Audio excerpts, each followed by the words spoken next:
Smooth28_ was first. Zemu, let's go.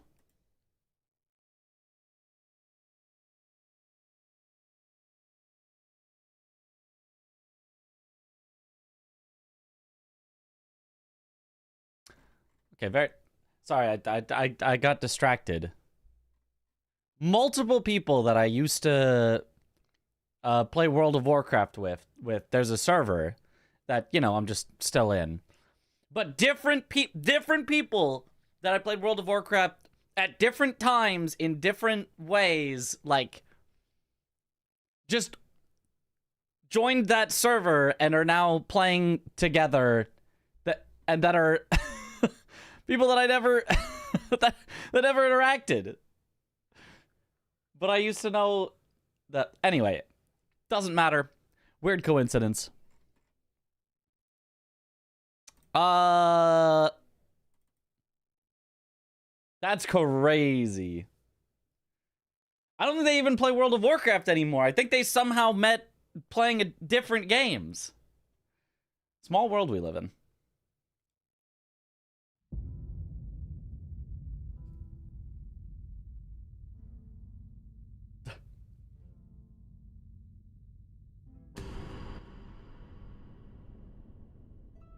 What's up, Big Dog? One of the homies need to reach out to Cloaksy and Peanut and give them a hand. They are clueless. Oh, are more people than just Jinxie trying out Elden Ring now for the first time? Classic. Okay,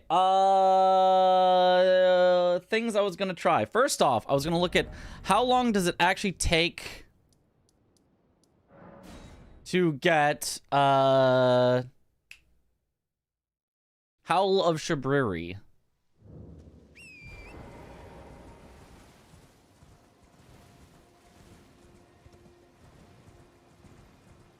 So let's go see how long does it take to get Howl of Shabriri so we can have a little comparison. Let's say it was all 4 players playing for the run. It was earlier. That is what happened. They're on Night Rain. Ah. I don't know. I'll be honest. I don't know Cloaksy or Peanut. Unless it's the Burnt Peanut. I think I've heard of that person. But otherwise, don't know.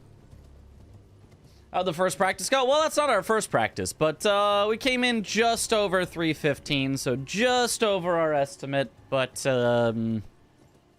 it was quite a... Not an incredible showing. Because a lot of us have not been able to practice so much. I had a great showing. I was actually ahead of PB. I was on pace for maybe even close to a sub 3 perhaps, but then we had to do a lot of cleanup at the end. All right. Oh, actually, what it should be is it should be timing also how long it takes to jump off of Torrent to grab the Grace, because that's all time that I would lose, because I would need this Grace to come back for later. So it would be from about now. And then I would touch the Grace. Classic Mitch carry, yep.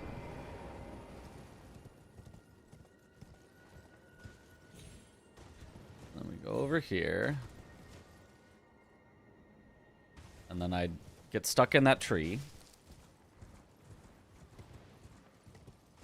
You know, I should probably figure out where you actually pick it up even for... Oh, it's in the tower. It's in that tower, right?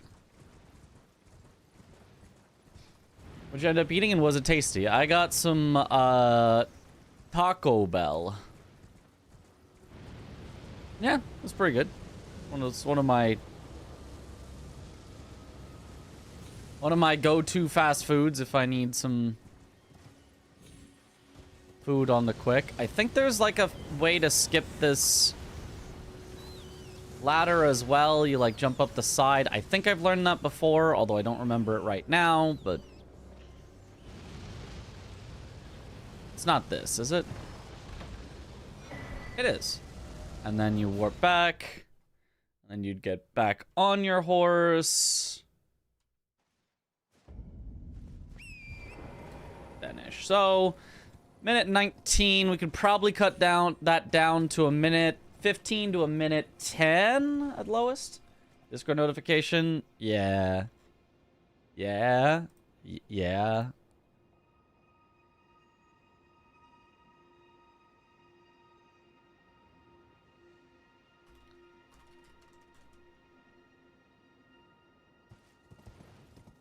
But it's still probably a little over a minute. And then... which isn't that bad. I mean, I currently take a minute just to get some SGDQ fragments, which are a whole lot less increased damage than Howl of Shabriri. The 33 faith is a lot, but... I mean, faith is still very solid for our weapon. It's just we... it would be hard to afford enough faith for it.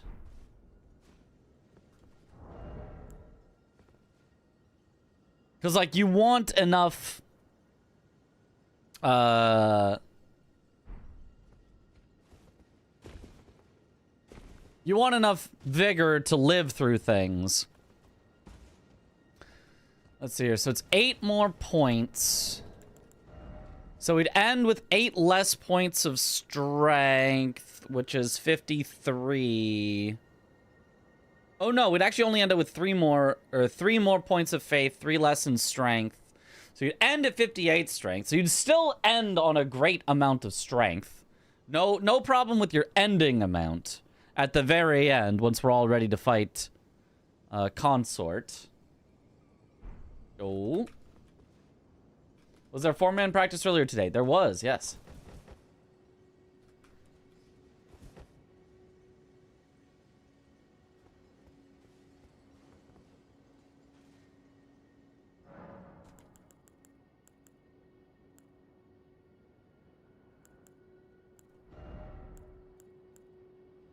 Yeah, and luckily you always start with 2 spell slots. I don't have to worry about that. That's not a reason why I wouldn't get it. Okay, for testing purposes, I want to look at the difference here.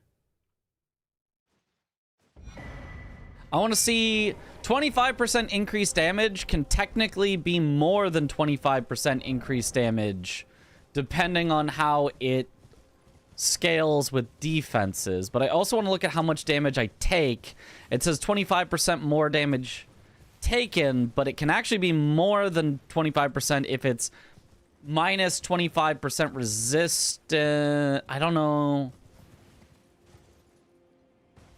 It depends. It depends on how much more or less damage we're gonna take, so...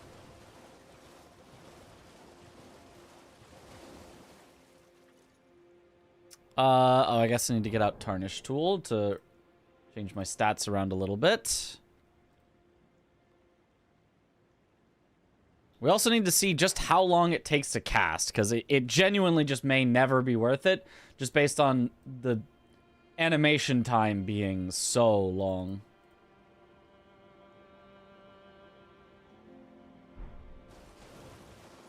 Let's see. First, you wake up. You take less damage normally, so I don't want to...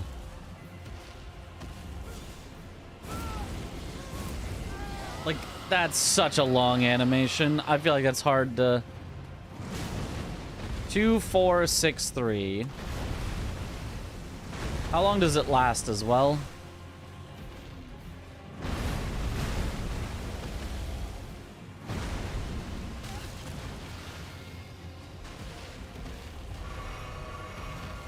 I should also get hit by kind of a normal attack from it. That one will do. Health, someone write this down. 1185.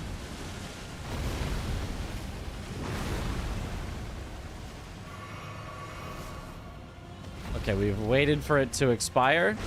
That's a different animation.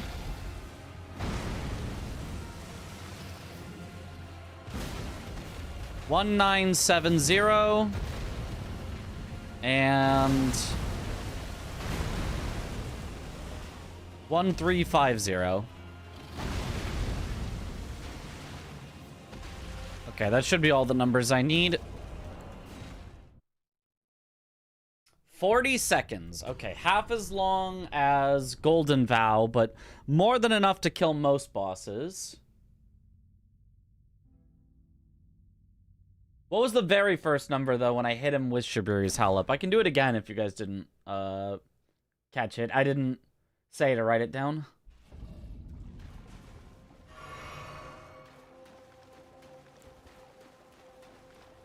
Yo, what a veil. Been good.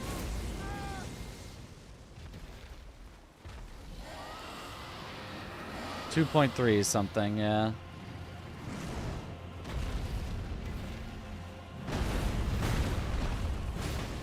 $2463 seems to be the number. Yeah, 2463. Okay. Okay, so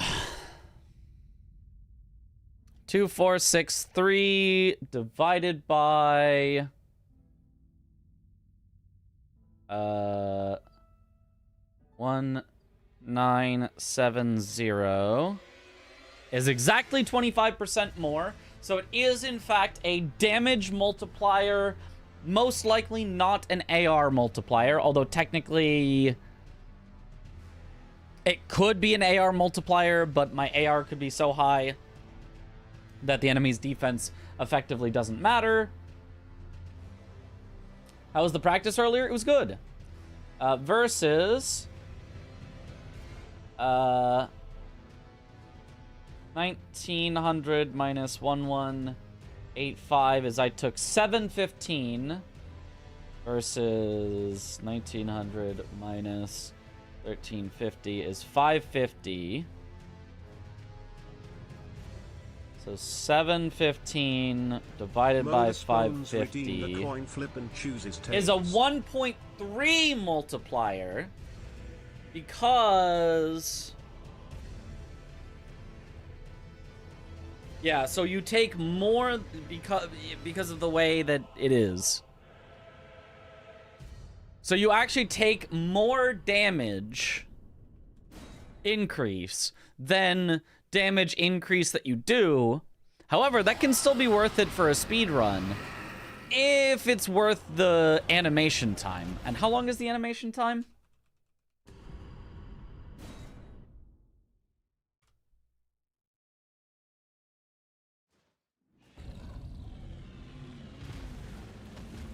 Okay, the animation time is from starting cast to being able to act again.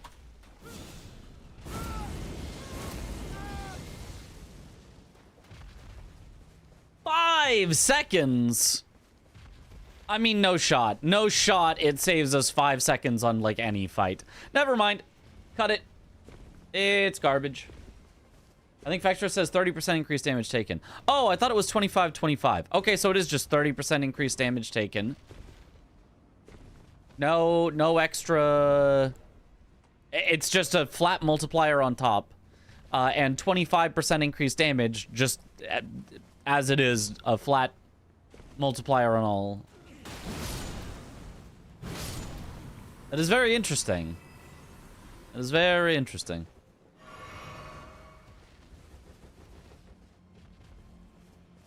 Hoping for bans so you could get more work done. Ah, well. We'll see. Okay. Yeah, but I mean, just a 5-second cast time is just too damn long to ever... I mean, how long is Golden Vow even?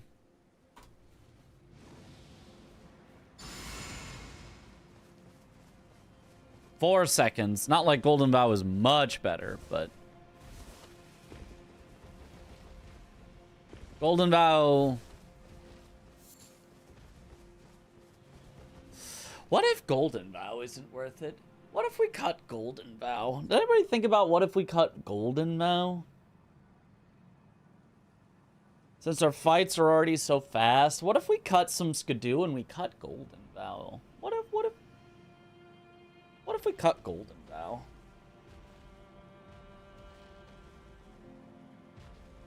Or at the very least, we could go through every single fight in the game and check whether the fight is faster with Golden Vow, without Golden Vow. We could add up all the numbers for all the fights in the entire DLC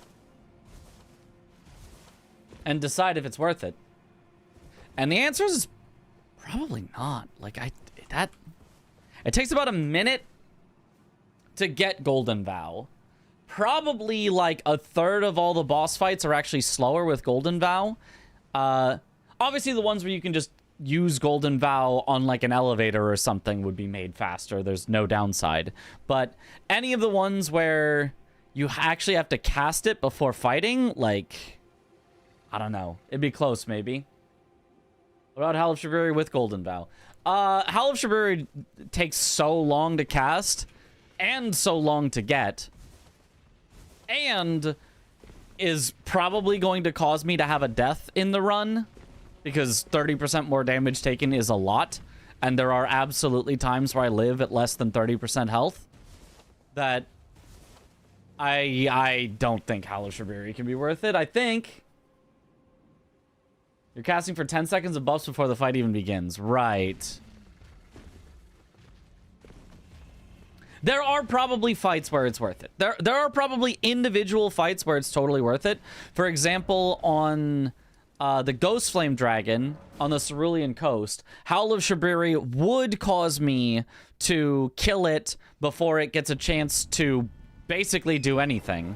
I would stagger it, hit it, take the riposte, and it'd be dead.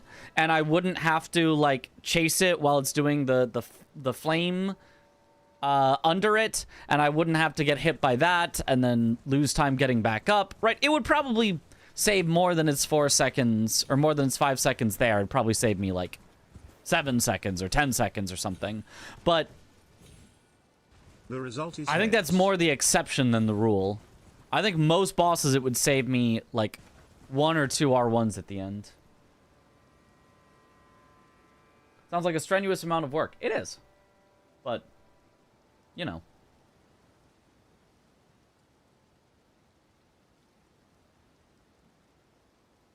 Oh dear, I was told Tails never fails.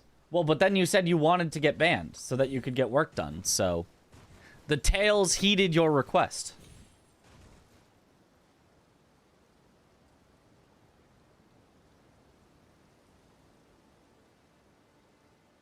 Tails succeeded in your request. See, Tails never fails you. It never fails someone who in their heart, whatever they want, it delivers. As long as they believe in the Tails. Modus Pons has been timed out for a week. 07 in the chat. Rip. Does your route go to the Crucible duo because Epitaph would make your life easy on some fights? No, my route is literally all DLC. The only things I do in the base game outside of literally rush to DLC is I kill Margit for a talisman pouch, because it feels like these 3 talismans are all really good. Technically, I could swap out Two-Headed Turtle by fight for the fights where it's really good. So, for example, on Consort, I would have Two-Headed Turtle on, and I wouldn't need Two-Handed Sword Talisman, because I'm not two-handing my weapon. I would just have Two-Headed and Blade of Mercy, and then on other bosses, I'd only have Two-Handed and Blade of Mercy, not Two-Headed, because I don't need the stamina, and then, you know, I could swap it fight by fight by fight by fight. It just seems really annoying to do, so I've been doing Margit. I've also been doing Get Golden Vow by grabbing the Bridge of Iniquity by Magnus, go over to get Golden Vow, port back after quitting out so that Anastasia doesn't kill me. That probably isn't worth it, and I probably should cut it. And I've been going over to Fort Feroth and killing the Erdtree Avatar here so that I can get the Stone Barb cracked tier Because there's a lot of fights where as soon as I get a stagger, fight is over, I win. So, it saves me having to chase them from 1 or 2 more attacks. And somebody's got to kill that avatar anyway, so might as well be me. It do be a big detour. It is a pretty big detour.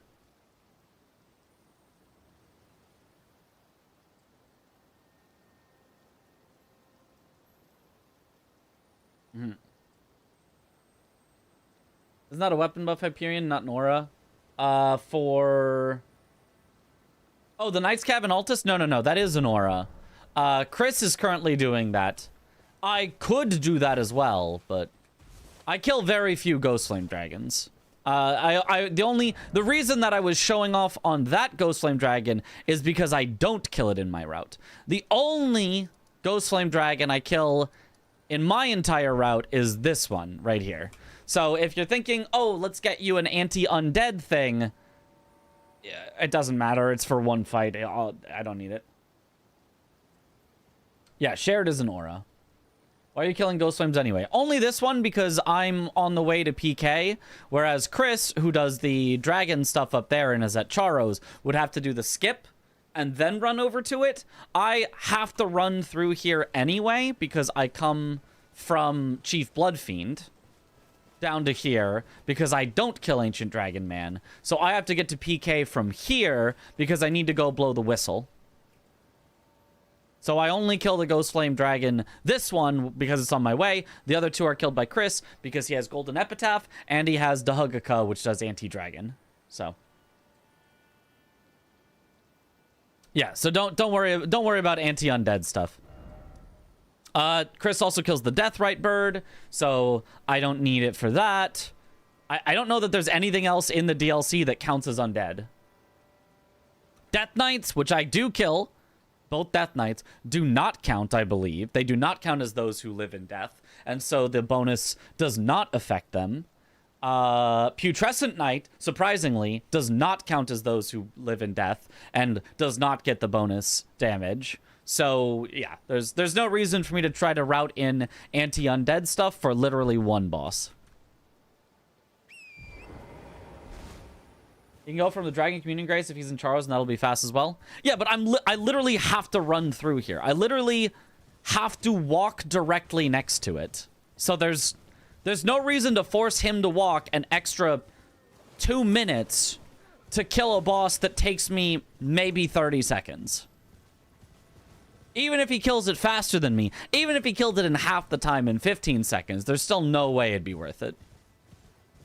My kill is literally charged R2 on the head, R1 on the wing, 3 R1s on the head, take the riposte, charge R2 on the head, hit it twice on the wing, it's dead. That's it. So, yeah, we don't have to worry about that. We don't have to worry about that. What we do need to worry about is it worth it to grab the Skidoo at the church at the start here, which takes around a minute. Is it worth it to grab the Skidoo from the loft drop down, which takes about 30 seconds,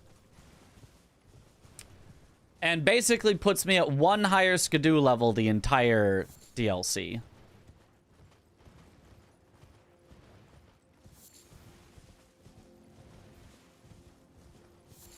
Some of my current fights rely on exact damage. I would be a little bit off currently, but I'm sure I can just make new ways to fight them that is without that tiny bit of damage.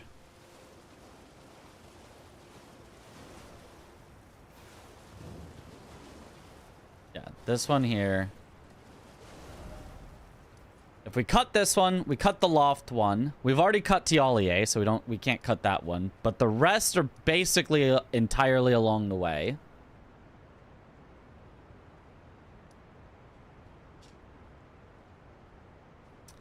Then do we cut Golden Vow? And then do we cut Margit? Those are the decisions to make. Our current route is still quite fast. Like, we don't have to cut anything. It's already doing great.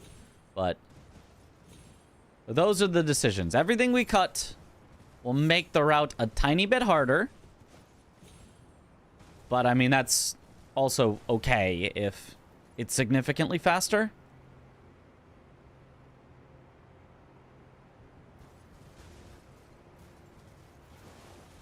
Why not grab Golden Halberd instead of Golden Vow Incant? That's what I was doing before, but the Golden Halberd has to be...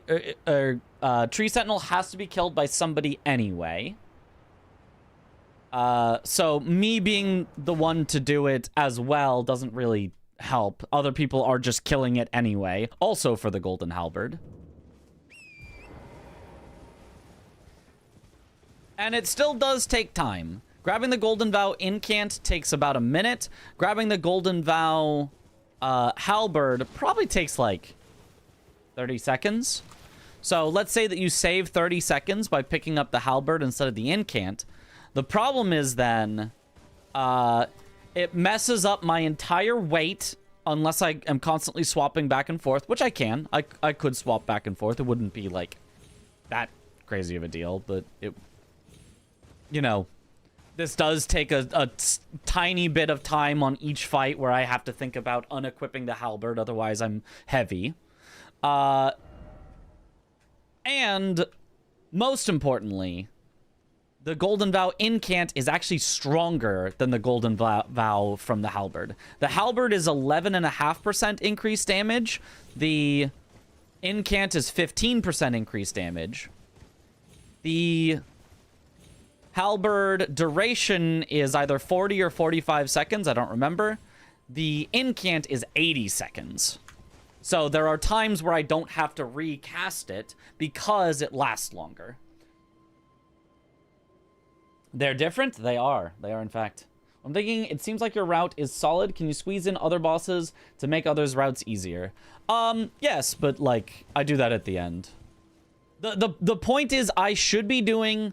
The main thing that I should be doing, if anything, is taking over a few bosses from Chris and letting Chris go into the base game more. Because I have so much skidoo that I'm, like, wrecking things in the DLC. Whereas Chris is... making it through the bosses in the DLC. So, unfortunately, I can't do everything in the DLC. Otherwise, I would just say, Chris, just go base game the whole time.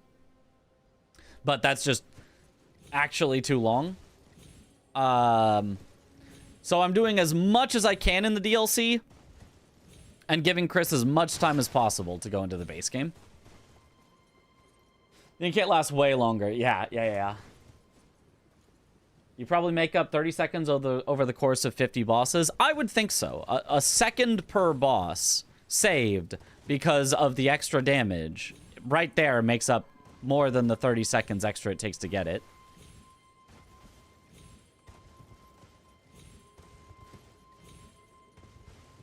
Didn't know the duration percentage difference was so significant. Thanks for clarifying. Yeah, no worries. Wouldn't the time from swapping talismans before we fight eventually just add up to equal... to fighting Margit? Technically no, because you can swap while moving, so it doesn't technically take you any time. Like technically, if I'm on the move, I can do this while I'm on the move, and then I can do that, and technically I can do that while going in a straight line. It's just, if my menuing sucks, which it does, then it could lose me time. But if I was perfect at menuing, it would cost me 0 seconds. So. I think the Golden Vow Incant animation is longer than the Ash of War. It is. That's the only thing. The Incant animation is longer than the Ash of War. I mean, I can kill the Tree Sentinel and see how much longer.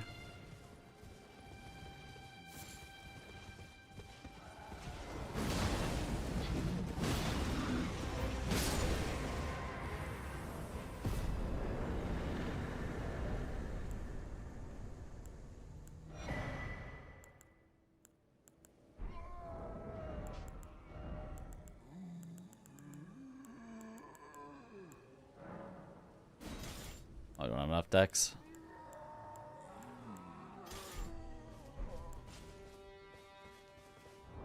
Cheat in 1 dex.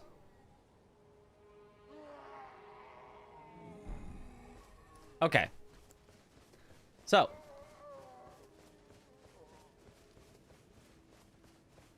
For simplicity, for ease of timing, I'm going to go infinite FP, and we're going to use it like 10 times in a row so that we get a better, like, average of them.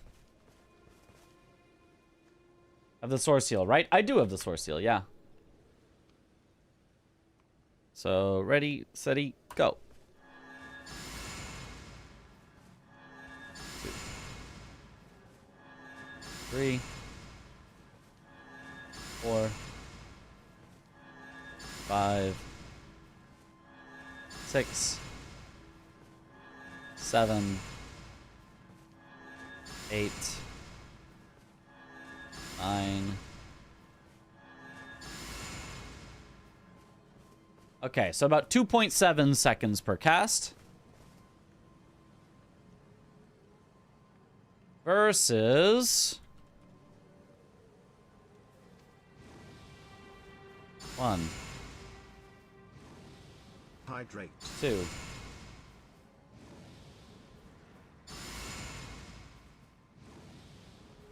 4,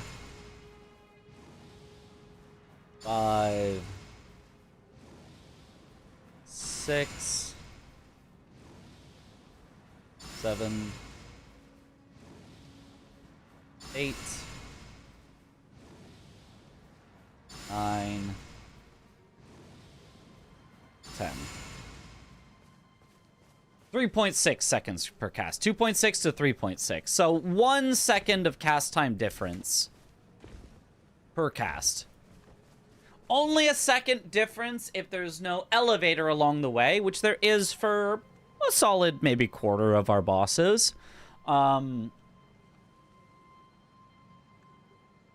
And if we can't fall along the way. Because falling to Putrescent Night, it's actually faster to use the incant because you can cast it while falling, whereas the Ash of War you cannot. I suppose Beloved Stardust Talisman swap is too annoying? Yes. Yes, it is. Let's see how much time it would even save. Let's try it all with Beloved Stardust.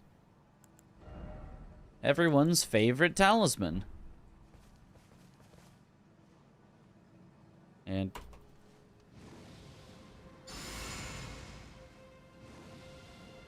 2, 3, 4, 5, 6, 7, Bitch, 8. I have stolen the Book of Bingus. You will not get it 9. back for another 10 minutes. 10. Yep, 3.3. 3.3 instead of 3.6. Tom knew! He knew! Holy. So it saves 0.3 seconds per cast, and then I have to constantly swap it back, swap it back for 0.3. Like, I know over the course of 40 bosses that adds up to like a whole 10 seconds saved, but I can't be bothered. And technically, I wouldn't even get it until I'm like half-ish way through, maybe more than halfway through the bosses. So it's like 5-ish seconds in total I could save by constantly swapping Beloved Stardust, and I simply cannot be bothered. Not for 5 seconds. I cannot be bothered for 5 seconds over a 3-hour run. It's all from the first one. Ah.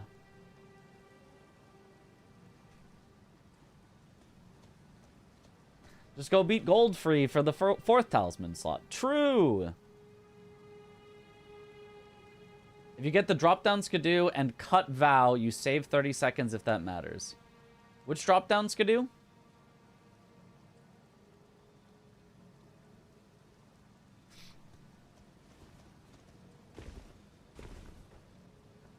The one in the loft? This one? I mean, a Skidoo is not worth the same as Golden Vow.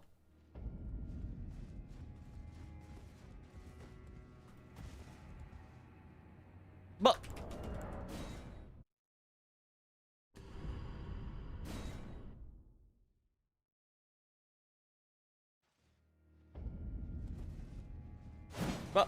my jump.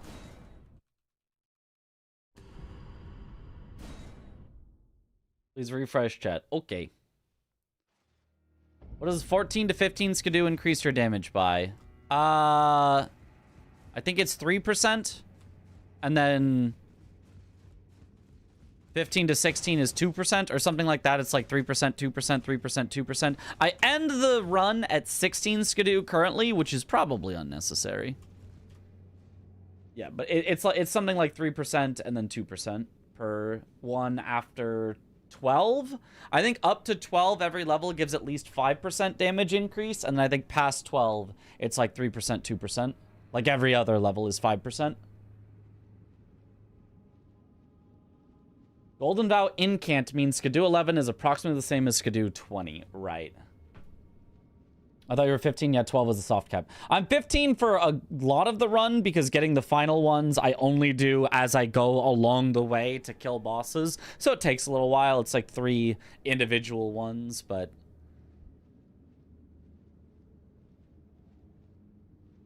Does every single boss with every Skidoo level to see what breakpoints the fight is one attack faster at? Nope. Haven't done that. So that would be a thing we could do though. We could go through the entire run. At every boss, we could make a save. We could then test every boss at low Skidoo, lower Skidoo, higher Skidoo, with Golden Vow, without Golden Vow.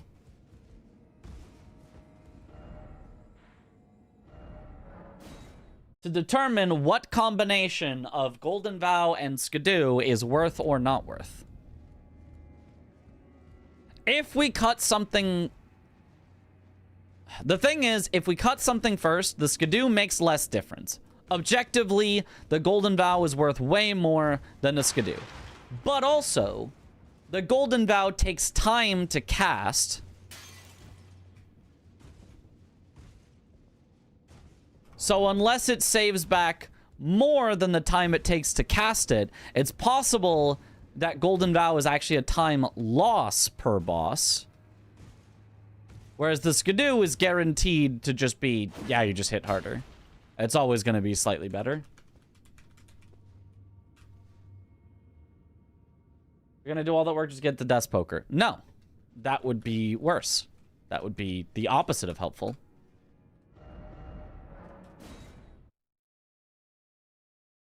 1 to 2 is 10% each, 3 to 5 is 5%, 6 to 7 is 7.5, 8 to 10 is 5, 11, 12 is 10.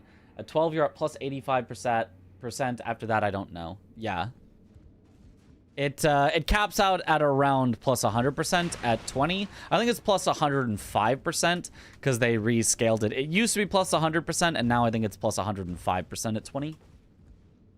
How much Skidoo fragments past 12 do you need to take the time to pick up rather than along the way? I think you need... like 9 or more to go from 12 to 15. Yeah. Well, I can get to, no matter what, I can get to 15 with none that are really out of the way. I mean, maybe there's some that you could argue, like, well, actually, it's a little out of the way because... So, for example, the one in the church that I go from Skidoo Altus West to the church to the one in front of Hippo to Hippo, like... Yeah, technically, I could... grab this Grace and then just warp back and walk from here and skip the church. But this one I wouldn't really consider out of the way. And this is probably the most out of the way set of Skidoo in the entire route. Like, what do we pick up? We're in the Scorched Ruins anyway, and I kill the guy with the dog. We grab the 3-path cross. We grab the one in front of Ensis as I'm running towards the anvil anyway. From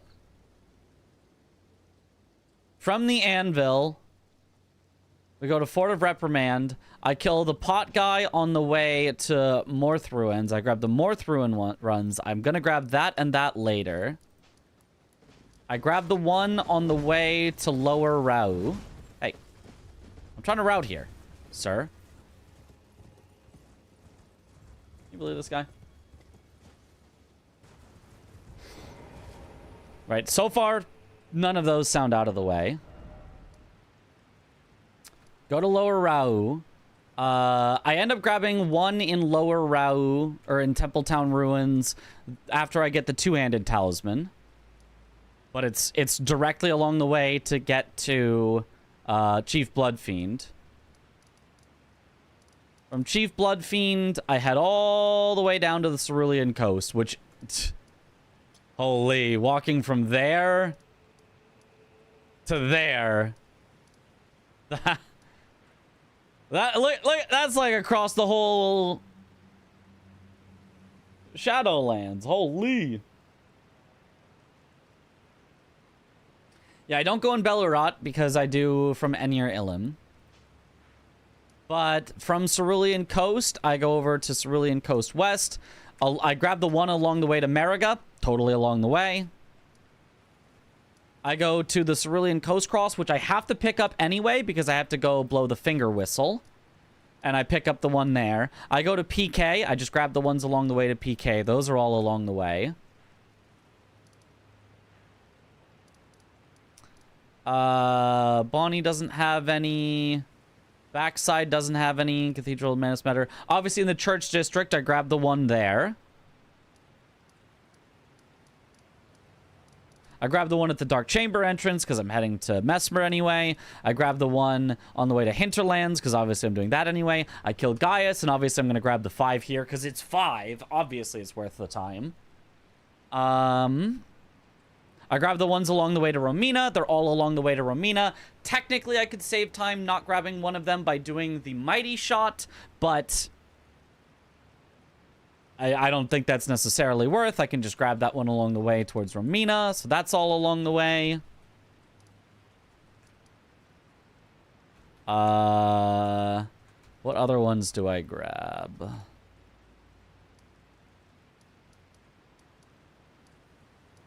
Oh, maybe the other sort of most out of the way one is I kill both of the hippos on the way to Jory.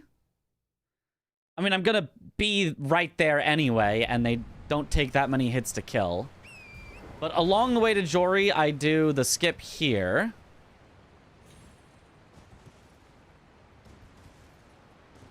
To get me down to Rakshasa faster.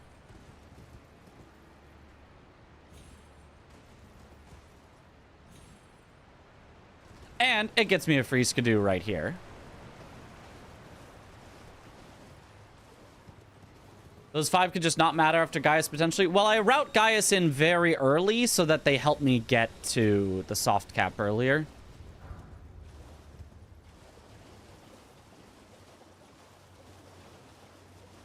Like, basically, I set up, then I kill Hippo, then I kill Gaius.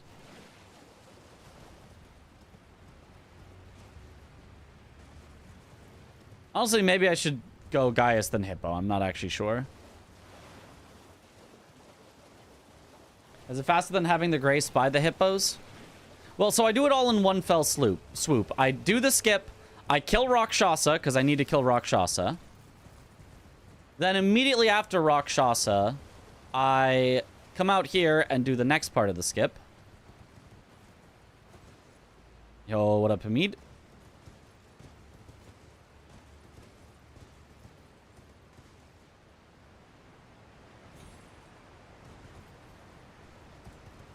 And then while I'm down here, I kill the 2 hippos, which I feel like can't take that long. And then I go straight to Jory. I do this skip. Oh, Giga Chad. Yep. Honestly, it's not even as hard as I thought it was. I thought it was going to be like one of those, oh man, you could never do it correctly. But like, no, it's kind of fine.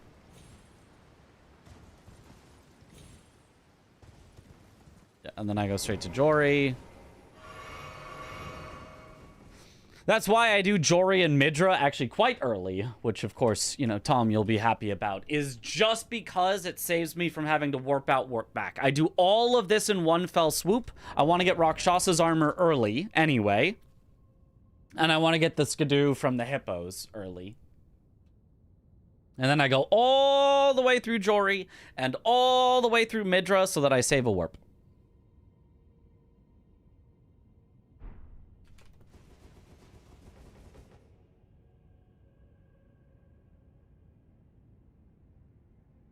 What's the time saved by killing ADM, if any, since you have to go to the horn anyway? Theoretically, ADM is slower, but I don't know for sure. Yo, hola. Right, Wee Souls was pretty enjoyable, not gonna lie. Anatria? That one? I liked Anatria. I thought it was fun. That is something that could also be considered. Whether a double ADM kill would actually end up faster.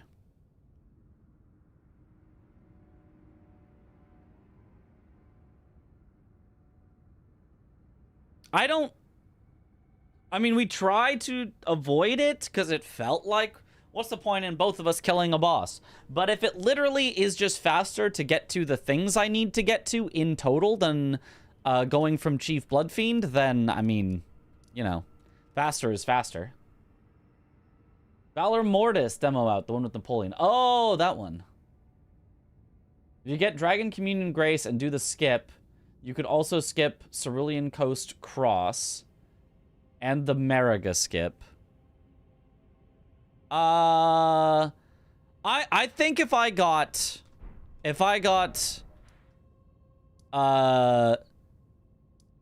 that Grace, my fastest way there, honestly, I think just from 3-path cross. If I killed ADM and I went all the way over to the Dragon Communion altar, I think the fastest thing from there would be to do the drop down from there to Cerulean Coast Cross, which would get me the Skidoo anyway. I would grab that Grace, and I would use that Grace both to go to PK and also to go through the dragon to then go over to Mariga. So the question basically is, does it take more time to go from Chief Bloodfiend to Cerulean Coast, or does it take more time to go from 3-path cross? Well, not exactly, but let's say from 3-path cross, just as a sake of argument, through Ancient Dragon Man to the Dragon Communion altar to Cerulean Coast Cross. And I think going through ADM has got to be slower than that, but it does also save you some time back traveling to the Whistle.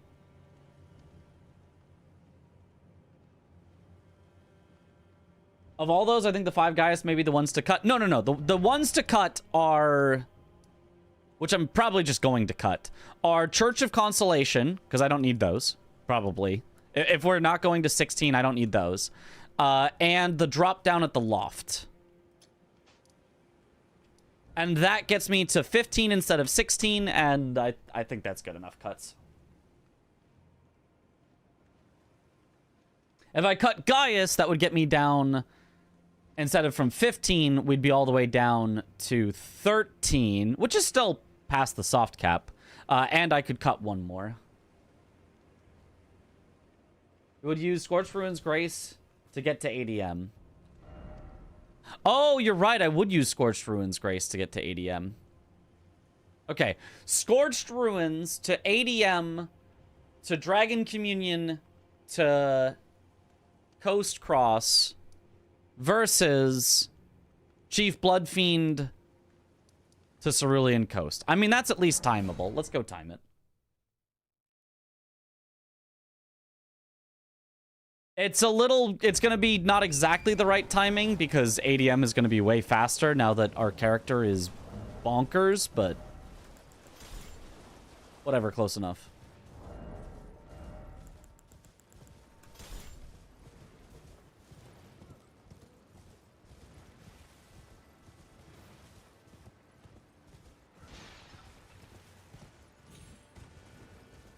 Would you also cut Vow or keep it in with Skidoo, with culling Skidoo? That's a separate question. I don't think the cutting Skidoo necessarily changes that decision. The reason that Chris gave for saying why I should keep Golden Vow in, that I kind of agree with, is he was like, okay, but it just really helps on Consort, which is our finale, of course, and even makes you less likely to die on Consort, and a single Consort death takes way more than the minute it takes to get it. And it's like, yeah, I can't really argue with, like, it is just really nice to have. Why do you go 3-path for the furnace pots? I go 3-path for the furnace pots. Yeah.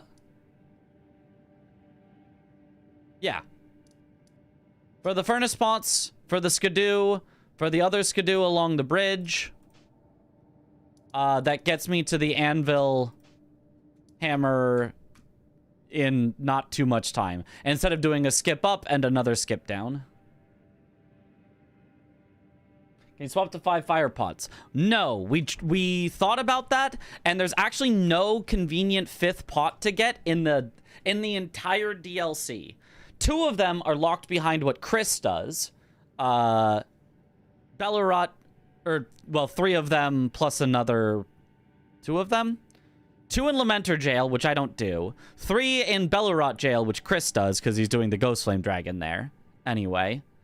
So that's 5 already taken out of the pool that I would not be getting.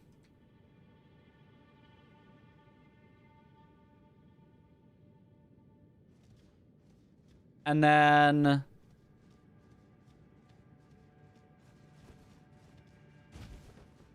okay, let's just pretend here.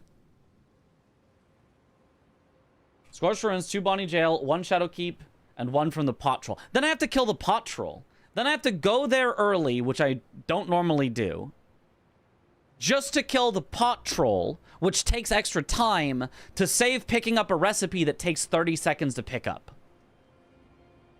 I don't think the math is mathing there. And then it also takes 2 more throws, which takes extra, you know, like, I don't know, 3 or 5 seconds or something per throw. Maybe not 5. Let's say 2 or 3 seconds per throw. All right, we're going to go from 20.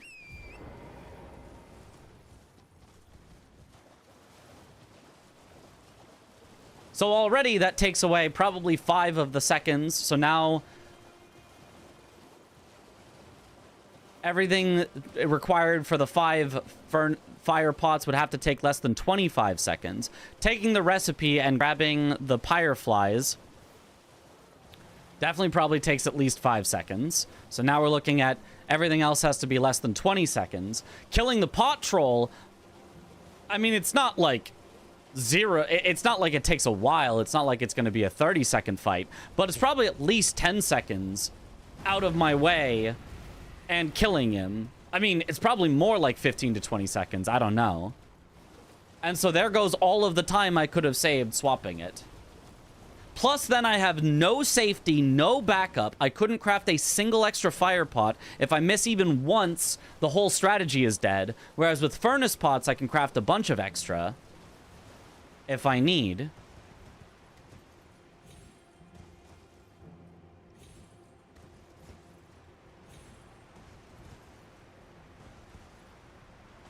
Yeah, I think the math ain't mathing on using fire pots.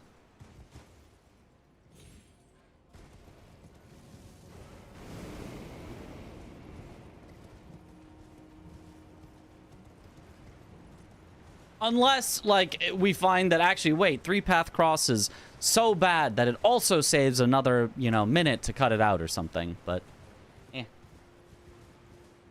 furnace pot is fine, but you could check out the suggestion. You could cut that, just ride to furnace recipe.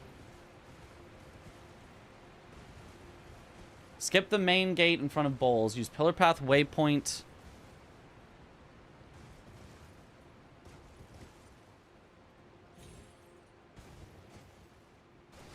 By Egon to go to the forge, then Tialier skip. You get the same amount of skidoo. That's true. I could grab the Tialier instead.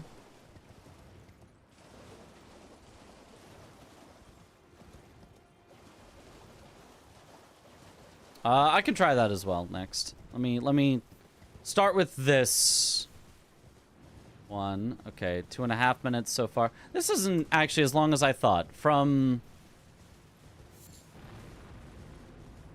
Chief Bloodfiend to here, like 3 minutes. That's not too bad. I think that would be faster. I'll test it. Yep. And bloop. 254.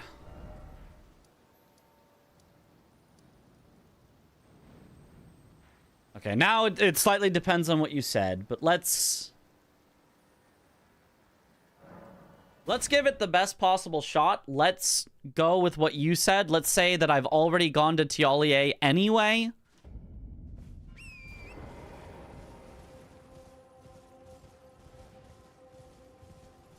Because this path ends up being faster to do the gravestone skip. And then let's assume we go to ADM from here.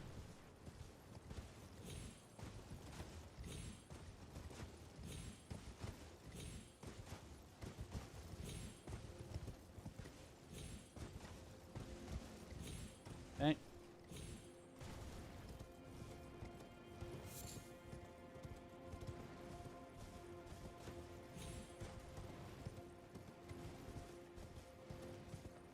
And the forge, I think, is also faster. I'm not sure about that, but I will certainly test it. I will certainly test it.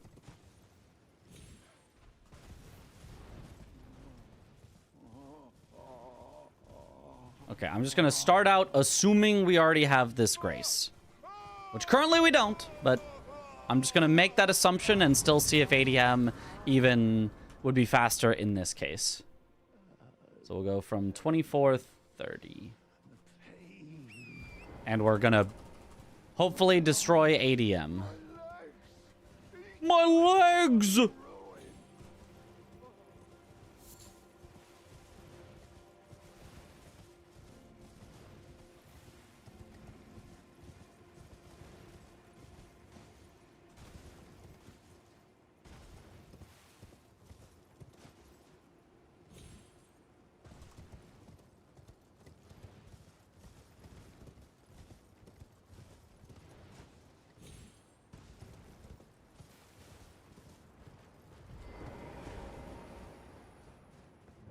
You could just not do Chalia skip and go from the forge to Fort of Reprimand. I would have to take... Would I have to take that grace? I guess not. There's a Stake of America.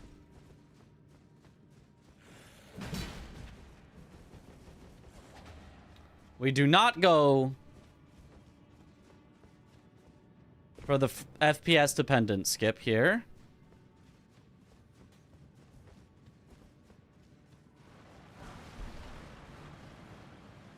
Would get a rune here, which makes up for the rune on the bridge we wouldn't be grabbing.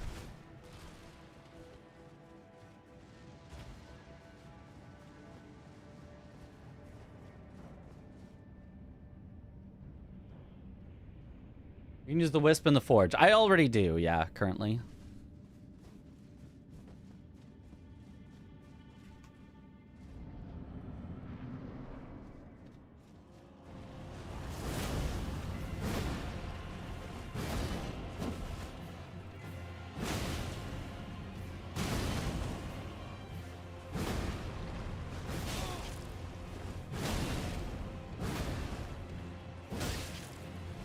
Man, Ancient Dragon Man sucks.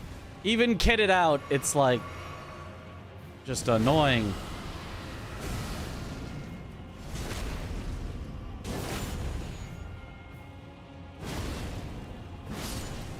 All right.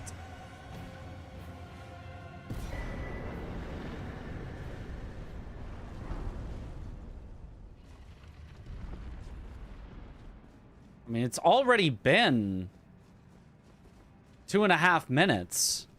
And I haven't even gotten outside to start writing yet. This does not seem faster to me than going from Chief Bloodfiend down.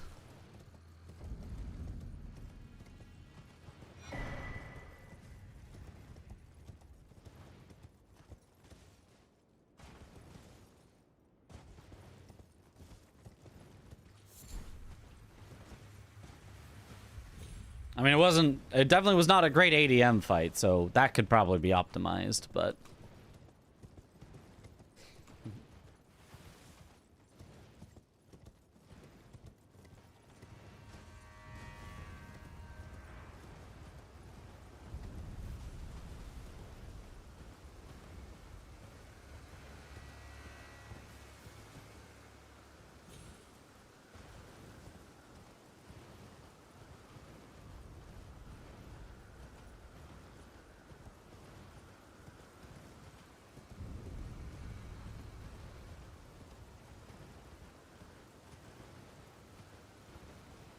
It's almost been 4 minutes.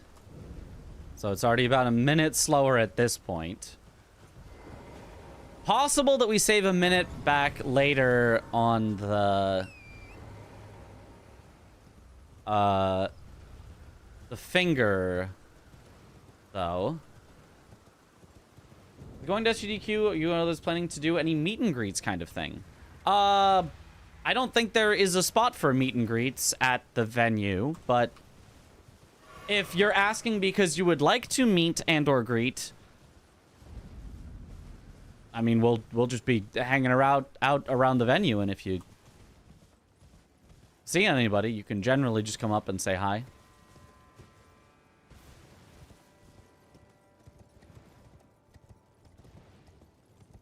And then it's not actually over until I get the grace over here, because I would need it to come back to.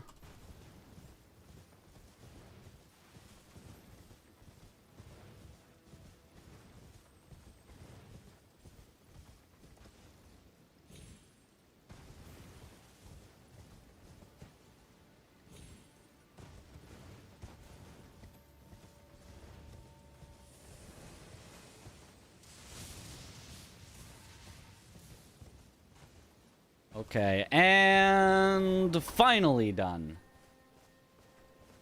Took 5 minutes and 15 seconds as opposed to 2:54, so 3 versus 5:15 in just approximate terms.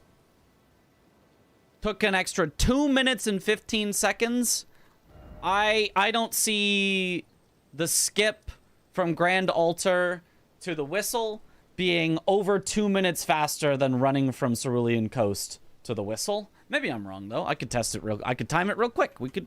Another timing. We'll go from 30-20.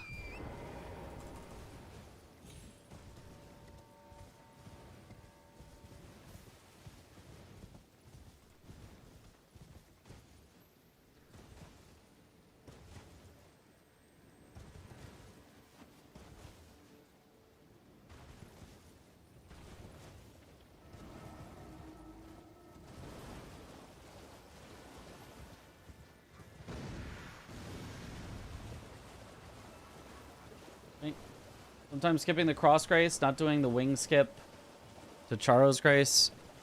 Huh? I have to go to both PK and the... I have to go to PK, so I need to go directly that direction anyway. And then I need to go to the Ghost Flame Dragon and Mariga and stuff, which will be faster in total to go from that grace directly to the dragon, directly to Mariga, than to ride across Charo's, drop down, and backtrack to the dragon. So that is correct. What I did there is correct.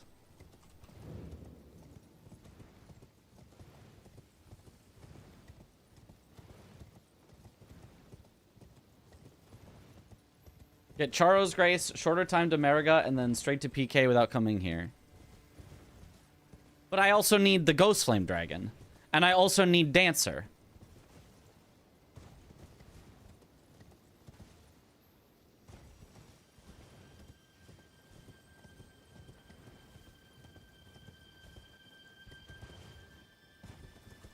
The skip to Mariga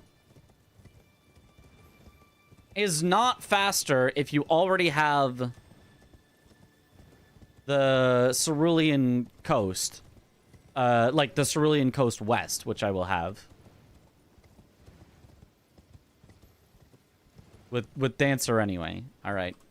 How long in total did it take? Yeah, it took only about 2 minutes. In total. So, unless dropping down with the skip is literally instantaneous, which it is not, then yes, going through ADM is in fact slower, but at least we've proved it now. We've proved it now that going from Chief Bloodfiend is, in fact, the fastest total way to get to the coast. Don't need to get the West Grace since you can go directly to Dancer. I mean, yeah. Here. Let me I'll time it just for you, but I'm so positive that there's just no way that what you're saying is faster. So we're saying we already have the Altar of Dragon Communion. And we're either going... I guess we'll start at 3340 for easy mathing.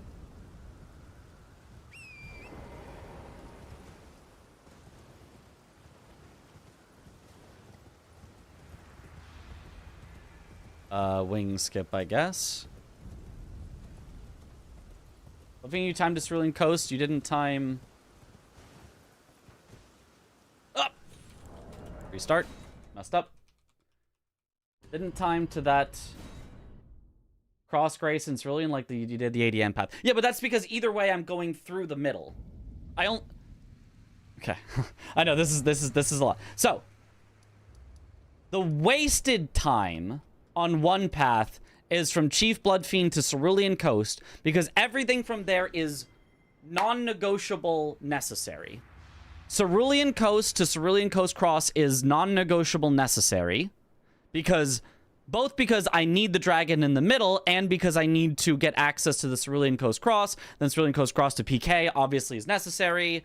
And then I already also timed the distance to the Finger Whistle, so that's included in the calculation. And from Cerulean Coast Cross, I will have to go over to Dancer anyway, and I'll have to go to Mariga anyway. Everything else is non-negotiable, has to happen. And then from Grand Altar of Dragon Communion, I timed a Cerulean Coast Cross because everything from there is mandatory. Going to PK is mandatory. Going across here, fighting the dragon, and getting Cerulean Coast is mandatory. Going from Cerulean Coast to Dancer is mandatory. Going to Mariga is mandatory. Everything else is the same, and the time from Cerulean Coast to Cerulean Coast Cross, or from Cerulean Coast Cross to Cerulean Coast, is identical. Right? And either way crosses across the dragon in the middle. So that's why I didn't compare these two, because the travel time is the same whether you're traveling north to south or south to north. Hopefully that makes sense. Both routes travel this same path, so I don't need to time that path for both routes. Anywho, retiming for this one, since I messed it up.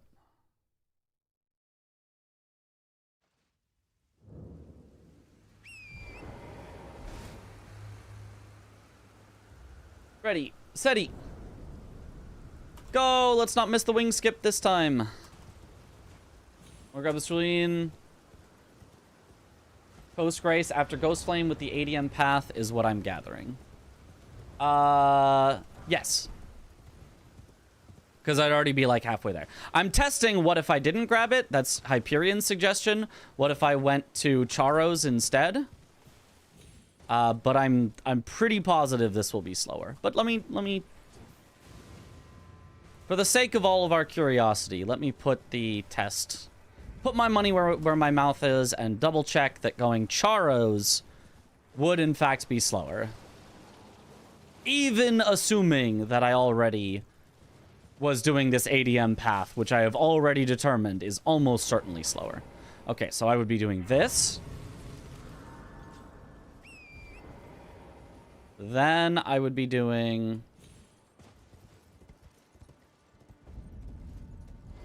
this skip. I would have to grab this Grace, which I'm resting at instead. Then I would have to actually travel backwards to the dragon.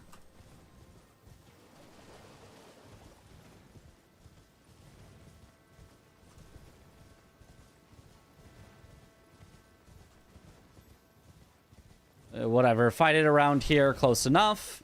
Then I would go to Charos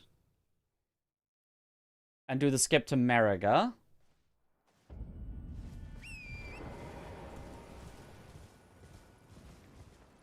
Which I might mess up, so our timing might get off here. If I mess it up, I'm going to pause it until I successfully get it, and then unpause it, just because that'll be a little easier. Whoops. Wrong way.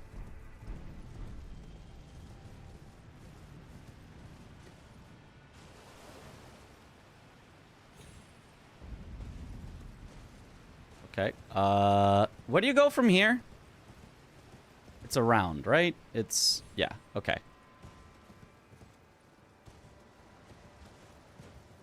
Close enough.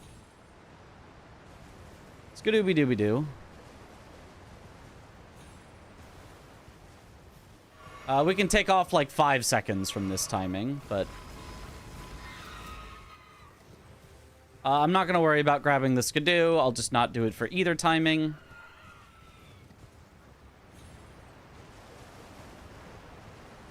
Up here has been suggestion: Dragon Communion, Ghost Flame, PK, and Dragon Communion, Wing Skip, Charos, Cerulean Coast.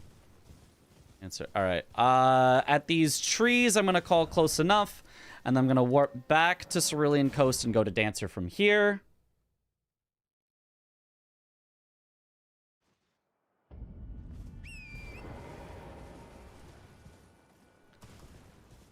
I'm going to test at the drop down for Dancer, because I don't think going all the way to Dancer is going to matter. Will it becoming your favorite stream to watch, like Critical Thinking, Love Elden Ring? Yo, let's go.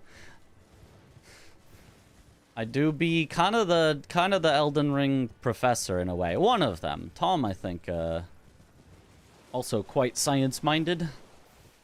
Hyperion also finds a lot of the stuff. And they're both here right now.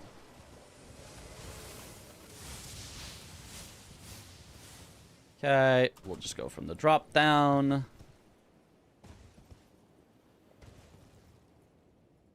Yeah. Okay. A total of 4 minutes of movement. Maybe I should also then test from Grand Altar to PK? Without grabbing the Grace?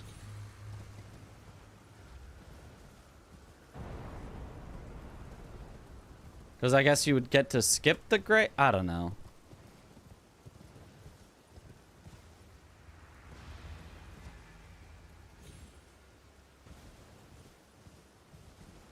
And skip Charos, Cerulean Coast, Dancer. Charos, Waterfall, skip Mariga, and Dragon Communion, South Finger. Yeah, that's what I think that's what I was saying. Dragon Communion.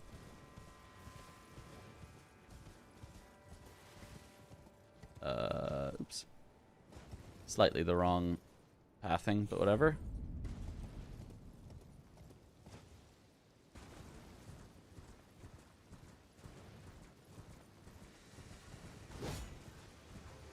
I mean, what am I even doing? I think from the Grace is close enough. Like, I might want the Skidoo here anyway.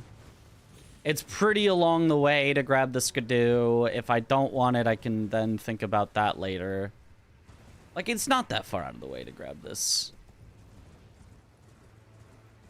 Loop.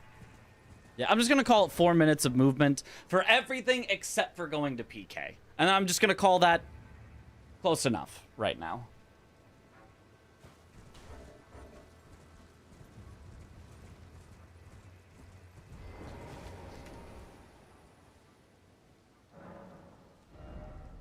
Versus, if I already went Cerulean Coast because of,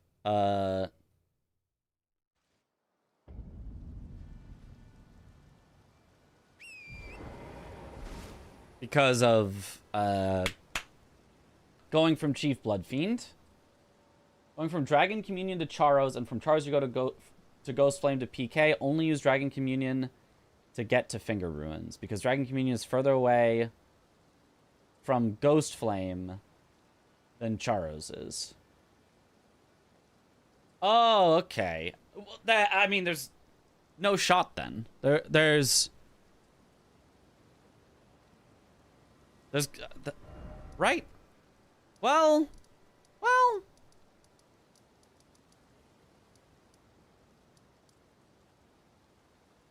maybe actually. Well, maybe. Well, maybe actually.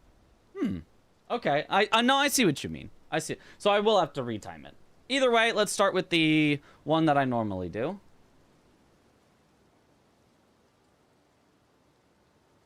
You get past 12 skidoo for this run. I do. Okay. 43:20 is our start.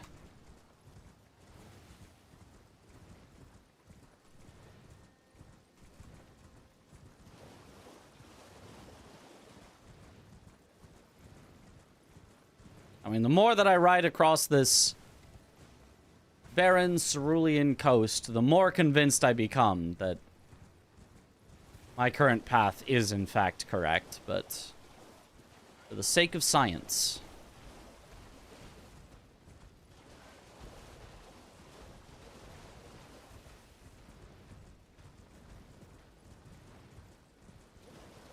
How's the stream going? Pretty good. Testing stuff.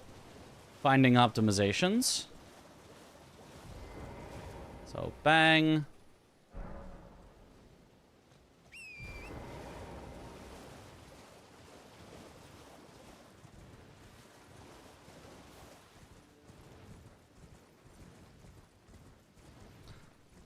Correct me if I'm wrong, Tom, but isn't the skip from Charos to Mariga about the same time as going from Cerulean Coast to Mariga?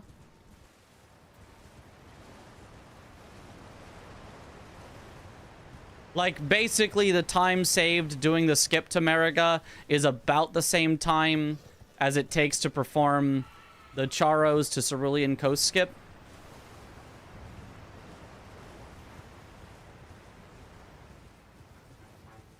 Within, like, I don't know, 5 or maybe 10 seconds or something. Okay, to the trees. Okay, to the trees, then back.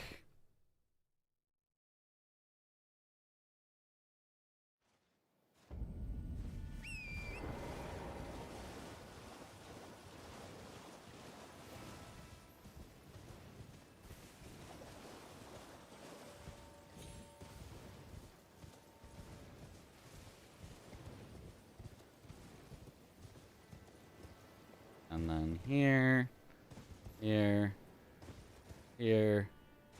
At the bottom of the drop down, I'll go back to the coast. It's been 2.5 minutes so far, so as long as I get over towards PK in less than 1.5 minutes, then this way is just kind of confirmed faster in all ways.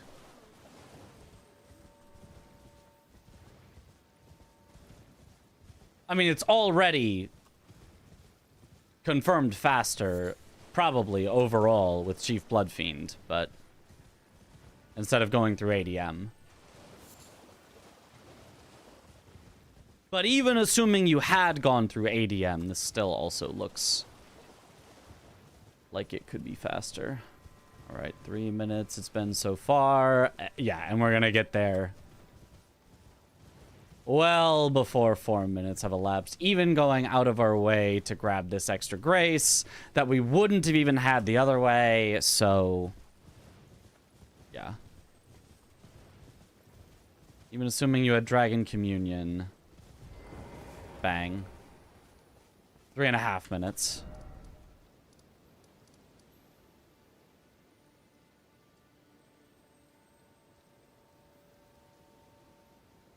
Okay, but let me redo. Let me redo. Just. Let me redo with what Hyperion was saying.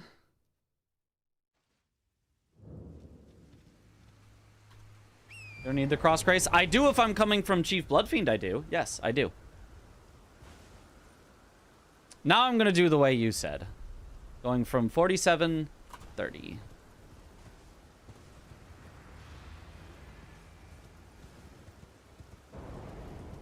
I was timing that one, yeah.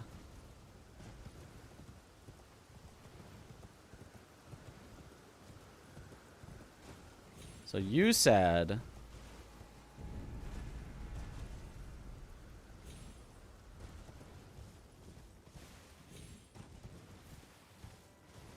Charos.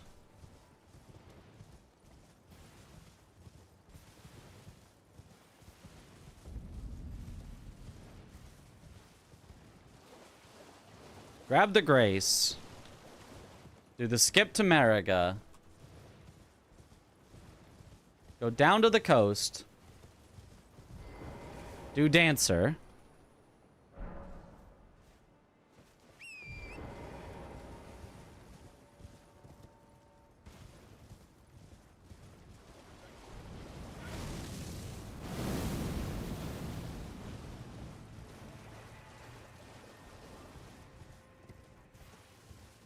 Why do I keep going way too far left? Whatever.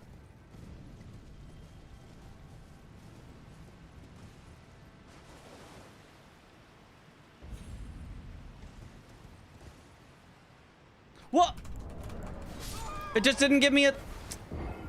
It just didn't give me a double jump. Cool. Very cool. Good game, Elden Ring.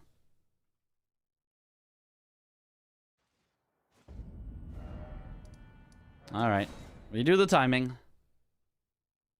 Ended a little too low. It did not like that, I see.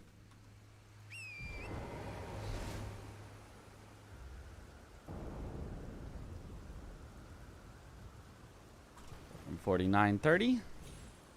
I mean, that is also something that is negative about this route, is you just have multiple skips that if you mess up any of them, you lose a bunch of time.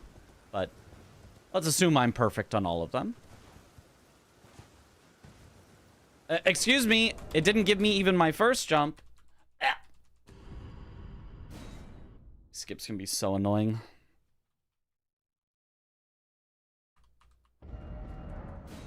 Does anyone know if they ever patched certain weapon classes preventing double jumping? They did, but I don't know that they did it perfectly.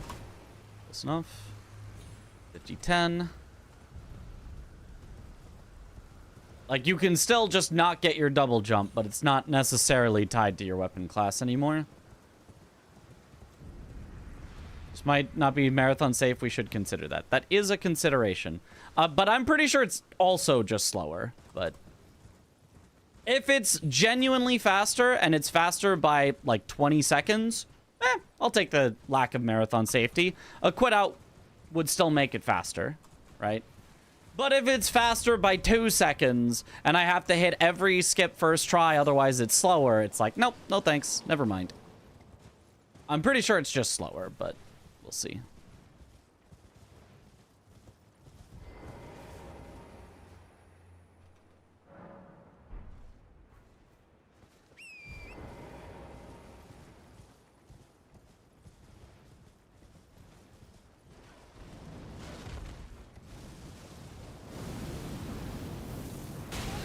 Ow.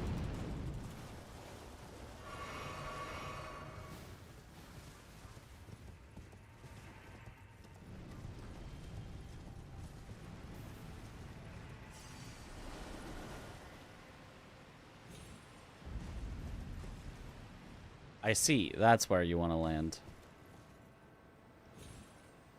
But I really thought it was landable up there. Guess I was wrong. All right, go again.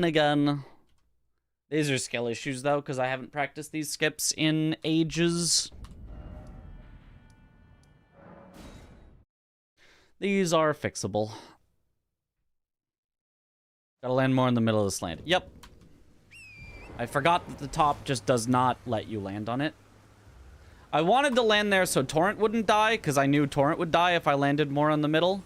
I was going to take another set of fall damage, and Torrent was just going to die, because I didn't have him at full health to start, but it does not work like that.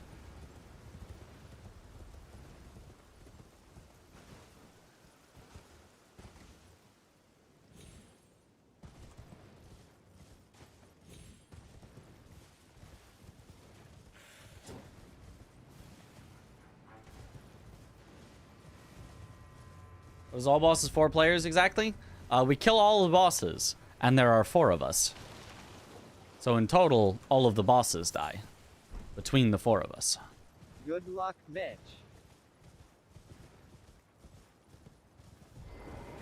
50 seconds from Dragon Communion to Charos. Yeah, about 50, almost 5 from mounted at,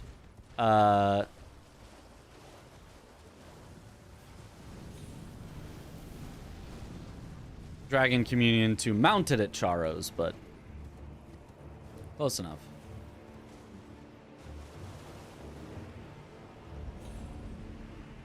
Oh, and then it just slips off for no reason.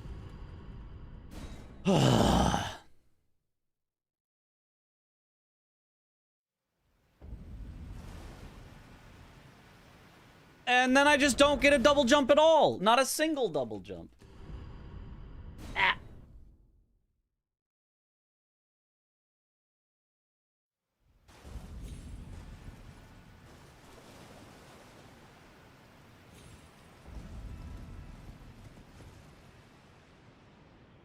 And that didn't count? And that didn't give me my double jump back? Ugh. That's so annoying.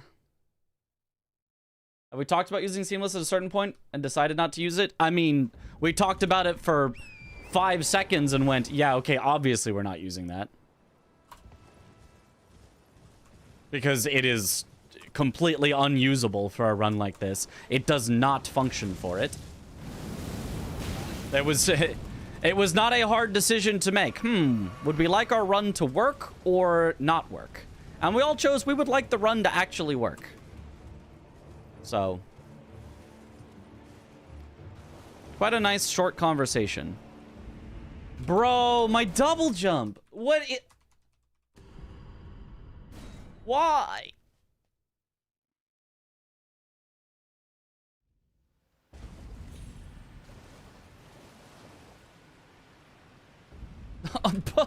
Like, why don't I get a single double jump? What is happening? Like, what? I jump from the waterfall and don't fall? That shouldn't do anything. Except for make you further out, so it's a little harder to land. But, I mean, I guess if the game is just gonna not let me land... Alright, whatever. Ugh.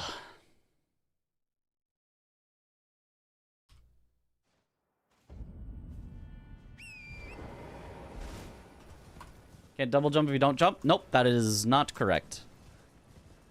If you ride off of the edge with Torrent, you do get a double jump. Unless the game randomly decides you don't. Which it will sometimes do for absolutely no reason.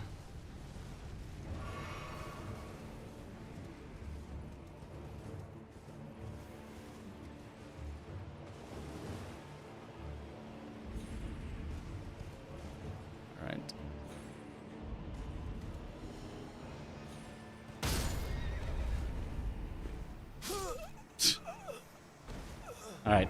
Heal Torrent in the middle, otherwise he doesn't survive the falls. But at least it got down there this time.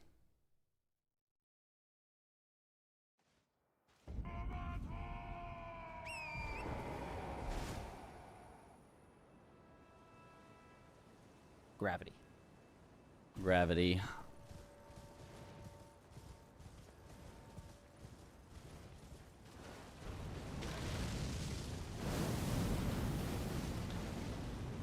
I guess I'll just go around this way just so that the bird flame isn't something to worry about.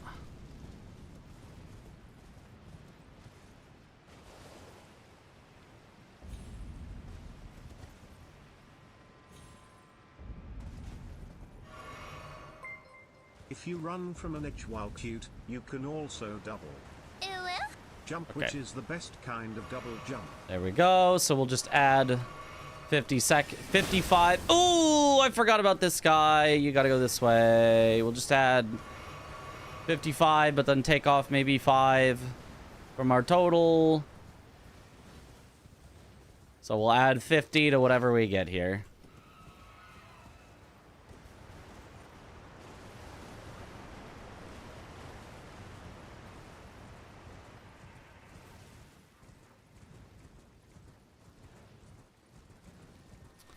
Okay. Then we go back to... No. Charos.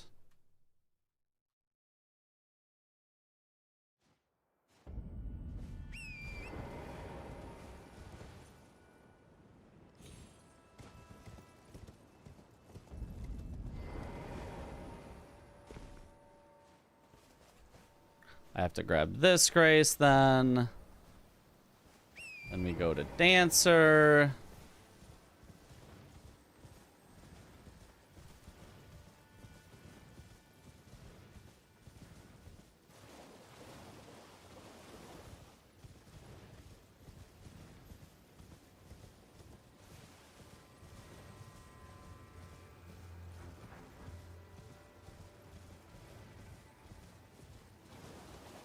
And I mean, it's already been 2 minutes, 10 seconds. We haven't run across the dragon yet.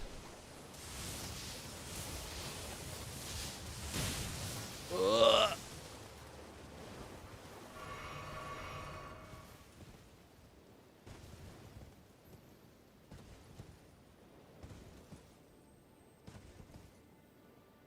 Okay. Then back to Cerulean.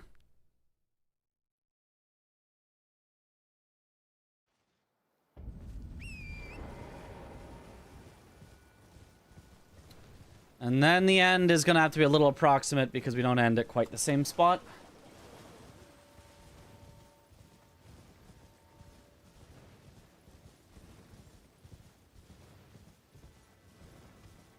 Because I would go straight from here to PK.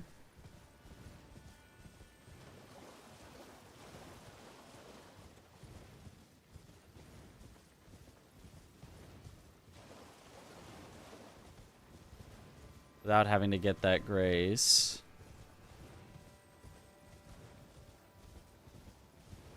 Close enough.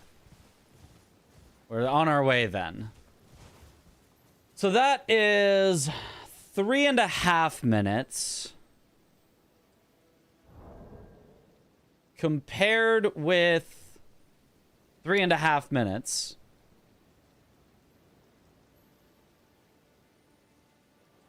Right? 4 minutes. 3.5 minutes. Yeah. 3.5 minutes compared with 3.5 minutes. So the time from Dragon Communion to Charos to Mariga, back, do the skip, get to Dancer, back, go by Ghost Flame Dragon towards PK is 3.5 minutes versus if you rode down from Chief Bloodfiend to Cerulean Coast,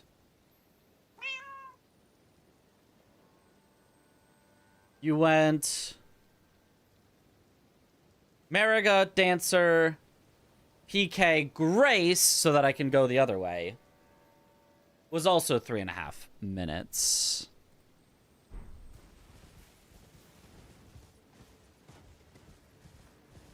I feel that kind of makes sense.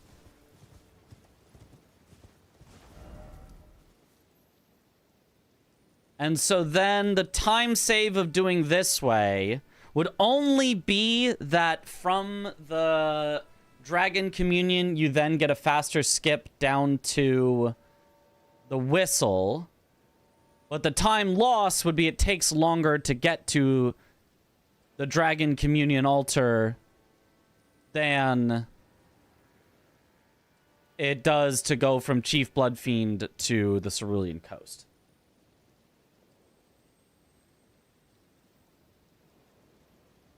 And it was... Except that that was technically not counting... Hold on, I have to time one more thing to get an accurate comparison, I think.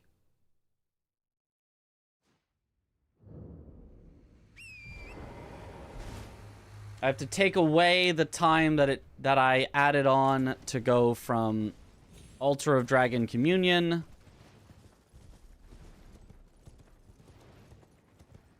over to the Grace by PK.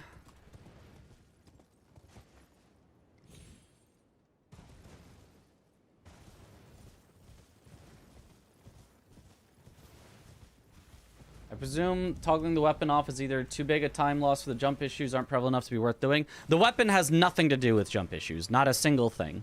Has nothing to do with a weapon. It just has to do with the game sucks.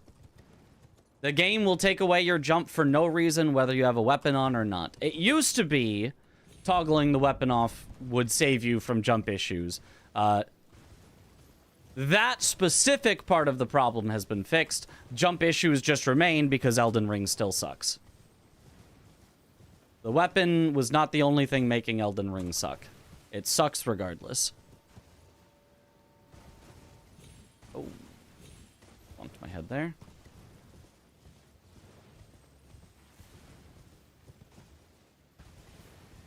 Okay, so we save back... Bang. A minute 20. So... Dragon Communion... to all the things down here... is a minute... is the same time as... Cerulean Coast to all the things down here. But the initial timing, which had Chief Bloodfiend at least 2 minutes faster than Grand Altar, was unfair to it by a minute 20. So it's more like Grand Altar, getting to Grand Altar is like a minute slower than getting to Cerulean Coast. So then it becomes... is Grand Altar to the Finger Whistle more than a minute faster than going the other way? Is the final question to ask before we put this to bed.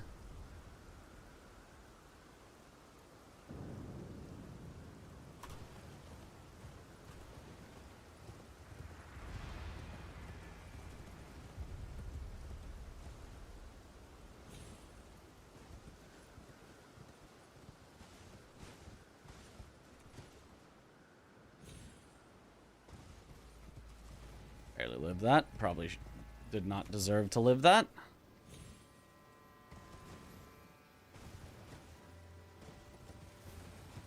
I know there's a slightly faster pathing here, but I'm just going to go the super normal way so I don't have to redo it 1,000 times.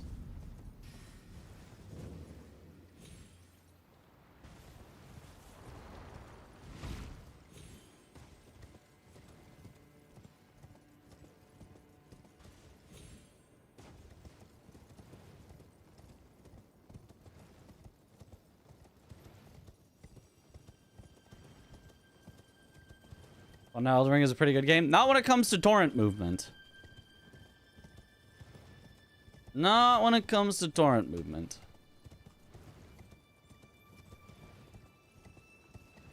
Okay, and it takes about a minute 15. And we've already timed the other way, but just to double check, I'm pretty sure going the other way took about 2 minutes. So I think it only saves about 45 seconds back. So I think it's a minute slower to save 45 seconds back.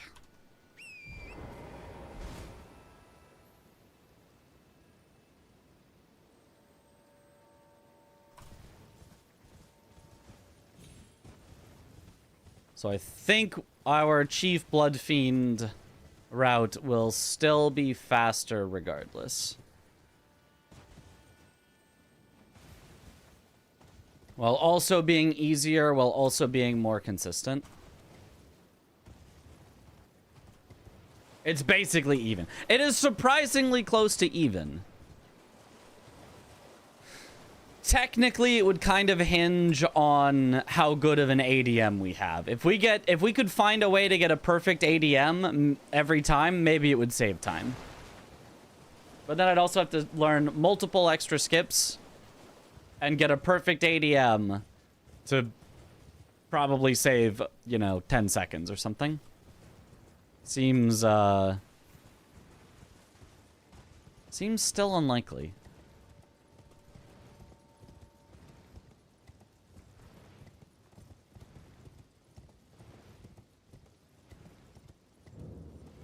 I mean, if you get ADM in the corner, can you just crouch poke him with a Colossal over and over? I don't actually know.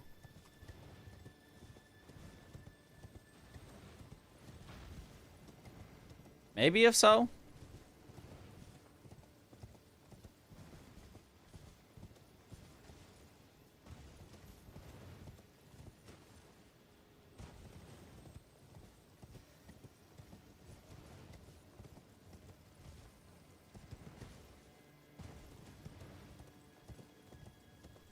Retro 1, no other movement. Should lock him. Okay.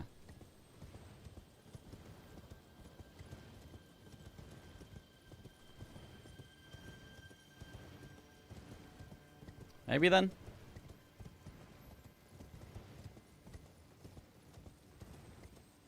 Yeah, just a little over 2 minutes. So you're saving more like 50 seconds. Saving 50 seconds to lose a minute unless I have a good enough ADM that I can save more than 10 seconds over what I did, which I probably could. In which case, it's maybe saving a few seconds. And then I also have to get perfect at all the skips. And then I also miss out on a Skidoo because I don't grab the Cerulean Coast Cross Grace. So even if we consider it as you're saving, let's even say you were saving 20 seconds. If you save 20 seconds, lose a Skidoo, there are other Skidoo that I could cut that take me more than 20 seconds to grab. So yeah, not worth it. I think I'm set on not worth it. Let's getting to the forge should be faster. That's a different matter entirely. This was assuming I already did the way that you said of getting to the forge that way. Let's consider that now.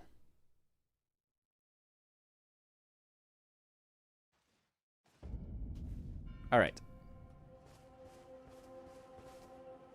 So you would like me to do my normal stuff, get this grace, from there, go over, get the recipe, port all the way back to here, not grabbing 3-path cross, and then do the skip, grab the grace, get the Tialier Skidoo, port back, go to the anvil, is what you were saying. Let's try it.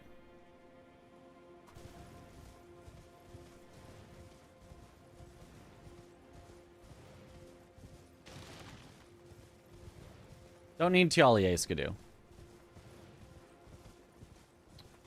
If I want to make up for the one I'm missing, I do. But I suppose if I don't need it at all.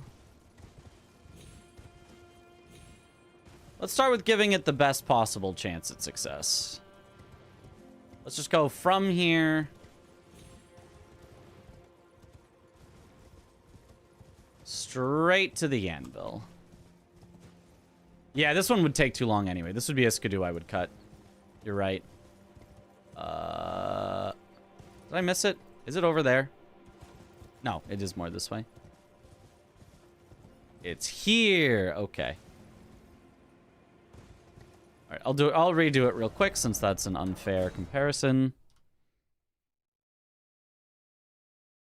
I'm doing just my bosses or every boss? Right now, I'm doing my bosses.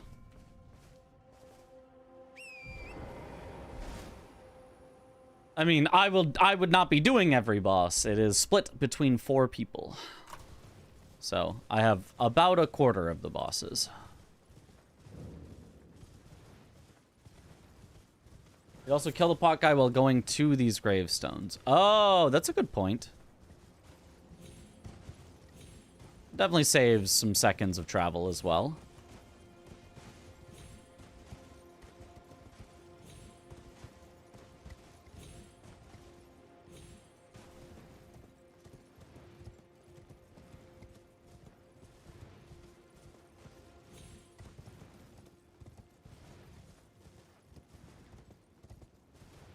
Okay. Every boss run equals 10 plus hours. Something like that. 9 to 10 hours, probably.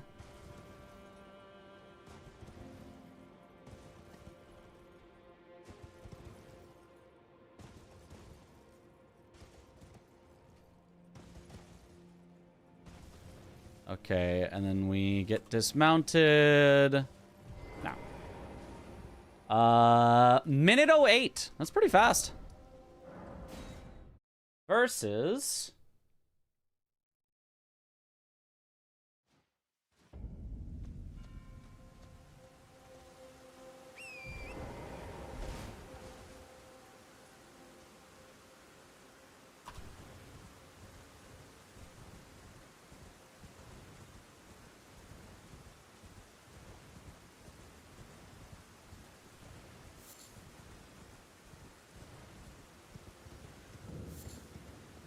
What bosses could you do for Chris to give him more time in base game cleanup?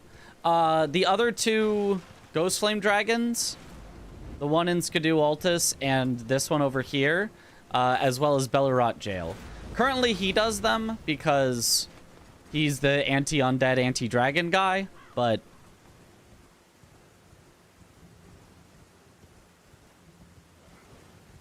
would not be bad for me to do it either.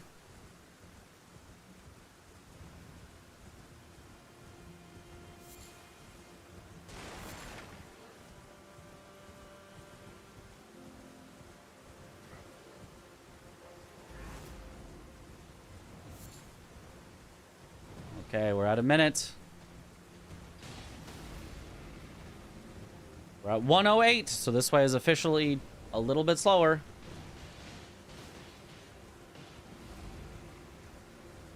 We are at 1:20. 12 seconds slower. Plus the slight optimization of doing the Skidoo guy along the way. Plus not having to pick up that grace, which is 4 seconds, I think, per grace pickup. 112, 116... Or sorry, 12, 16, something like a 20-second save, but I lose the Skidoo. I mean, if I'm cutting a Skidoo, I'd rather cut the Loft one, which loses me 30 seconds, than this one, which loses me 20 seconds. So I think I continue my current routing. I think it's worth it for the Skidoo.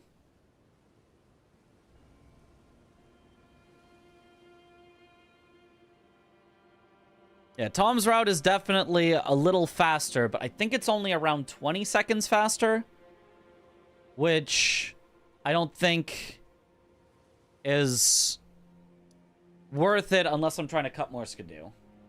Cut both, save 45 to 50. If I cut both, then I could cut 2 more other Skidoo, and then I'd be 2 levels lower than I currently am. I mean, I guess I could cut the Gaius Skidoo, and then I'm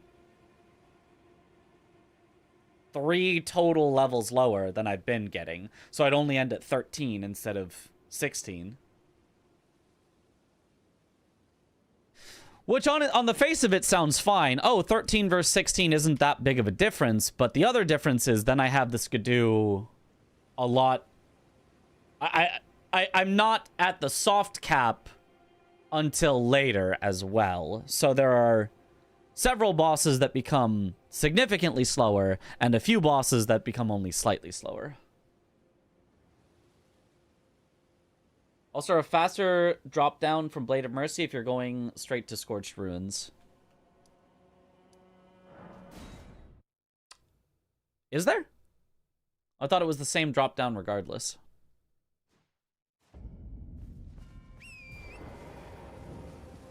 In terms of the fastest one.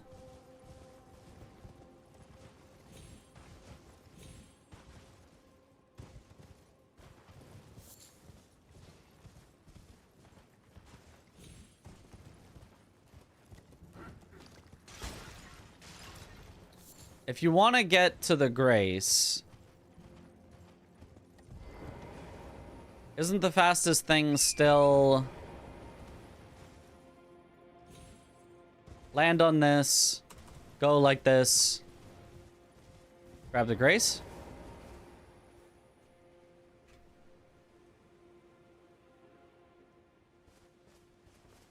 Then jump onto the highest part of the railing to go ahead and to the right. All right, let me see.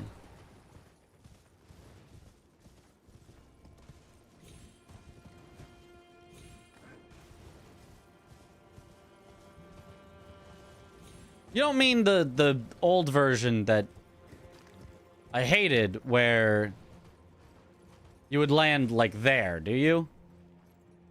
Which was like so minusculely faster and had a chance to die and ruin everything, right? No, okay. So you said, looking out from the room, go to the right.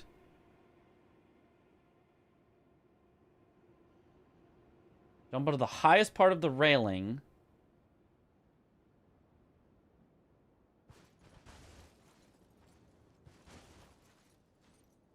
Highest part of the railing. Do you mean this way? No, you can't mean that way. I'm confused. Oh, wait. Highest part of this railing, and then... Also, what's this item? Oh, Black Firefly.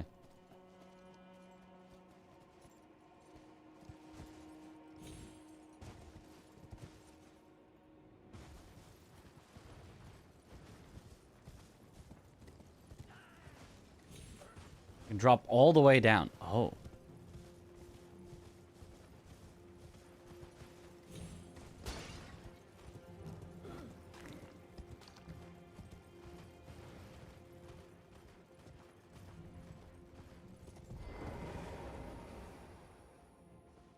The clip. Okay.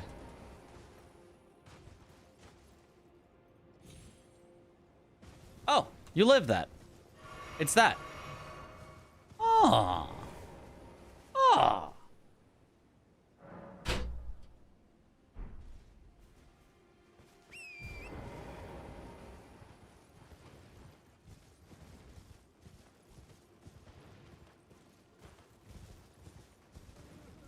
Okay, yeah, that would be a little faster.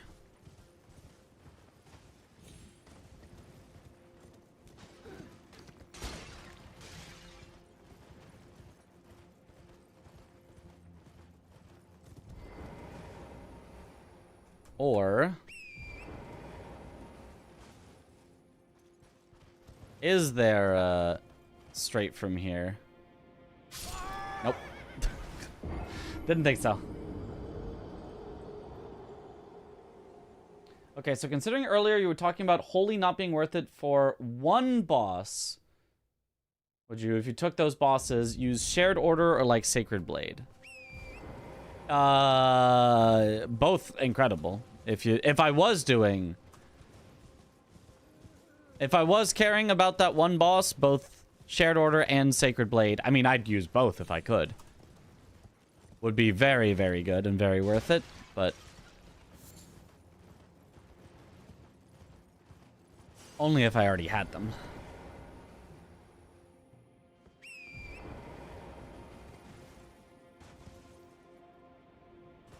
Yeah, it's got to be that. That's pretty fast. Yeah. So then I grab that. Then I go to the pot guy. Then I go to the skip. Okay, I guess let's time the difference in that. For the ones you could take from Chris as well. Oh, I mean, they're still too far away to be worth any of that. I would still kill all the Ghost Flame Dragons very quickly, even without any of that. It's not very necessary. That's it. Cool. All right. Let's do some timing.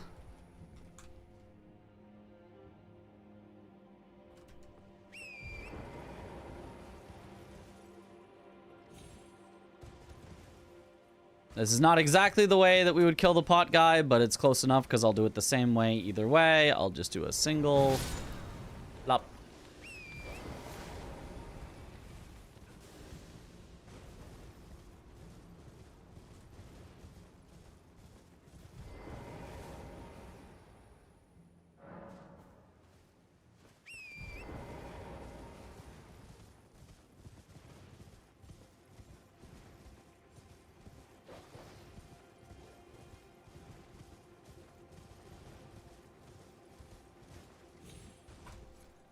Okay, that took a minute minus 15, 45 seconds.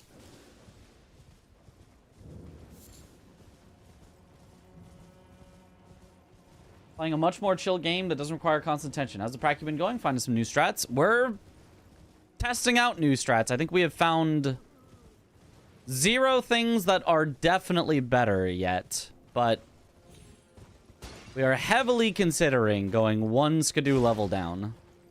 And I think we just should. I think 1 Skidoo level down, I think, is worth.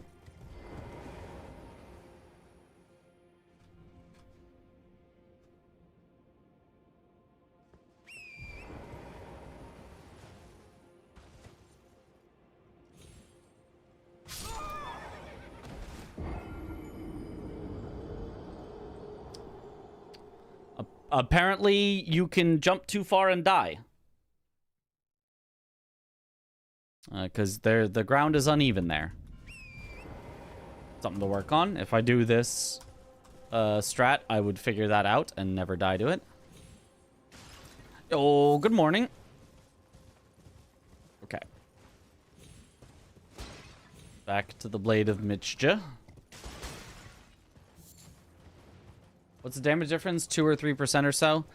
Yeah, I mean, earlier on in the run, it's up to 10% difference because 1 less Skidoo level at early Skidoo can be like a 10% difference, but by the end, yeah, it's like a 2 or 3% difference.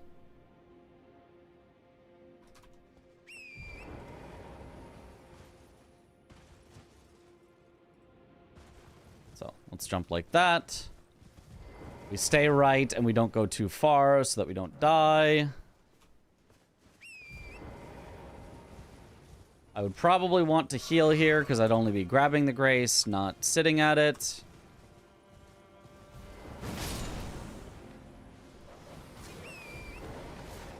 We assume that we don't get killed by the dogs, which is slightly harder from this angle, but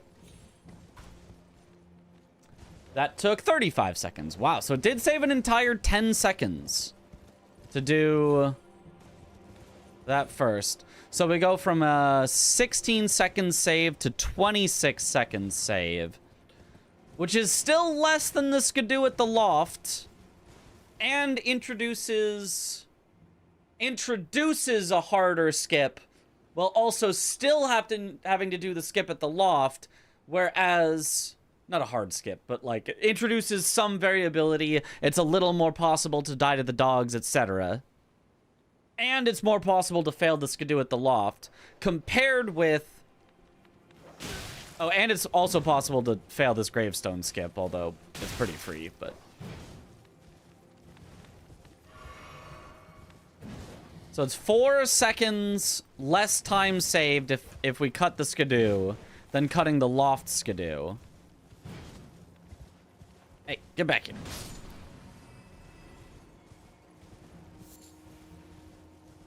With a lot of downsides of inconsistency. So I think we would only use this route if we want to cut even more Skidoo. And for now, I think we only cut 1 level of Skidoo and see how it feels. I think we cut 1 level of Skidoo, see how it feels. And then I think we consider this for later. If we find enough other Skidoo to cut, that it would be worth cutting this. Yeah. You can also do the gravestones down to the forge faster. Probably. 4 seconds faster? Like, makes it tied? Makes it 30 seconds to 30 seconds? I can see that.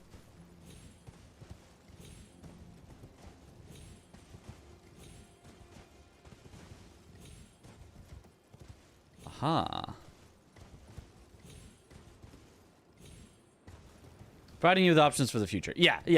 I mean, I agree. I think this is the next skidoo I would cut after the one in the loft. I think I still would cut the loft one first because it actually reduces the variability to cut the one at the loft, whereas it increases variability to cut this one here.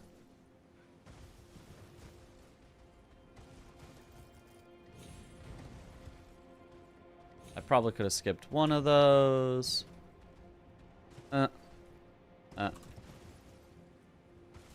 Yeah. Yeah, there's definitely a better way to do that. I'd have to figure it out, but... Yeah, so right now, I think our best combination of time and consistency is cut the loft, cut the church skidoo, which takes an entire minute. That gets us down one skidoo level. Keep all the rest. That actually makes the overall route easier in terms of skips, slightly longer fights, slightly less damage reduction. And yeah, should be good. If you cut the one, you can cut 3 because the skidoo level will be the same, one less. Yeah, but I don't know what other ones I would cut. Like, the only other ones I can think to cut are Gaius, because a set of 5 is kind of like 2, because it's a full set of 3 plus another 2. But, like, I feel like that one doesn't take long. Like, how long does it take to grab the ones after Gaius? Let me ponder that in my orb. How long after a Gaius kill does it take to grab the skidoo? So let's say that we killed him around here, because we usually kill him pretty close to the gate.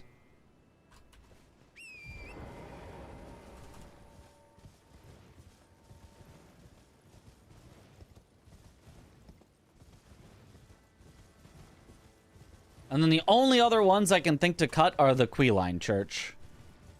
So I could cut the one we're talking about and the Queeline Church. And that would probably be like 30 seconds and 30 seconds. So that's probably another minute saved to be one less skidoo level. And then bop, bop, bop, bop, bop, bop, bop, and then I'd port away now. 40, maybe 45 seconds. Probably 45 with the grab timing, because I kind of approximated it, but it does, like, slow you down a little. So 45 seconds for 5 skidoo, we're definitely not cutting those. We're definitely not cutting those. That'd be silly.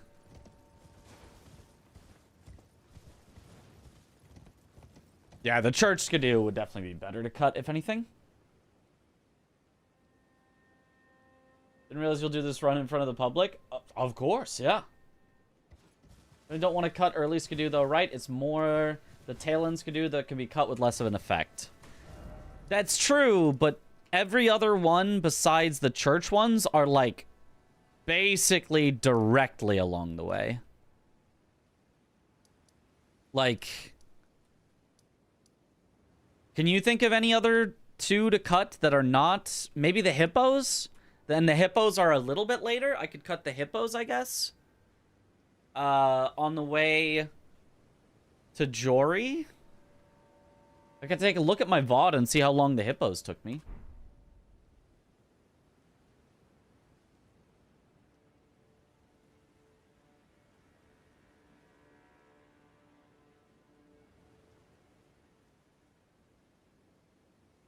Was maybe that, how long does that take? That is the question. Let me look back. Let me open the VOD. Open the VOD. Open the VOD. Now we're echoing. All right. From our run earlier.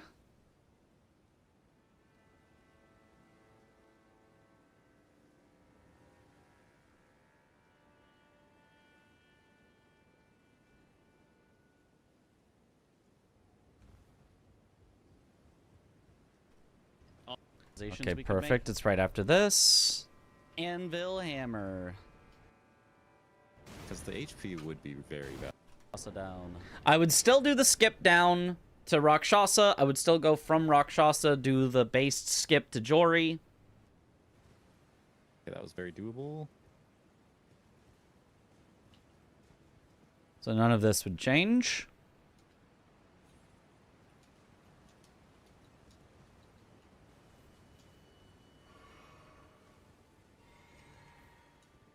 And then it'd be, okay, from approximately here, 135, just for approximate numbers.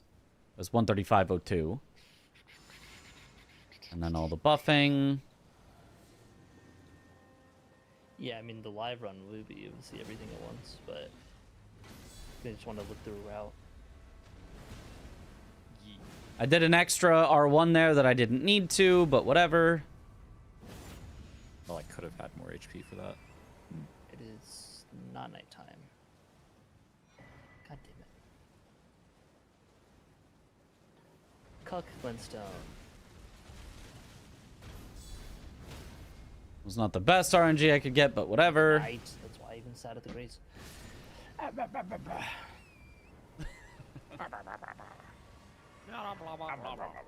And then I'm probably about as close to the end as I was about there. So about 50 seconds.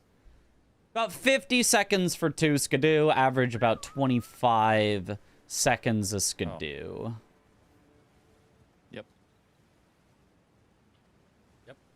Yep.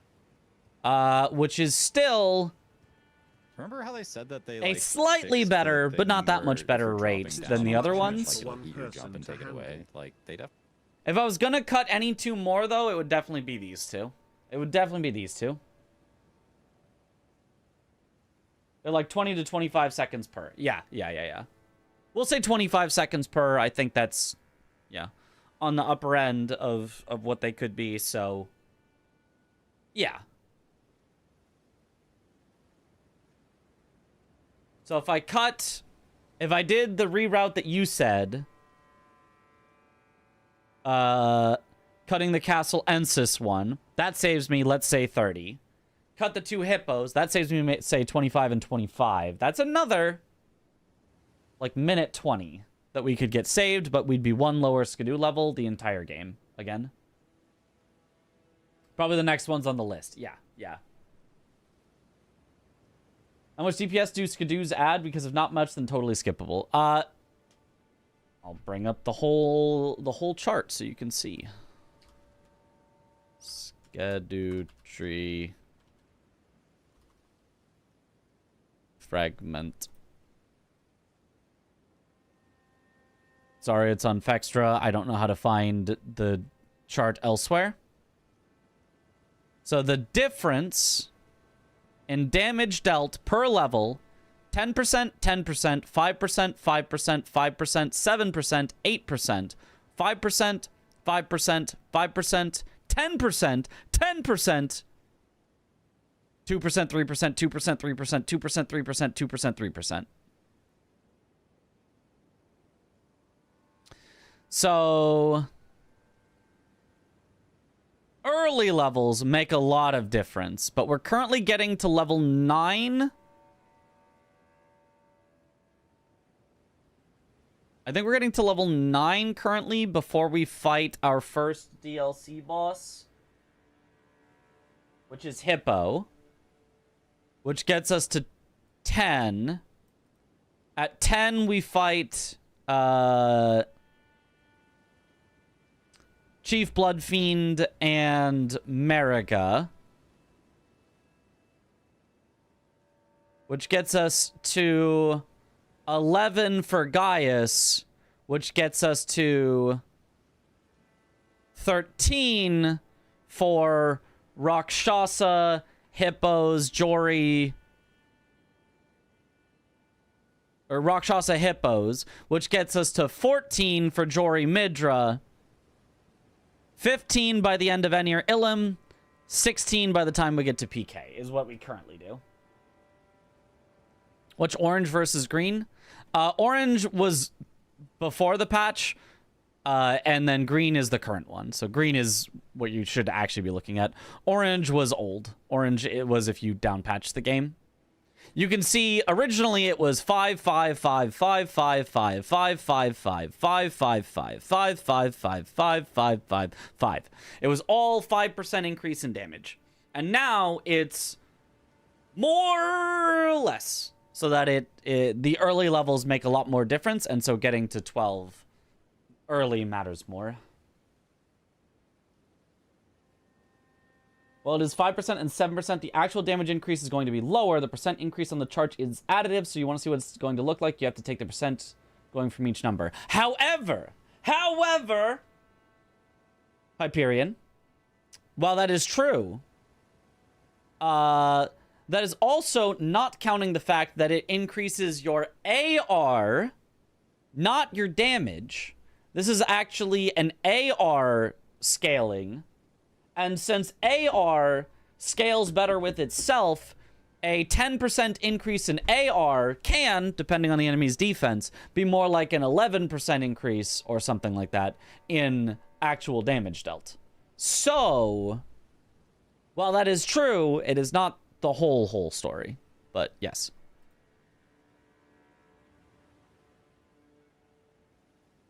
However, educational. Yeah, so basically, if we drop down one level, we'd be 8 for Hippo instead of 9. Honestly, that'd be fine. We might have to do one extra R1 at the end, but whatever. We'd be 9 for Chief Bloodfiend and Mariga instead of 10. On Chief Bloodfiend, we currently miss a one cycle, so instead we would just miss it by slightly more, but we'd still kill him. With the same number of hits, so it wouldn't affect anything.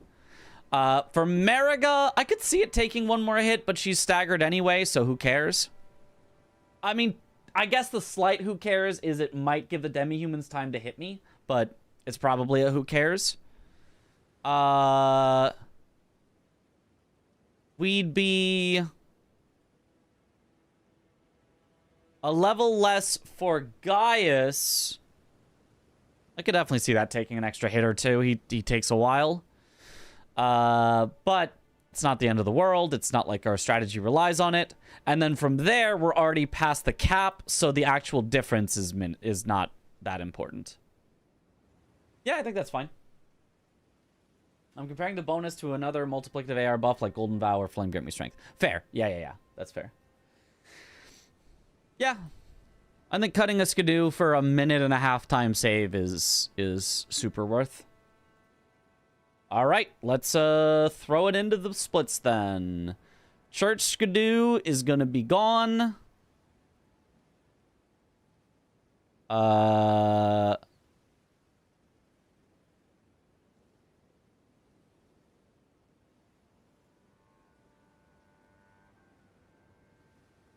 Which also means that leveling up and buying stuff is going to get moved down to after the furnace pots. Yes, this makes sense. Because that's the next time that we're warping out anyway. Question is now, which Skidoo do you reach the if defense less than 0.125 times attack, deal damage equal to 0.90 times attack? Because that's how you maximize the damage and minimize Skidoo. Yeah.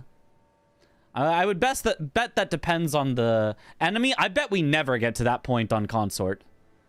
I bet you could stack all the damage we want and we would never get to that point on Consort. So if we cut that one, and then we also cut the statue Skidoo.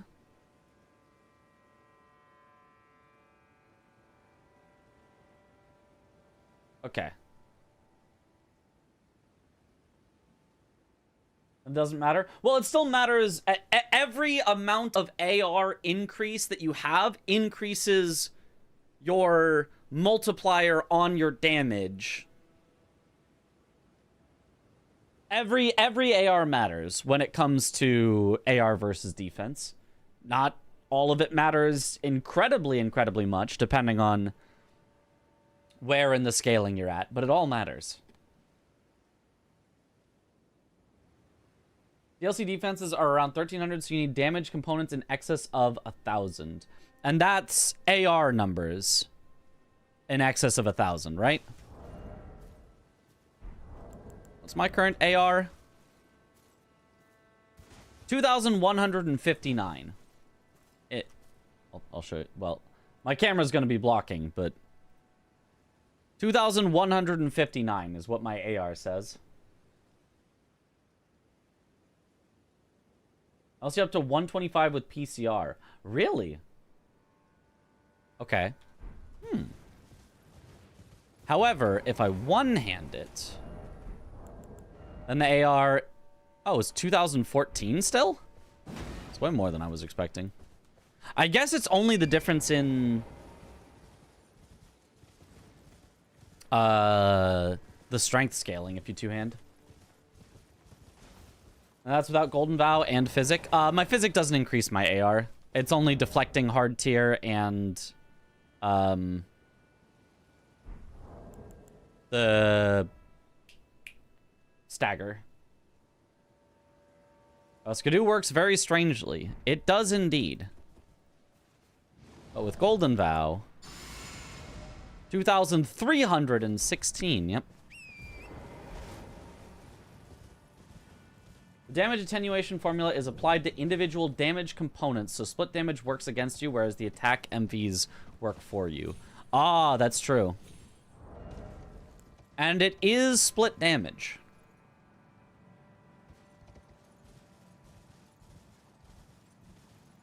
But I mean, the physical is already by itself enough to overcome all the defense. And then the fire probably isn't. Let's do R2s and charge R2s if you want to be in the 90% range. Gotcha.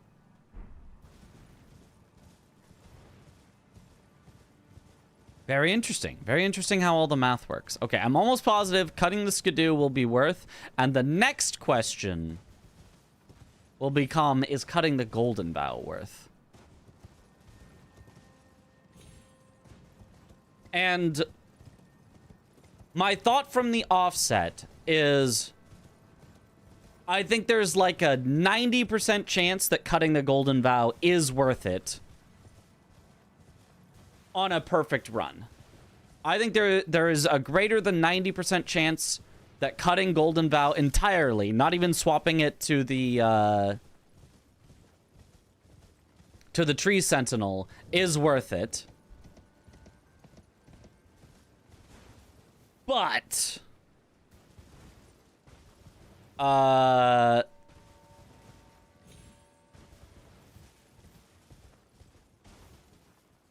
is only assuming that it doesn't cause me to die even a single extra time. Which Golden Vow right now, as a reminder, not only increases our damage by a lot, making it easier to not die because we have faster fights, but also increases our defense by 15%.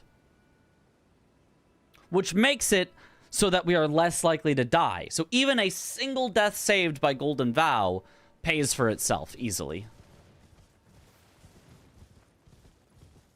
You would need to do 11 for physical to be over 1k without Vow. Ah.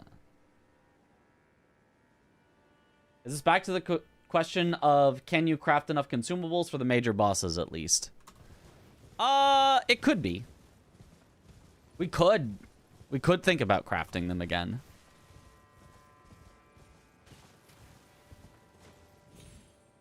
I think the thing with the crafting was the maximum time save from it wasn't that much.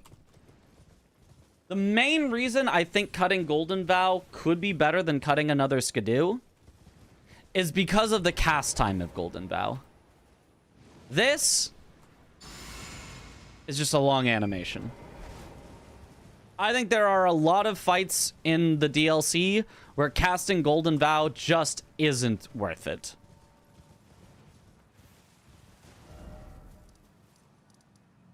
I could go through my entire splits and give an estimated, would it be worth it or would it not be worth it for this particular fight? So on my splits, Let's get to the DLC. Things we kill. Hippo? Don't know. Wait, fights are safer and you're cutting more travel time than fight time if you cut Skidoo. Right. Yeah, I agree with... Well, that wasn't used on Moog, right? So we're only counting from the DLC from when I would start using it. Hippo? Question mark.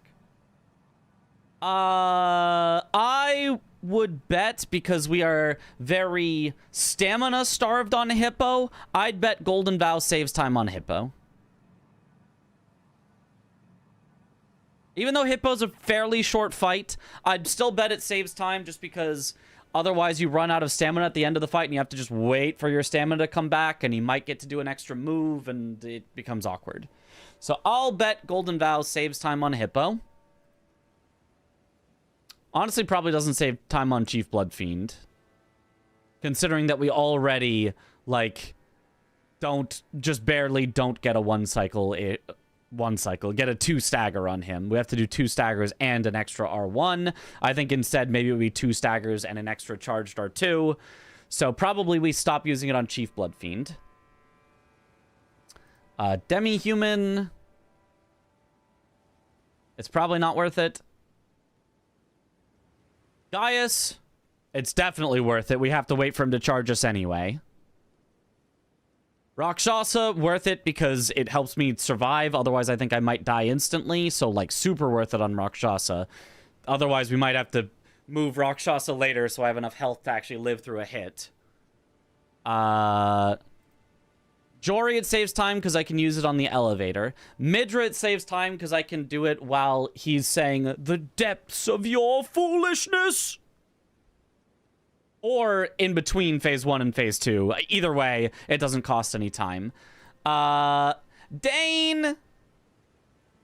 Dane's probably about even. He's a very fast fight, and it maybe only saves 1 hit, but you can also cast it while he's running at you, so it doesn't really lose that much time to cast it. Do you fight Rakshasa without deflects? I do now, yes. The deflecting was fun, but I don't think the deflecting is optimal. I think it's better to just crouch R1, crouch R1, crouch R1 for speed. Mesmer. I'd bet it saves time. That's a long fight. I bet it saves time. Romina. I bet it saves time, but maybe not like that much. I know it saves a good bit of time on Leda and friends. It allows me to kill Dane in an exact amount of hits right before Leda comes out.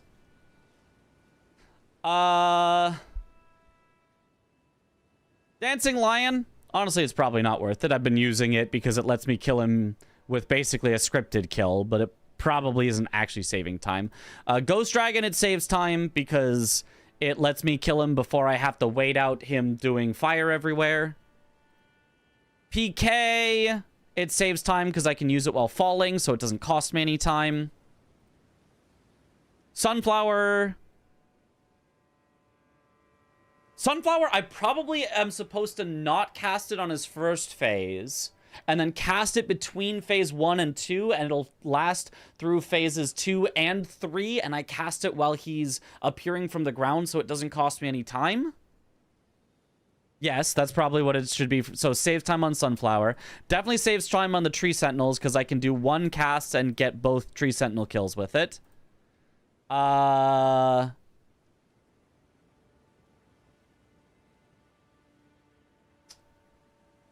I bet it saves time on Falling Star Beast. Having to even just get 1 extra hit on Falling Star Beast can be tricky. He can stall a lot. Saves time on Geru because I can cast it while falling. Saves time on Death Knight because I can cast it on an elevator. Saves time on Metter because I can cast it while blowing the finger. Saves time on Ymir because I can cast it while he's spawning in. Probably saves time and helps me not die on Dancer. Probably saves time and helps me not die on Red Bear. Other Red Bear, probably not worth it. Saves time here because of Elevator. Saves time here because I do not want to have to run away from the Forgs, so it just barely gets me a quick kill where I don't have to worry about the Forgs. Probably doesn't save time. Saves time because I can use it on an elevator. Saves time because I can use it on an elevator. Doesn't save time and we actually have already cut using it. Probably saves time and screw that guy. Doesn't save time and I've stopped using it, and saves a heck of a ton of time. That's way more than I thought, where it definitely saves time to do Golden Vow. It's actually very few that it even could possibly be slower. Yeah, I think Golden Vow stays. I think I've convinced myself. There's so many fights where it just definitively saves time and there's no downside, where you can cast it on like an elevator when walking up to the boss. I think the 1 minute to get Golden Vow is worth for the safety alone, and it sounds like there's enough small time saves to make it pretty close to neutral. I agree. I think the maximum time save you could get from cutting Golden Vow would be like 20 to 30 seconds, and I think it's worth the safety for the potential loss of 20 to 30 seconds. Okay, good. Keep Golden Vow, cut one Skidoo and test, and then if we like that, think about cutting a second Skidoo and testing again. I think the best way of cutting Golden Vow is per boss and still get it. I agree. I 100% agree. Yeah. Can you Golden Vow Chris to avoid the death link, if only? The depths of your foolishness.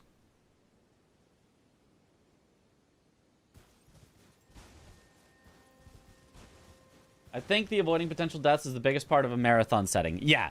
Agree. Totally agree. Okay, cool. So, next thing to test is how does the route feel with one less Skidoo? Who's my favorite Elden Ring character? I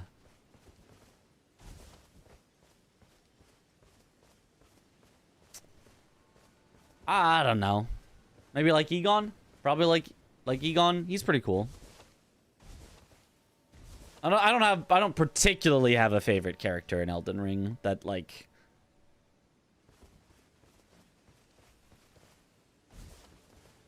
I like a lot of the characters in Elden Ring, but none of them I'm like, oh, that's my guy. I mean, a little bit Egon. I do like Egon because of the speech, but Ansbach, your boy. Oh, that's fair. Rakshasa's the goat until you have to fight her, and definitely not the goat.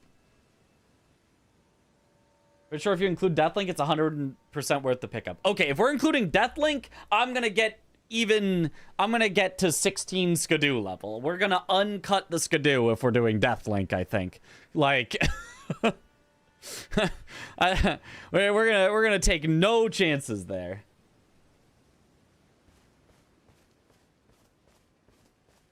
Absolutely adore everything about Elden Ring. I mean, I love Elden Ring, but you know, I think the characters are fun. The characters are solid, but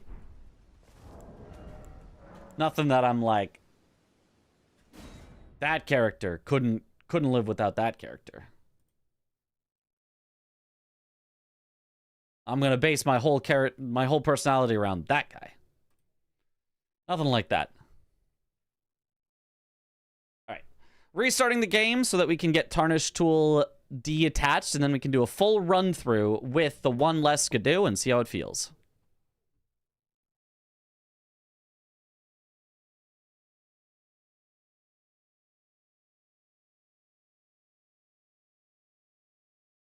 Could not go on without Rakshasa in my life. Okay, all right. Elden Ring would not have won Game of the Year if it wasn't for Pidia, just saying.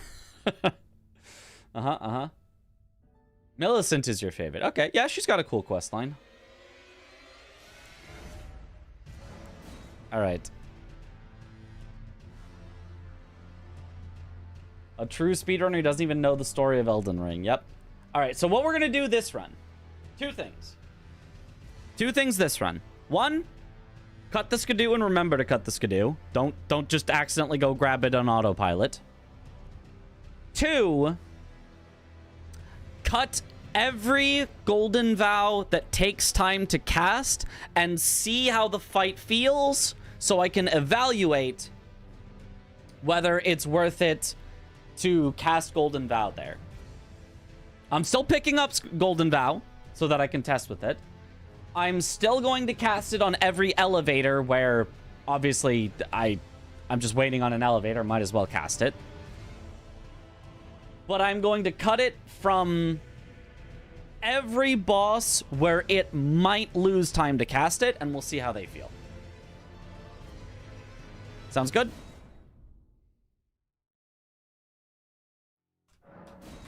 All right. No Skadoo plus GB.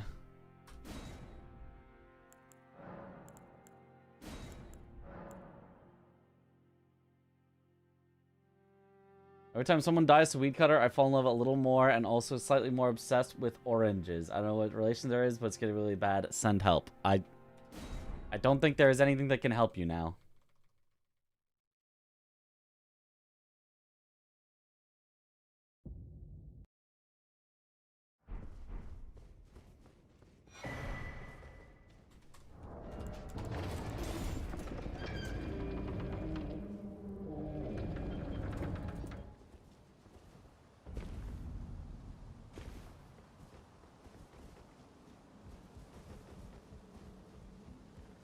Owen doesn't have any NPCs you like as much as Solaire. I think that's fair. Solaire is pretty goated.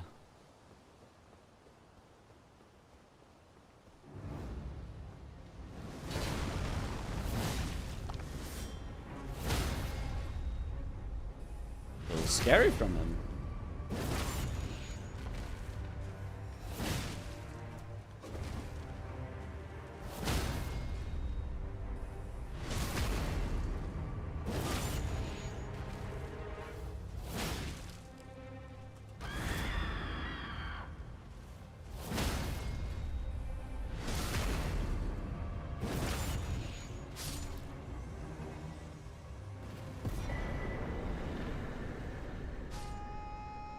Oh!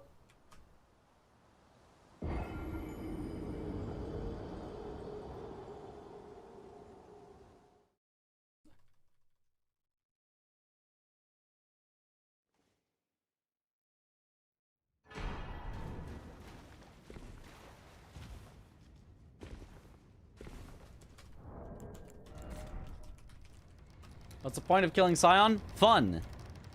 And showcasing. We all kill Scion because why not? And then we laugh at anybody that doesn't successfully kill Scion. The other point of killing Scion is a little bit of redundancy. If none of us kill him there, then one of us has to trek all the way up an entire mountain just to get a refight at him, which takes a lot longer than one of us just killing him there. So, if all 4 of us attempt to kill Scion there as one of our bosses, then as long as at least one of us succeeds, we have saved ourselves a bunch of time later. And if, let's say, at least 2 of us are going to do it, well, then why don't all 4 of us do it? Because why not? Makes for a fun little silly start to the adventure. So, swag. Yep. It shortens the critical path. And I can also that you're not then wine. I am Carl. I mean, it also gives us some runes, which is nice. Not necessary, not the fastest runes you could get, but it's nice. Why not just reset if that happens? Because you can't reset in the middle of a speedrun.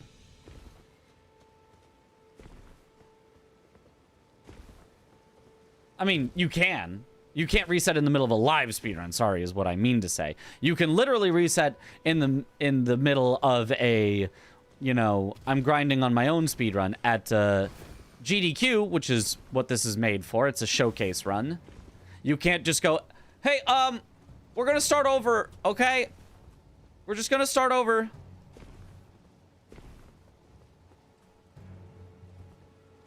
The show must go on, as they say.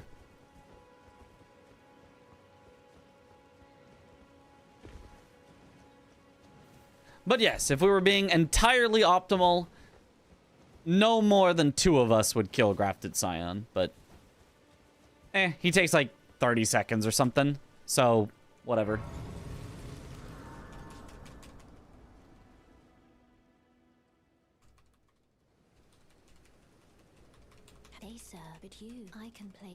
I've seen resets at GDQ. It's true. There have been resets at GDQ, but it is something to be avoided at almost all costs. It is not something that you do lightly if you can avoid it. Right? You reset because you have to. Not you reset because, yeah, we didn't really plan for this. Yeah, we just had no backups in place. Yeah, we just went with no safety, so can we just reset because we just weren't planning ahead? You reset because, yeah, so if I don't get this trick, the entire rest of the run doesn't work, and there are no backups. So I'm either gonna get it or reset. That's when you actually reset.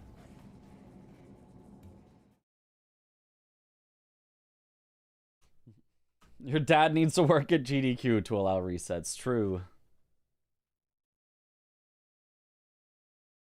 I've seen it's like, okay, this is a turn-based RPG, and I got the fight that is literally impossible to win as the first fight in the game. Yeah, something like that, yeah. And in many cases, people have safety saves in that. Yep.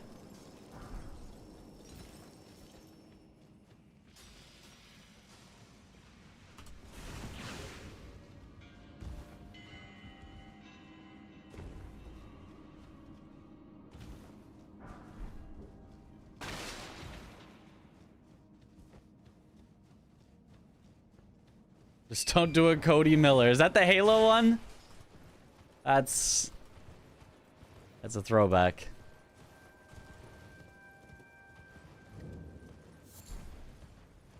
Or do. You'd at least get talked about forever. You'd live in fame. You know, the wrong kind of fame, but...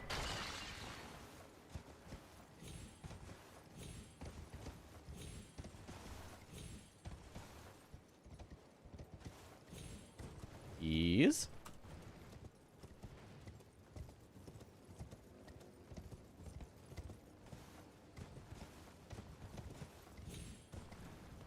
Enough. The GOAT Cody Miller with the 4-hour Halo run on easy. I think somebody playing the game for the first time could possibly beat Halo in 4 hours on easy. I mean, maybe not. It's a bit of a long campaign, but like... If you had, it seems torrent, whereas there is, but I can take gathering. Turn at my hand.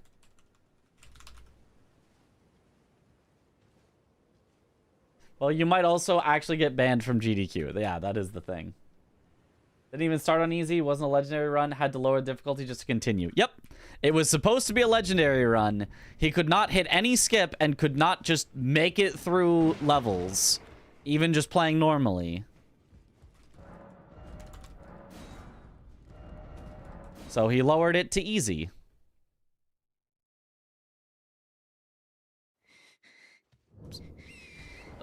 That's wrong.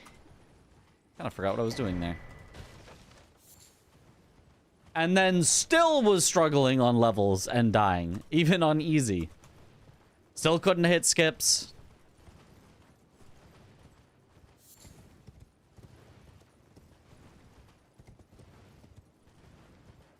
We are still talking about it today, exactly.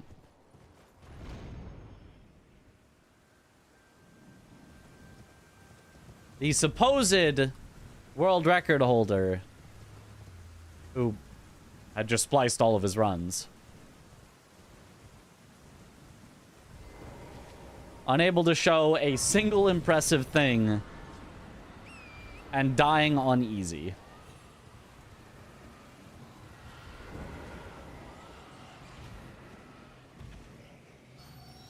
My favorite quote is, I could probably go back to legendary on library. Proceeds to move down to normal. Yep.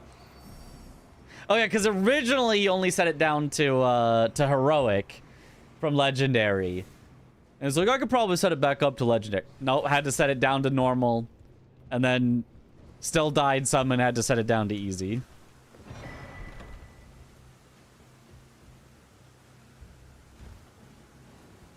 Never heard of him? That's crazy. What was the plan? That's a good question. That is a good question.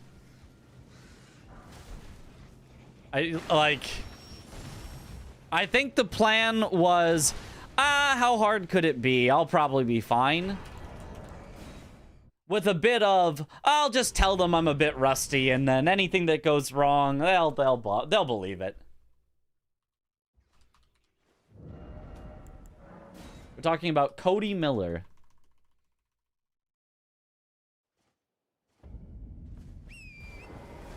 Surely you'd at least practice a bit before an event you knew you'd be on stage. You sure would think that.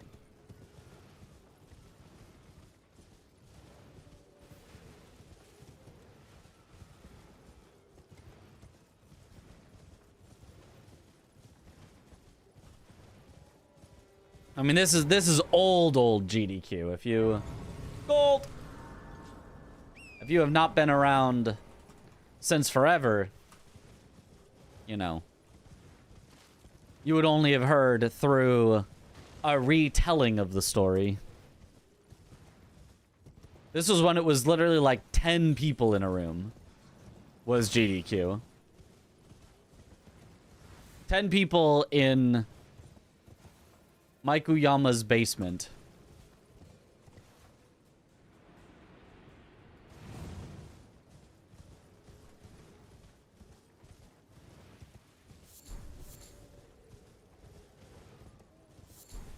Was that? I do not remember the year.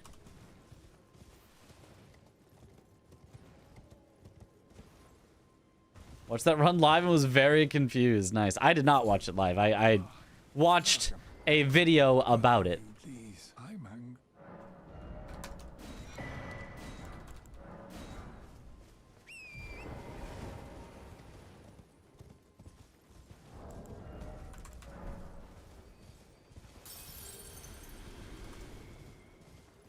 Even 1 hour of restment, I would just pee my pants and use that as an excuse. Yeah.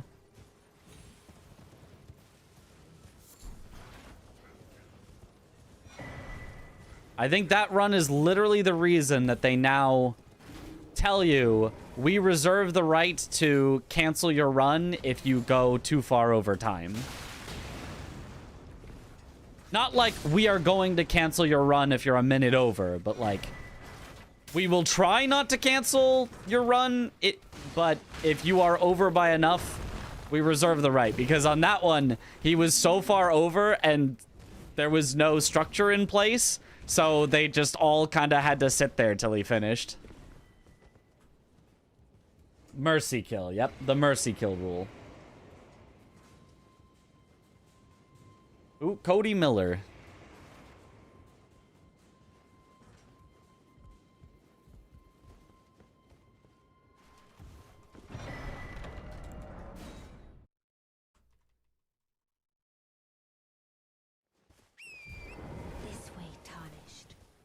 It's pretty easy to see from gameplay if you were close or making any progress, if you know the game at least. Yeah, but like, if you mean about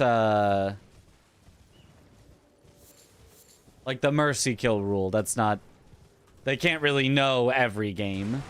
So they would just ask the runner, hey, are you know, if it's getting close on time, the host will literally ask, so about how long do you think you have left in this run?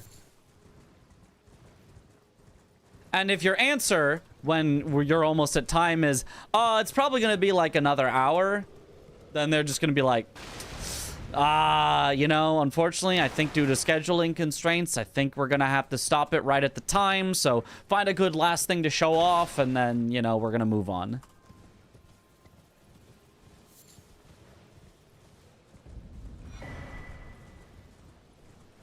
And if you answer, like 5 more minutes, then they'll be like, I think we can get that. Yeah, let's cheer them. Or even like 10 minutes, maybe 15.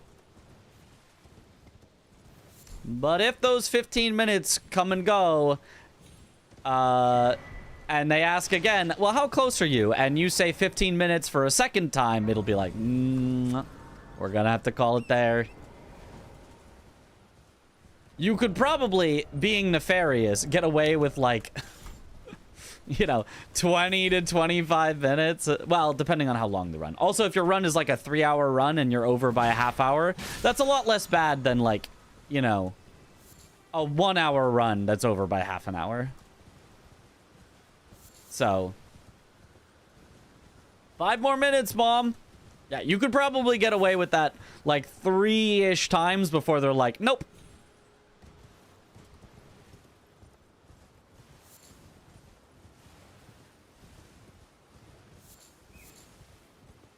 What's the best time for this run? Our best time together is exactly the time you see on the bottom of the timer there, 3:03:14. My best time solo is 3:00:29 or something like that. But I'm not allowing my PB to actually go lower in total time until we, together, as a team, beat our 3:03:14. Until then, I'm just comparing every run against that.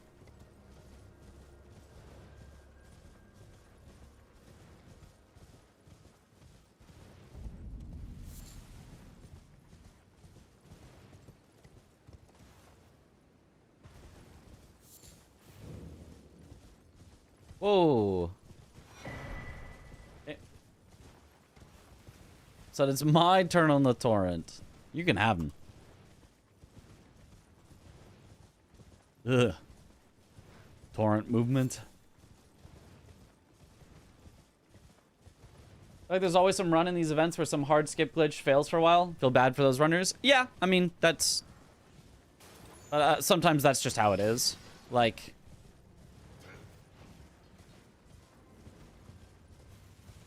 I don't feel bad at all for a runner who understands that... Hey, a part of my run is this really hard skip that could potentially fail several times. I am prepared for that, and I have a way to let people know before I do it, hey, this is a really hard trick that could fail several times. As it's failing, they say, yep, this is, you know, this is what I expected. This is a really hard skip. Bear with me. And once they get it, suitably is excited about getting it to get the crowd to applaud them for getting it. Because then, everything is fine. The only way it's a problem is if a runner is, like, not prepared. Comes in just like, oh, well, you know, I get it most of the time in runs, so I just won't even worry about it. Misses it, gets flustered, and then, you know... has their mood soured because they were really banking on hitting that one skip. Then it's like, I feel a little bad for you, but at the same time, you know, that's generally on you. You gotta know it's a showcase. You gotta be aware of that. And even if it's like, hey, this skip is really hard, I'm gonna give it 3 tries, and if it doesn't work, I'm just gonna load a save that's after it because... I can't continue without it. I think that's fair as well. Nice. Yo, Mr. Kim, thank you for the raid. Welcome on in, Raiders. Can I just reset? I mean, if it's early enough, potentially, but...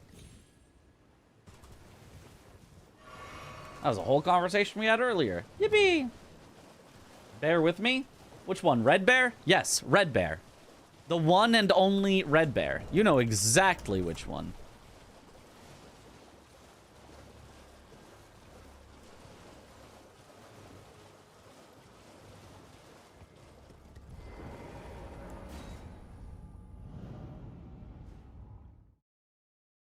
It's cool to get a new PB or world record at an event like this. It's cool, but also, in my opinion, it's kind of bad. And hear me out on this. It's kind of bad because it probably means you didn't practice enough.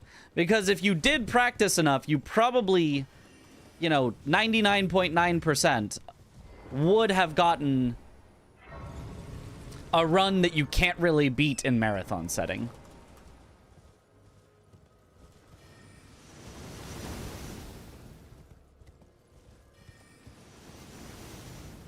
Like, you know, any run that you have grinded, it's just not really going to be possible to beat that in a marathon. There's probably some exceptions. There's probably games that are, you know... Oh, this game actually relies so heavily on RNG, and I just happened to get the God roll in Marathon. And there's not that much, like, hard stuff or you know, frame-perfect inputs or anything. It's just an RNG fest, and I just got lucky. Then fair enough. But...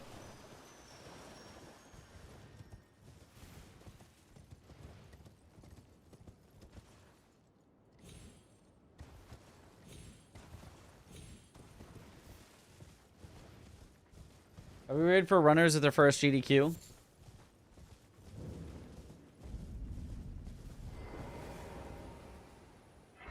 Like, if you're a high-level competitor in a traditional sport, you've been playing in front of crowds in Little League. Most runners are probably used to streaming at their home alone. Yeah. Yeah, that is true, yeah. I mean, it also, I guess, slightly depends on how big of a streamer you ended up being before you go to your first GDQ. But yeah. I think that's a common experience to say, whoa, being in front of a crowd was something entirely different.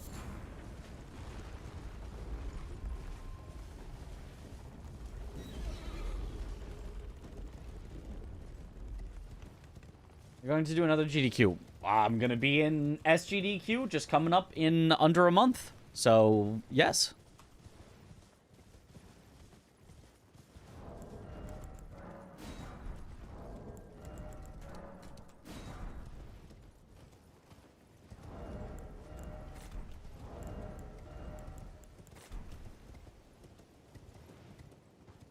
What was my first GDQ experience like? My very first one was an online GDQ where me and Aggie raced in Sekiro. And unfortunately, Sekiro is too good of a speed game. Why is this unfortunate?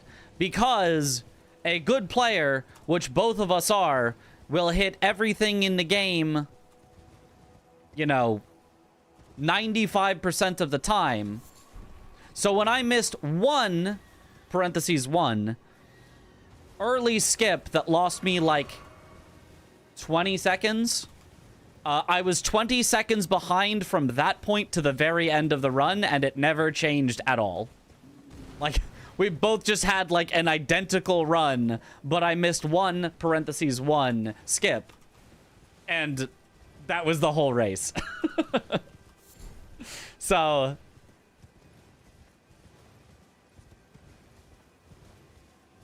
he won. Yes, he did.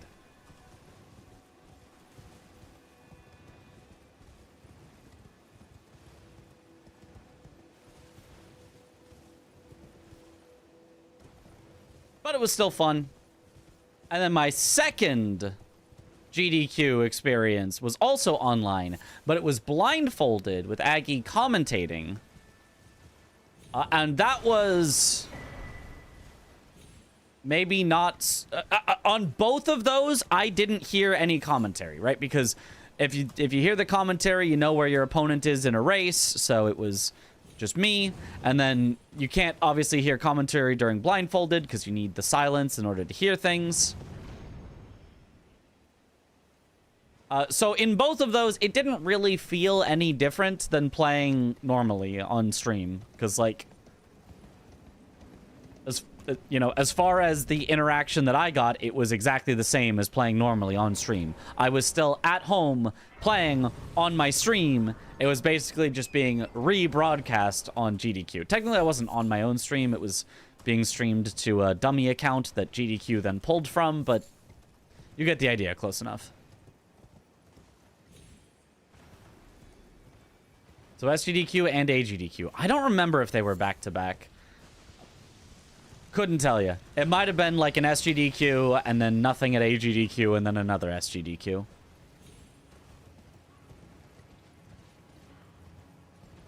Oh, no, sorry. That's not what you were asking. You were asking, is there an SGDQ and an A... Yeah. There is a summer and a winter one, and the winter one is called Awesome Games Done Quick. Yes.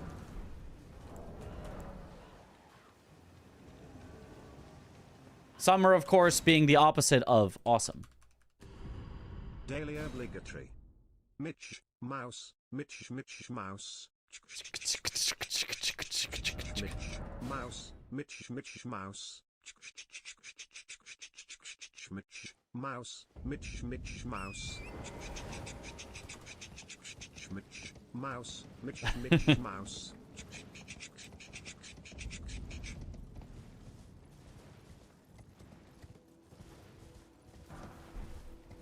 Nice.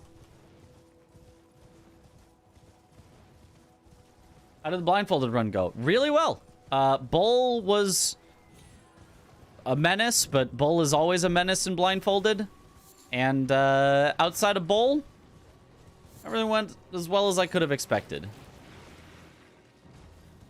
I got my disaster out of the way early and finished really strong, and I was very happy with it.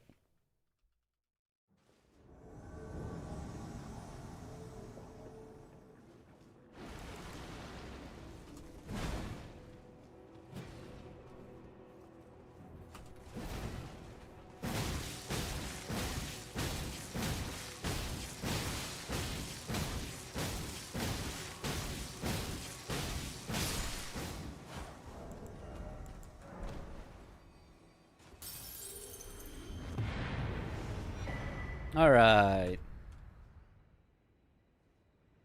No more Mitch Mouse. Colleen.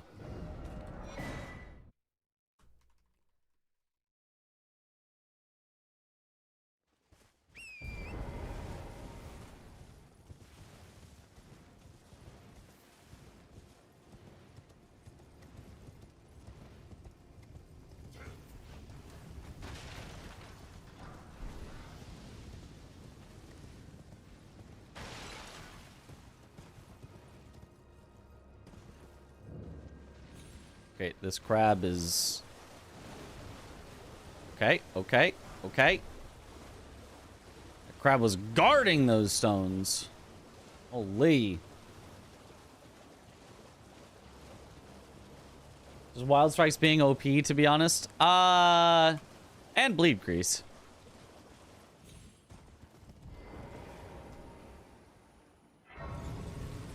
But yes.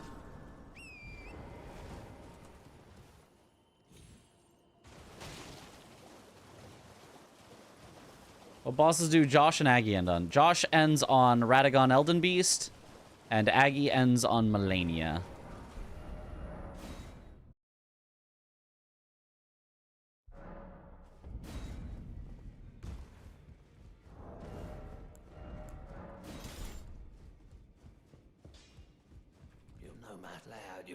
Epic finale, yep. That is the point.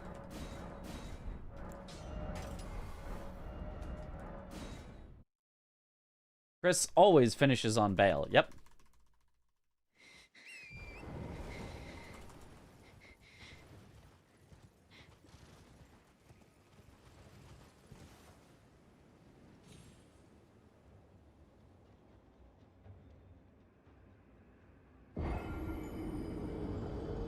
Does your stats show how many hours you streamed during the last 30 days? I'm curious, how much is your average compared to the streamers? I'm sure you're pulling numbers on them. It does, yeah. I could see how many hours I've streamed in the past month.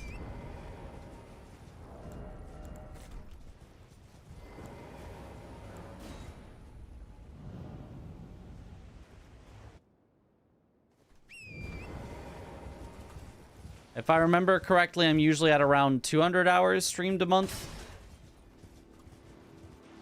Depending slightly on whether the days off that I was gone for Parky's sister's wedding are still within the last month, or whether they have fallen into the previous month.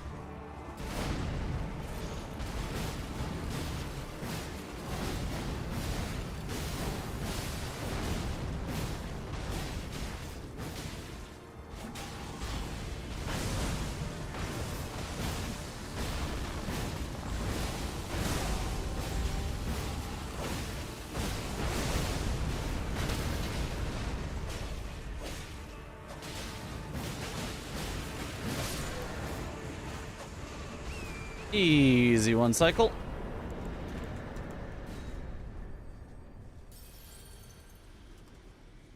Parky's sister's nephew's brother's former roommate? Yeah. What does that make us? Absolutely nothing.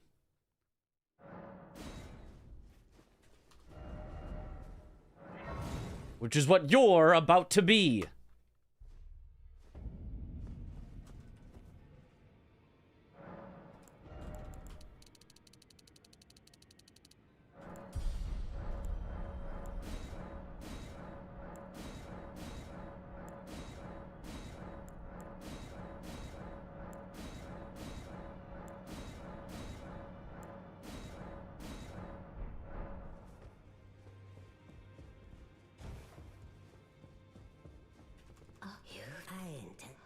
Let's great anchor until it will dredge across the far. But the Kurso brave seek to become lethal.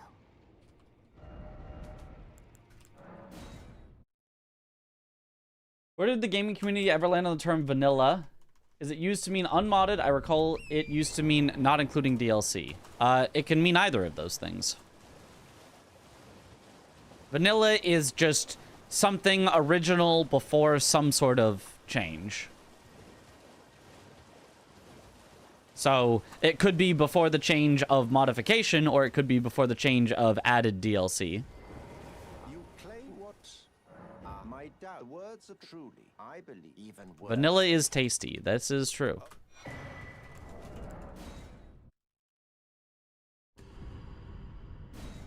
I've streamed 230 hours in the last 30 days. Oh, that's a lot. I'm glad. You have a... I wish to a night luminary. So, now. Get Lake South. Forgot for a second.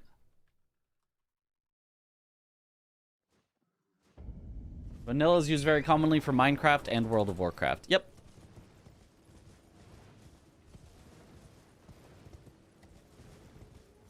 You know how much vanilla extract you'd need to drink to get tipsy. Is there alcohol in vanilla extract?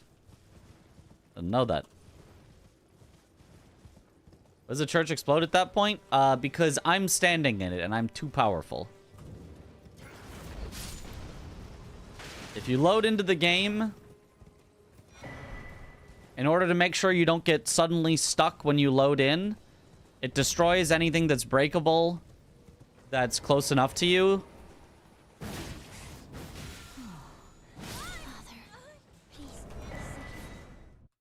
And so the church is breakable. So it gets destroyed.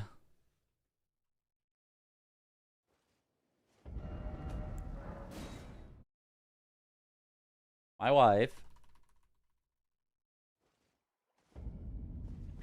You put vanilla beans in alcohol to extract the flavor. Well, that... I don't think that would... Oh, to extract the flavor from the vanilla beans. I see.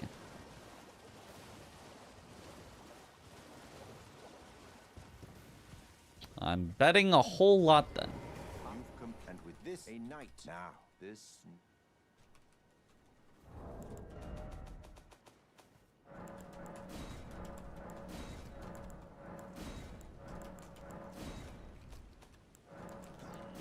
Oh, heavens. Clench your teeth or something. Wait. Never flicker, it is what you have. I haven't crafted one of my things yet. It's like 80% alcohol. Oh, well then I guess maybe not a whole lot then of the extract would be necessary.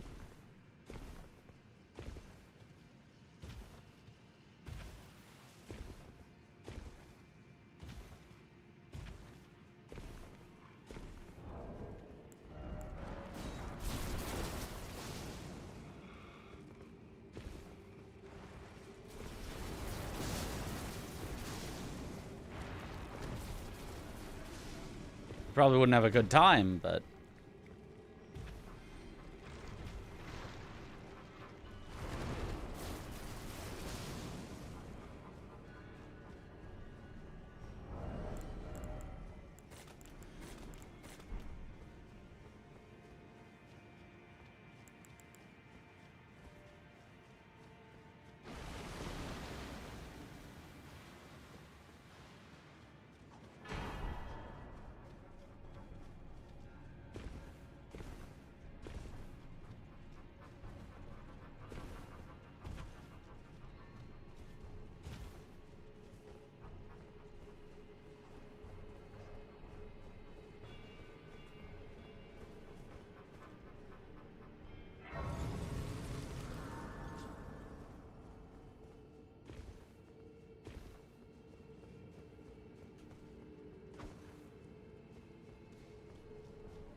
Excuse you, sir.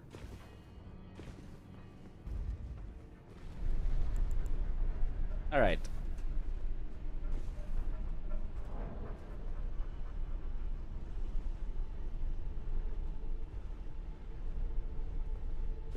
All right, Moog. Time for the one cycle.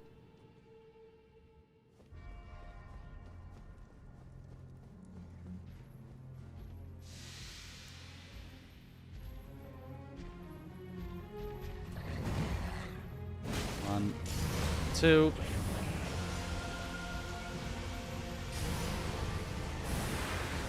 Three. 4. 5. 6.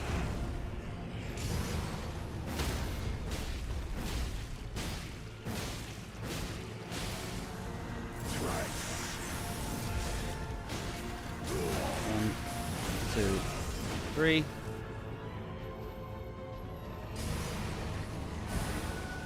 4. 5. 6.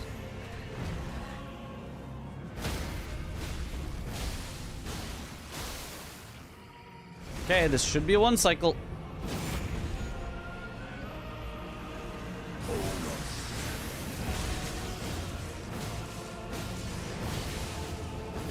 I can see Easy. the coming of our dynasty. Mitch win.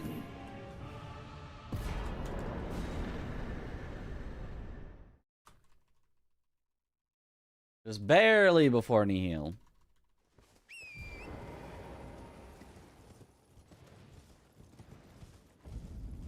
Skip this.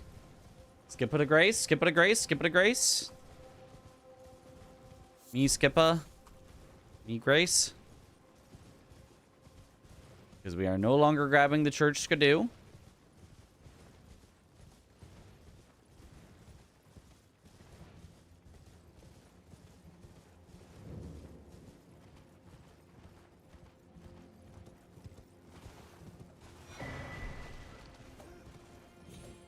Hydrate. Good time to request that, but okay.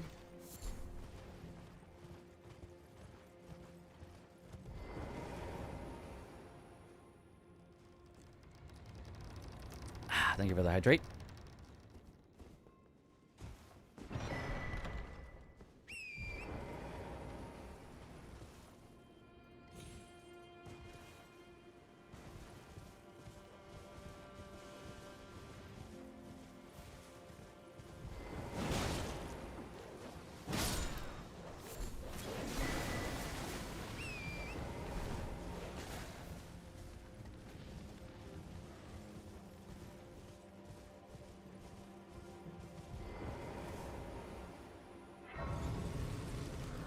Blade of Midge.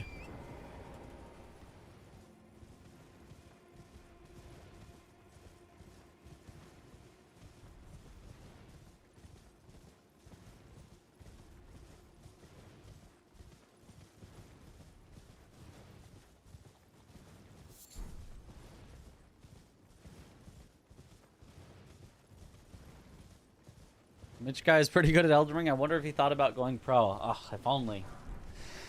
If only I could. Those pros are too good for me. I'll never reach them.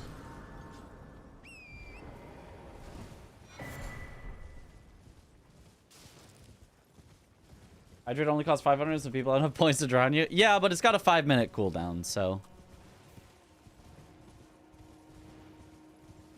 It's cheap because I'm okay with people using it every 5 minutes, because if I take a drink every 5 minutes, I mean, yeah, I'll probably have to go to the bathroom at some point during stream, but like, otherwise it's relatively healthy to, you know, keep drinking a bit of water every 5 minutes. And secondly, it's cheap so that if I ever I'm in the middle of something and I can't get to a hydrate and it gets forgotten, I'm not gonna feel bad about somebody being out 500 points. Like, Redeem it again for another 500. It's only 500. Like, you know? If it was like 10,000, I'd have to like, oh, I need to hydrate right now. This is so important. Somebody's spending 10,000. And that'd ruin my speedruns.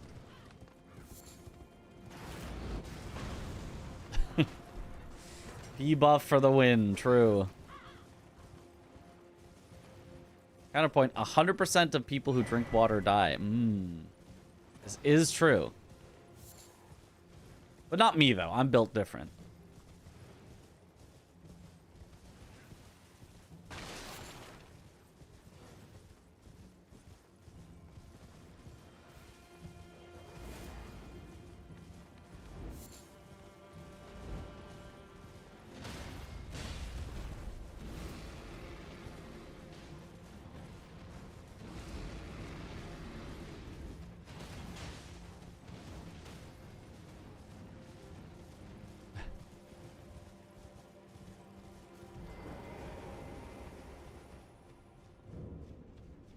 % of people who don't drink water die faster. This is a good counterpoint.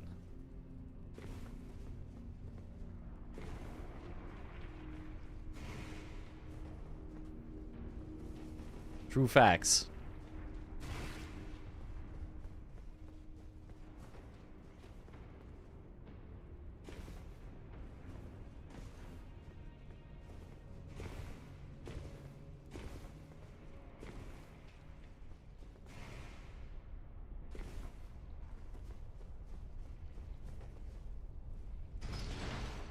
Decided I want Mitch to be a full-time commentator. You should start commentating on Chris's Dota matches and sit at the desk for an international. I mean, I would be down to commentate at an international, but I don't think they would want somebody who hasn't played the game since 2019.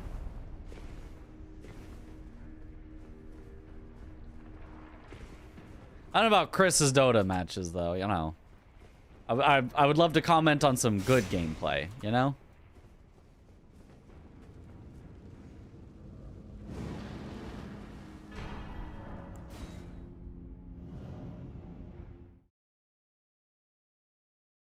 Oh.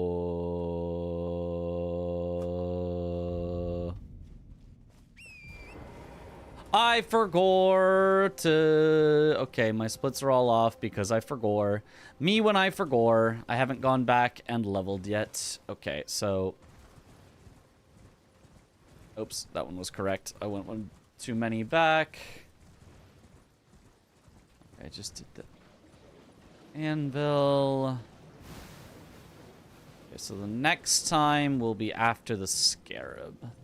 After the Scarab, I'll go back and level, and then the individual splits will be missing, but the overall time taken will be good enough.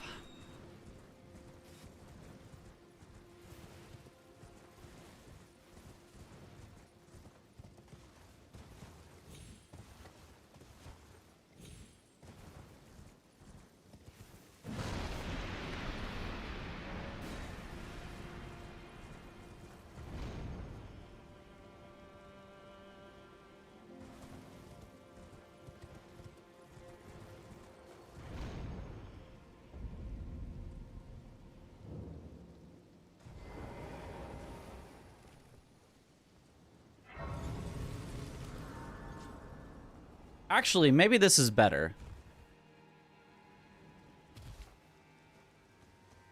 Because I could level at a grace I'm already gonna sit at. Yes. Yeah, you know, on accident, I think I did the right thing here.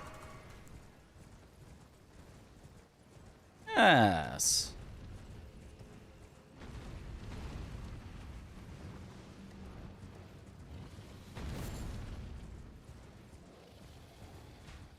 Alert, nothing was wrong. Alert.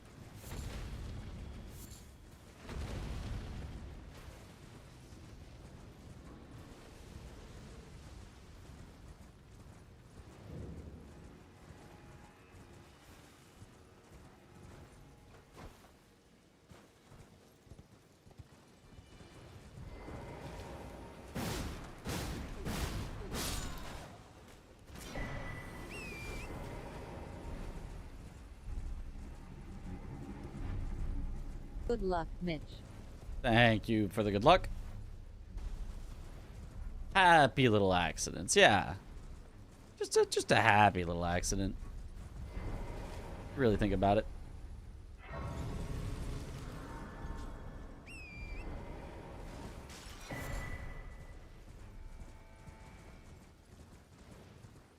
This does mean I need to skip.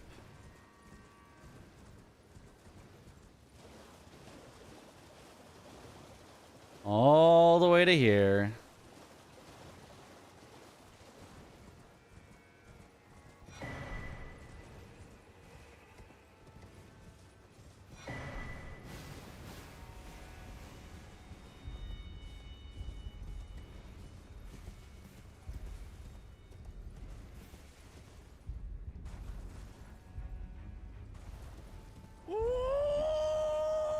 You're a viewer, but thank you for being funny, great streamer, and UK friendly. Yo, thank you for watching and chatting.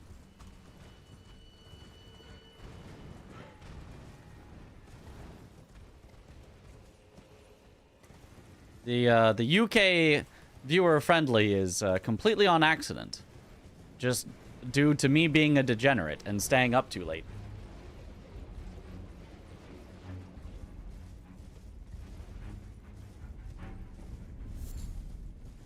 Secretly European. No! I would never.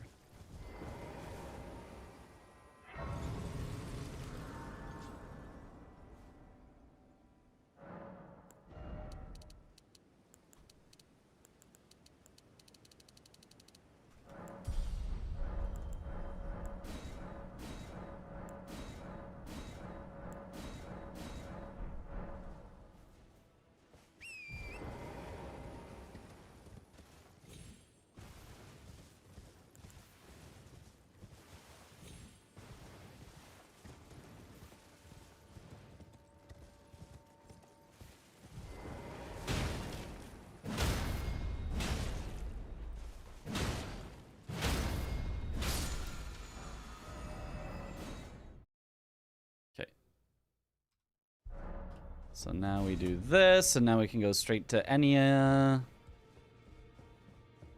Only fine. You have now to become the thing as Don't need to level now, because it's already done. It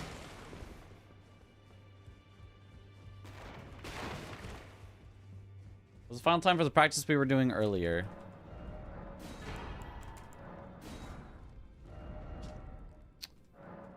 And then Morth Ruins is the perfect spot to warp back to. Even better.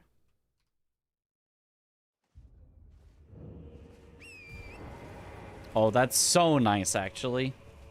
It was a 3:15:30 or something like that.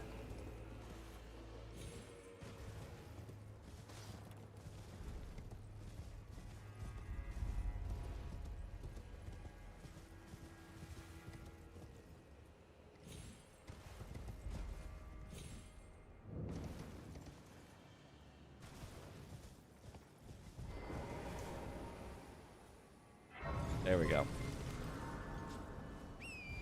Oh, Dane!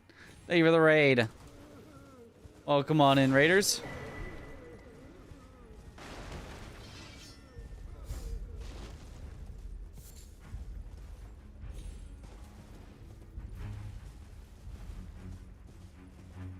It still makes me mildly second guess myself every time I say Dan instead of Ray.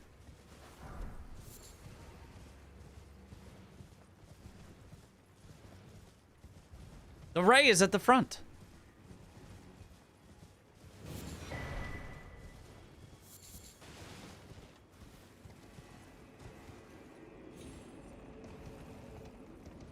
I appreciate every time, though. Hooray! Day Rands. Yeah, that should be her name. Change. Yeah, that'd be a good one.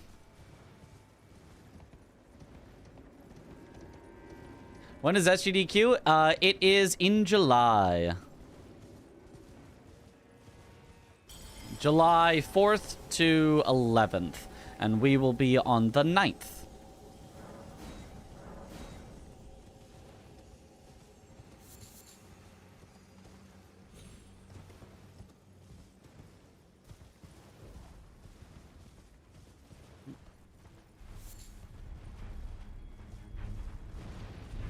Hope the bingus went well.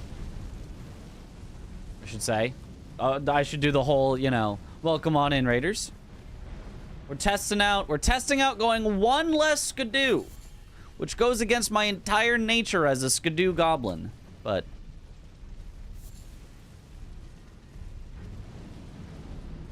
you know, sometimes you gotta try.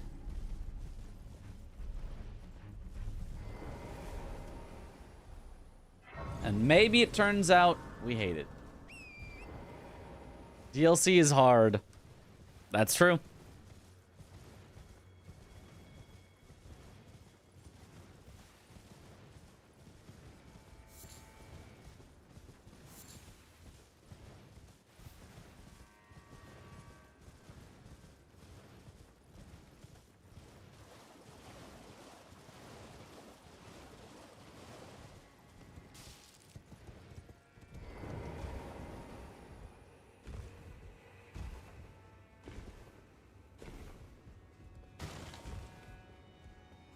Nice.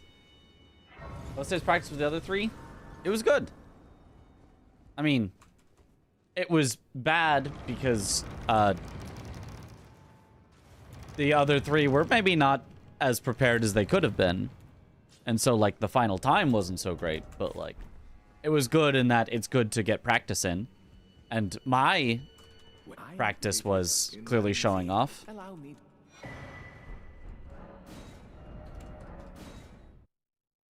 Gold.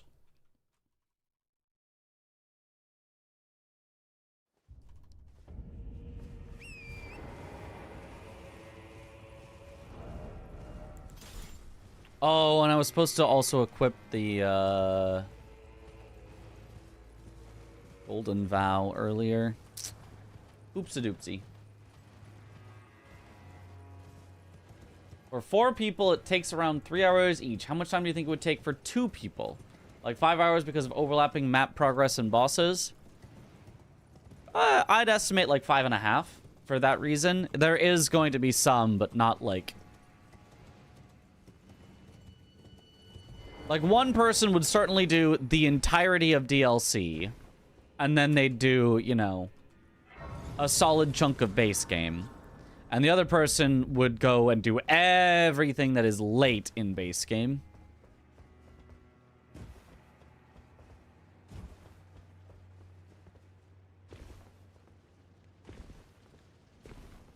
The DLC person would probably do, like, the underground stuff. And then the base game person would probably just stick to above ground the whole time.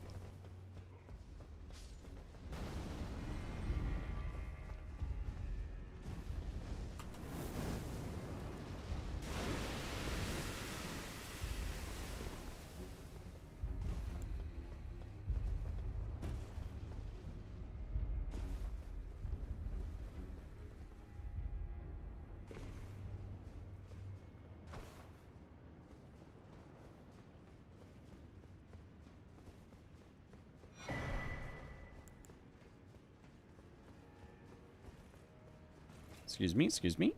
Pardon? Are the bosses split in 4-player? I get basically all the DLC except for the dragon stuff. Chris gets the dragon stuff in the DLC and mostly early stuff in base game, but also Caelid, because you can get to Caelid from very early in the game. Josh goes along the main story path and underground, and Aggie goes side stuff like Consecrated Snowfield and other various areas. Like Altus Plateau and cleaning up and stuff. Volcano Manor.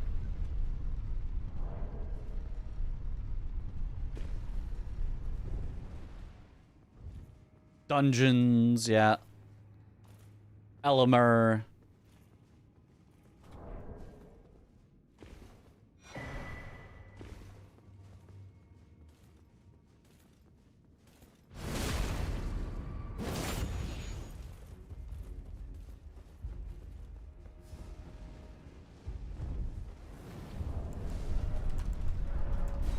All right, it's the elevator where I pop runes.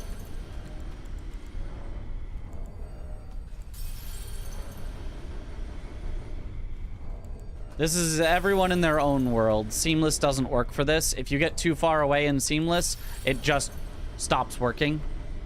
Like, at all. Bosses just won't spawn in. If somebody does enter a boss fight, it can teleport everyone to that same spot. So when you're trying to separate, it doesn't... You can't properly separate. How did I... Rolled that by so much. Oh, I guess it's the kukri. Didn't realize it saves that much time. Wow.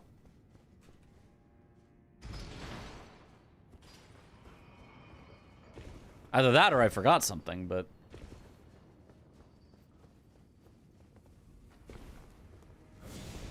If you get too far from the host. Yeah, specifically everything is tied to the host. There is one player who can do everything they want, and then everyone else is beholden to, you must stay close enough to this person, otherwise everything breaks.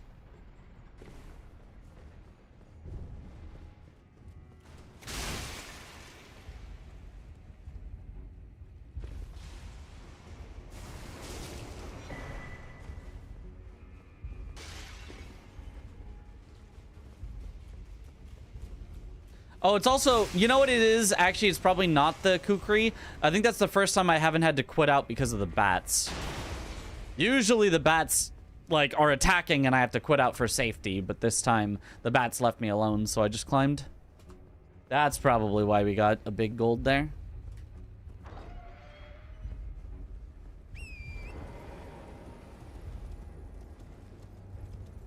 Constrained by multiplayer? That's another interesting issue. We are not constrained by multiplayer. If we did multiplayer, we would be constrained, which would be really bad. So we do not do that. It doesn't... We could not do this run in Seamless Co-op. It would not be possible to do this run in Seamless Co-op. You could do a different run where all 4 of you travel as a group and kill every boss together, but that would take 10 hours, so that would just be an entirely different run.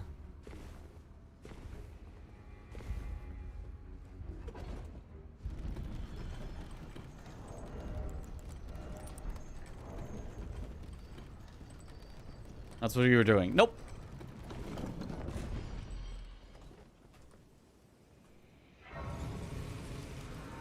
We need Seamless Co-op with even less scenes.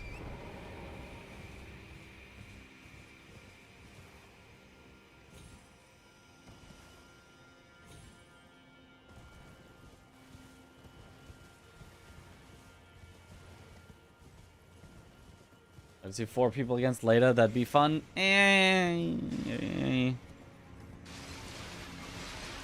mean, I guess, but...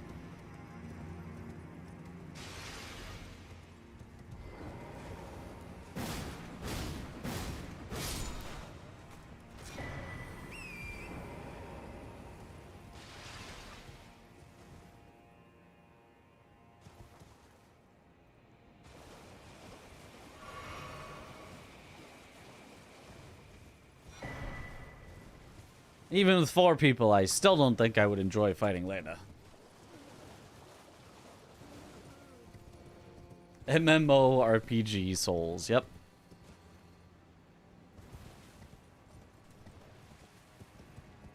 Seamless Co-op crashes on load screens fairly often for you and your buddies. Yep, there's also that. There's also disconnects. There's also crashes.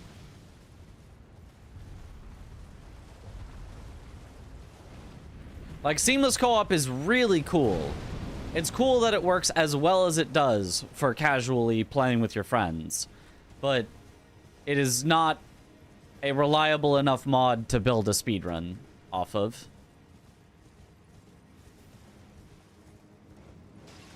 And especially for this particular run, where the goal is separation, that's just not how it works.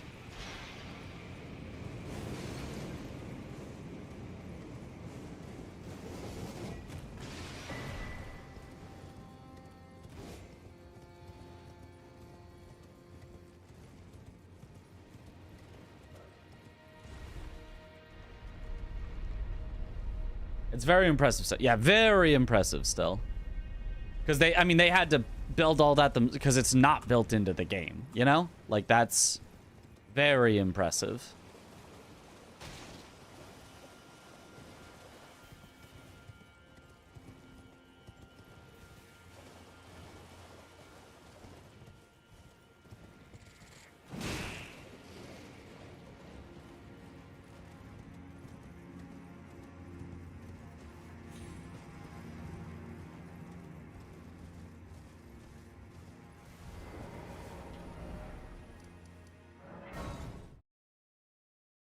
Gold.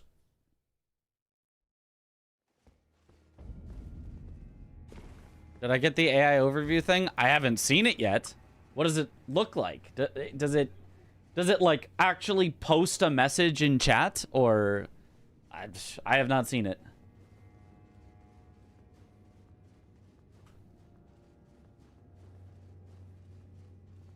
Other people seem to be anti-seams, but they hold me together. True.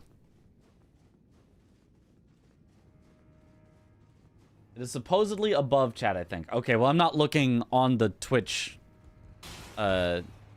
I don't have Twitch open. I have OBS open, which is getting the chat and then putting it into my OBS window. It's not the Twitch window, so if it's just above the Twitch window, then yeah, I don't see that.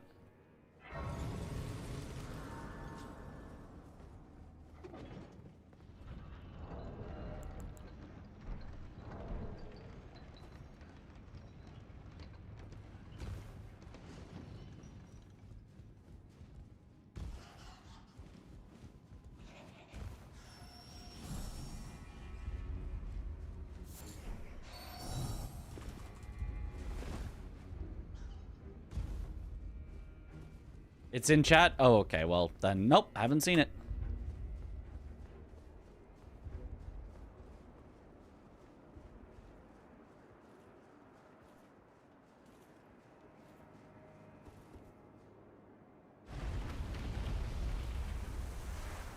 What's your favorite non-remembrance boss in this run?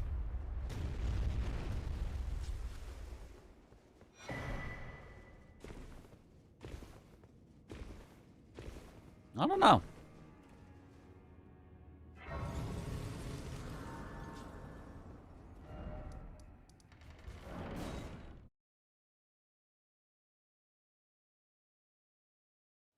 Surely Hippo, surely. I mean, honestly, Hippo is fun in this run. It's over very quickly, but I do like deflecting Hippo. Deflecting Hippo is... Mwah. It feels like an entirely different, much better boss with deflections.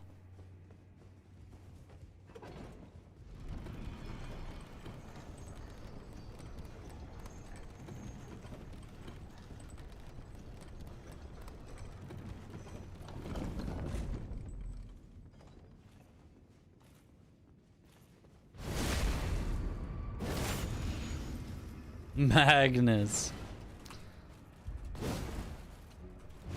You know, it totally would have been, but, you know, he's technically not a boss, so just so unfortunately I can't say Magnus. Yeah, I totally would have, though.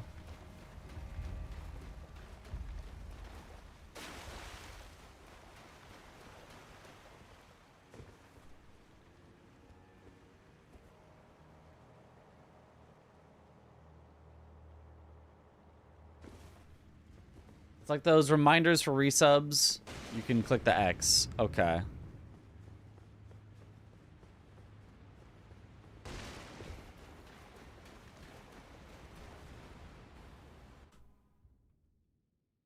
Yo.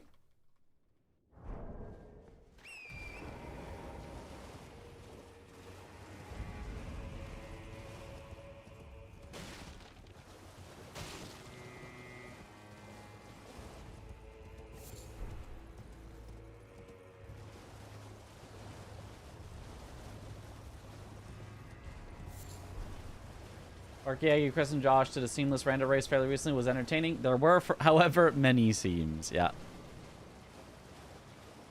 Weird how that happens.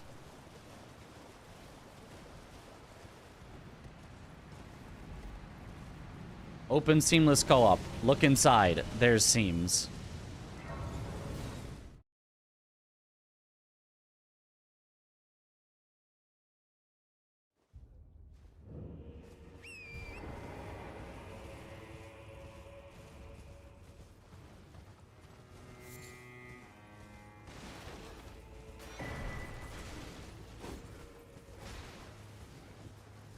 It seems because they try to split up a lot. Well, that's, I mean, yeah, that's kind of how you do. When you're trying to, you know, co-op race something, sometimes splitting up's faster. I must uphold then and sure.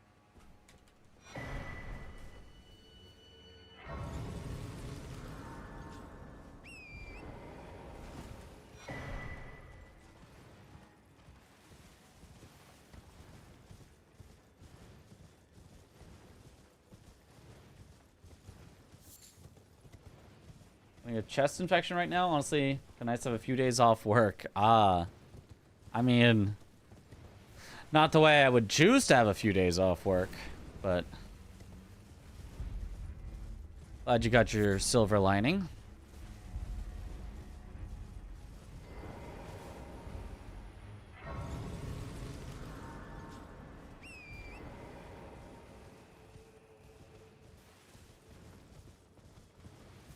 Work.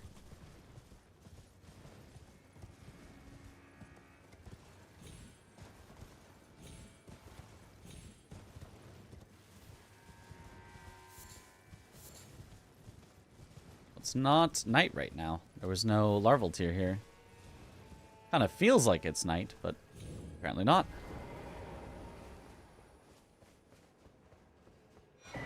Those stripped of the grace of gold shall all meet death in the Embrace of Messmer's flame.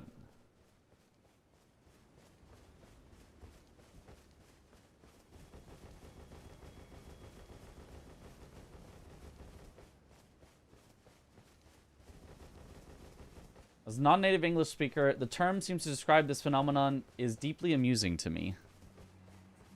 The, clouds with silver linings.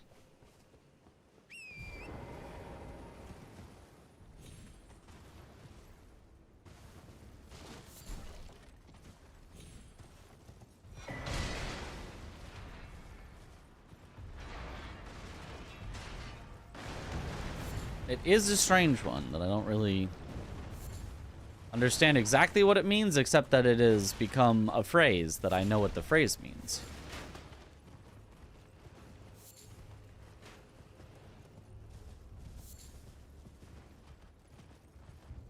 Oh, seams and seamless. Ah, that one. That's a funny one. I do like some seamless seams.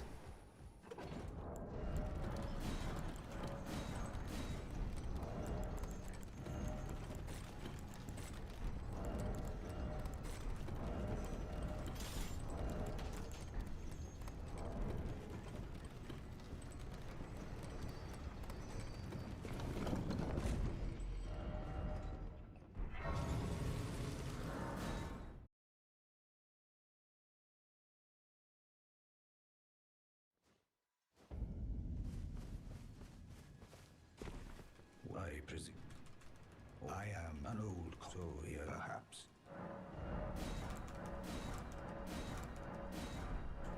I am an old, so here, perhaps.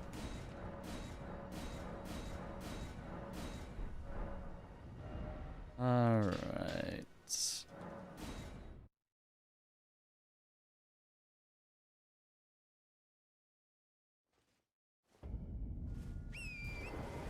Let me double check that it is in fact. No, it's now night! It was day, but I warped and now it's night. This is so sad. This is so sad. What if I don't do any leveling at all until right now, actually?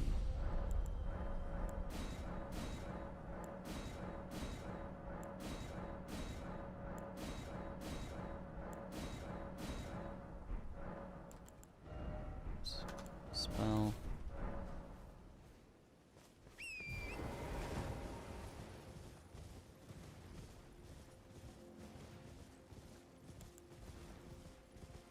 I should probably also do the setting it to morning last so that I get the most amount of time before he circles around and sees me.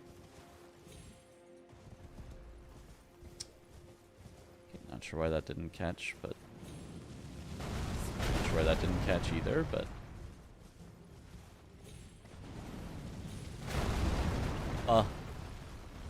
Not sure why that didn't make it up. I caught on the spot, so...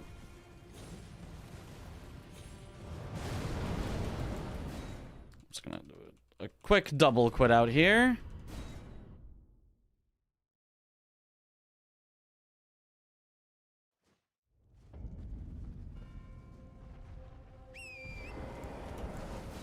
We got the good luck, but I have to quit out again because I was too slow because I had to get into the spot and summon Torrent. This is so sad.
Wait for it. There it is.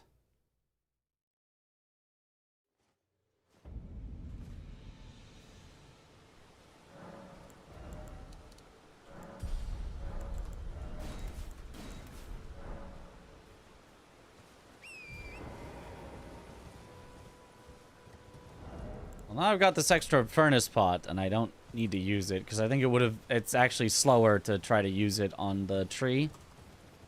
The Erd Tree avatar. Maybe I could use it on, like, the SGDQ tree avatar somewhere. It should be pure fire damage.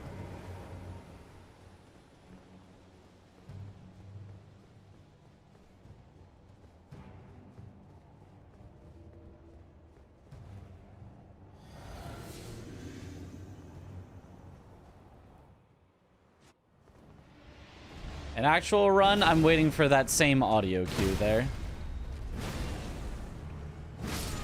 Bye-bye. Good morning, Mitch. Hope you're doing absolutely amazing and have fun in practice. Praying gesture emoji, sun emoji. Yo, thank you for the good luck.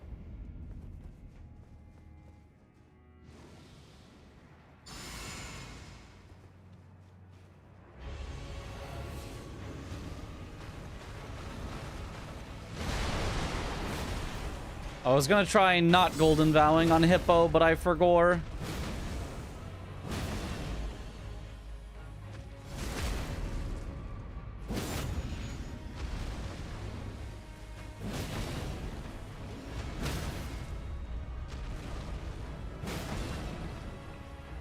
I mean, I'm almost positive it's worth it to golden vow on Hippo specifically. Because of exactly this! Okay, yep, that was very... I mean, the one less SGDQ made me do one more hit on Hippo, which almost turned that into a disaster. And if I had not had Golden Vow, I would have just died there. So, I'm gonna go ahead and say Golden Vow, pretty worth it.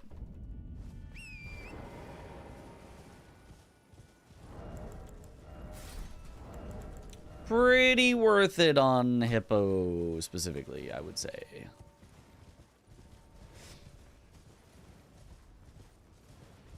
Yeah, there are a couple of repeat bosses out of necessity or out of speed.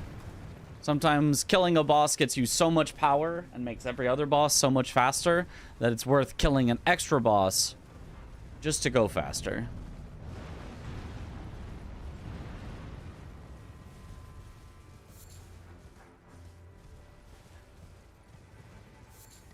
What up, Chris? Like, I carried your ass today. Can't get one day of respect around here.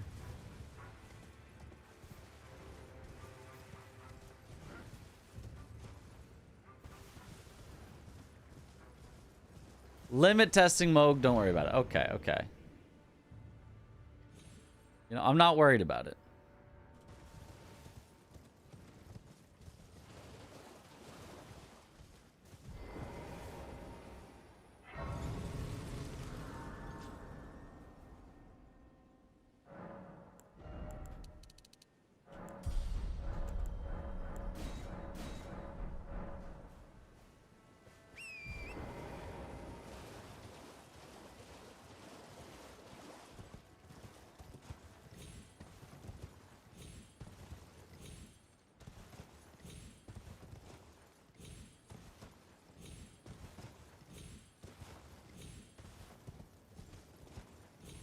Easy.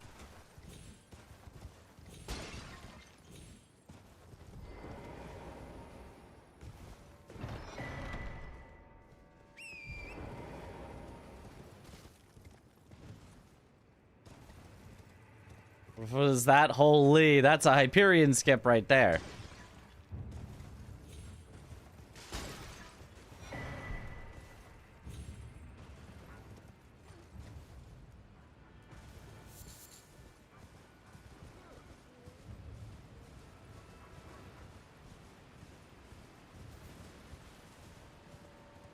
Patented Hyperion technology.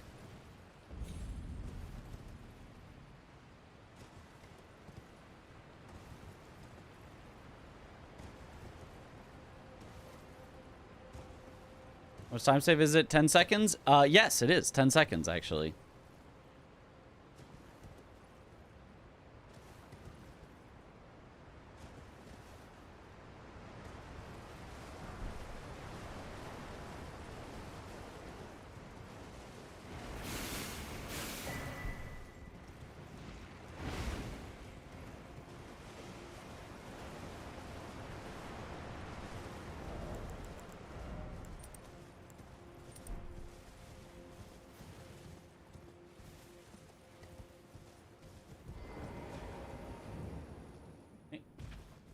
W Hyperion.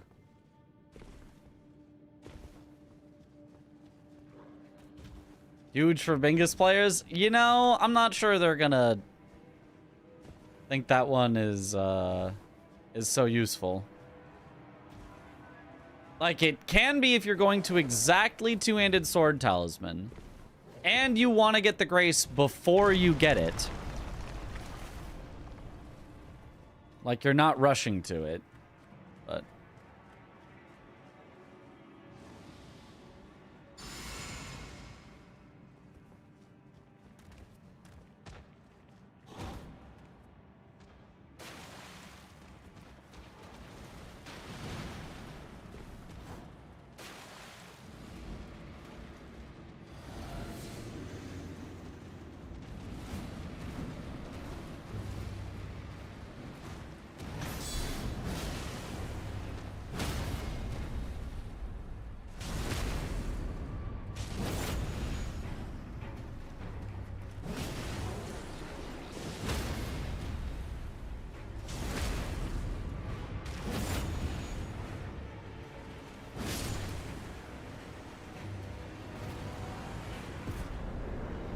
I considered not Golden Vowing, and then I was like, I kind of want the safety of Golden Vow.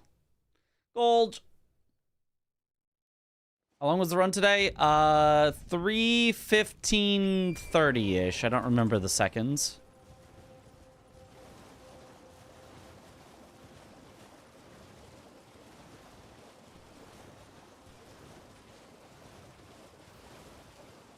which, for how poorly the run went, is reasonable. But was slightly over the estimate that we gave GDQ, so.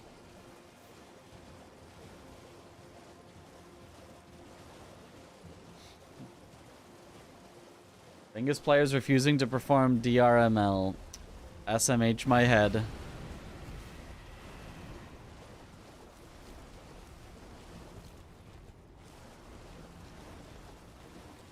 It's my best time so far. 3:00:29 or something solo, but as a group, it's that time down there, 3:03:14.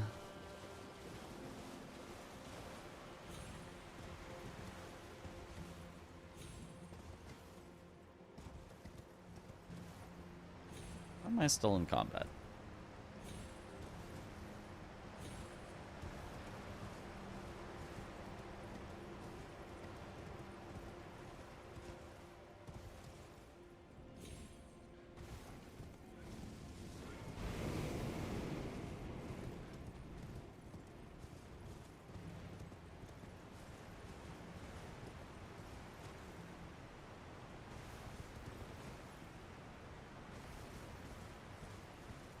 There's quite a lot of cleanup at the end. Yep. Yeah, there was.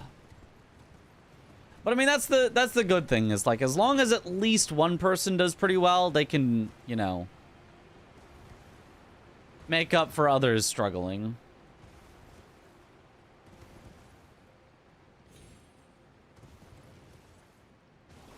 Not entirely. Me having a good run isn't going to, you know, suddenly now we're sub 3 just because I had a good run, but can make it less terribly behind than it seems.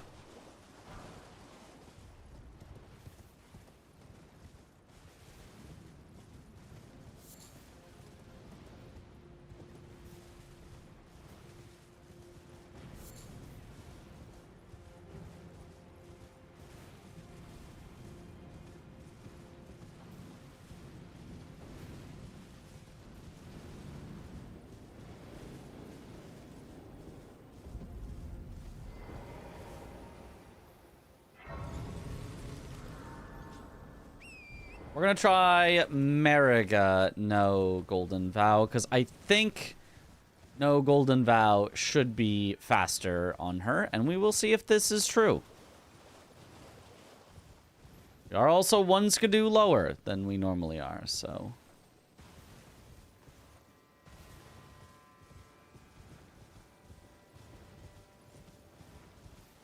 Is it illegal to be that handsome? Yes. Do not tell the cops. Absolutely do not. But only this specific exact level of handsome. More handsome is allowed. Less handsome also allowed. But the, you know, the weird middle ground here, illegal. Banned in all 50 states.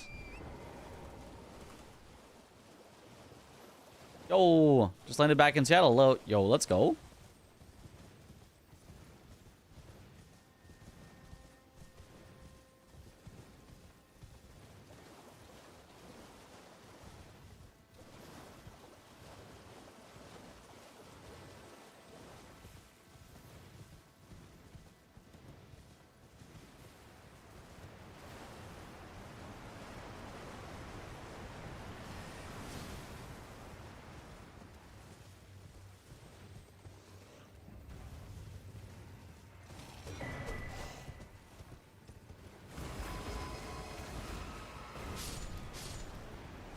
A little cave with the one random skidoo and demi-human chief is such a weird addition to this area.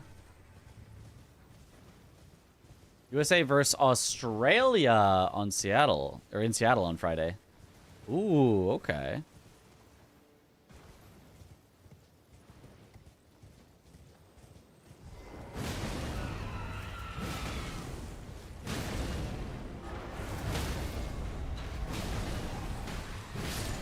Does take one extra hit, which can be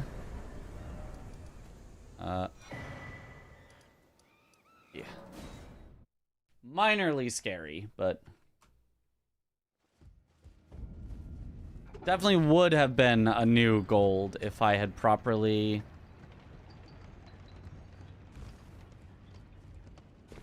found the Loft Grace Warp, I think. So I think that is faster. Just finished watching a video of me and Aggie doing a Sekiro bingo. Yeah. That was a fun one.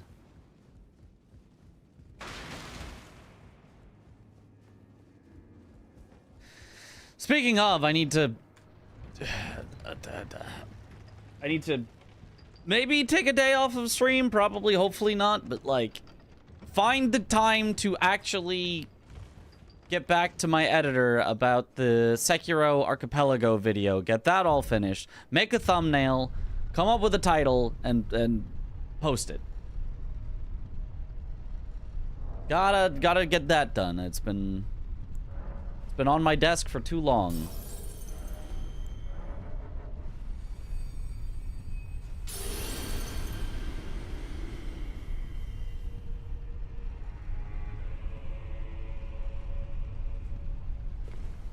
Okay.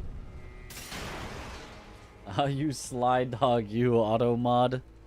Trying to keep the politics out.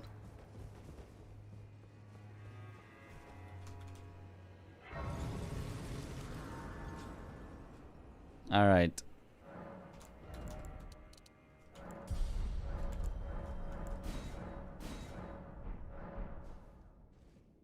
All right, that should be it, and then yeah, that's all changed.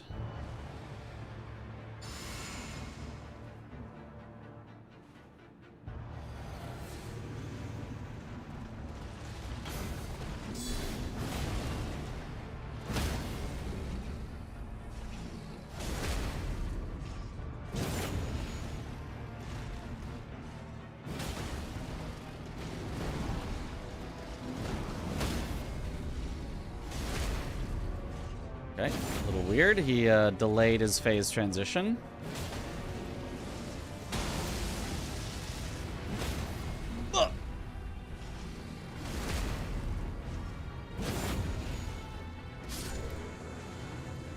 Not politics.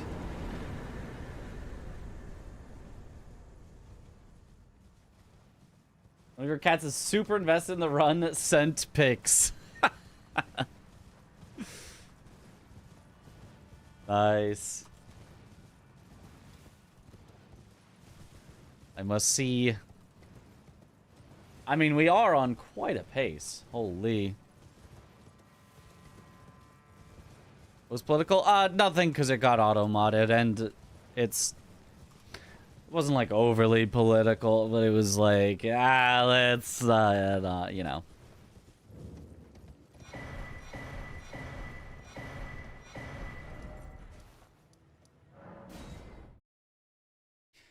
Gold!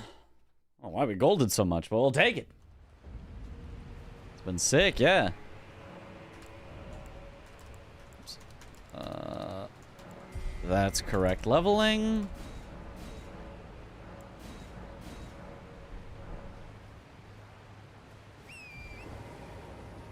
Okay, now the skip. Skippa, very nice, very nice.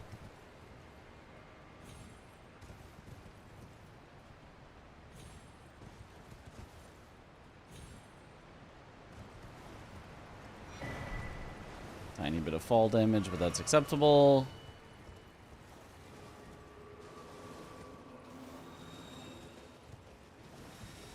GDQ royalties. Hear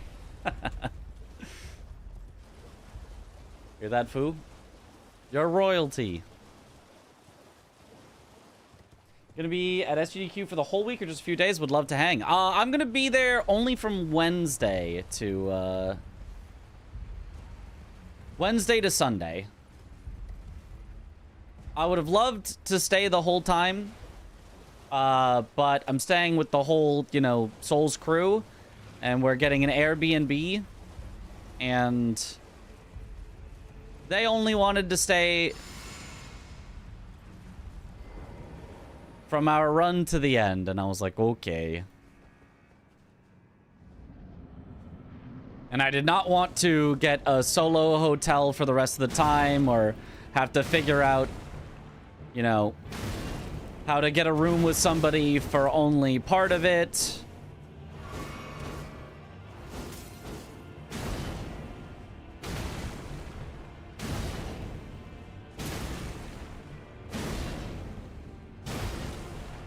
So it seemed easier to just come for the time with the Airbnb.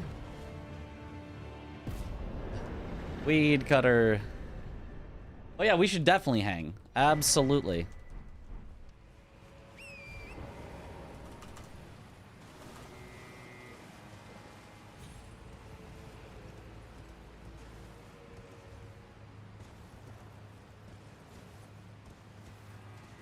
There we go.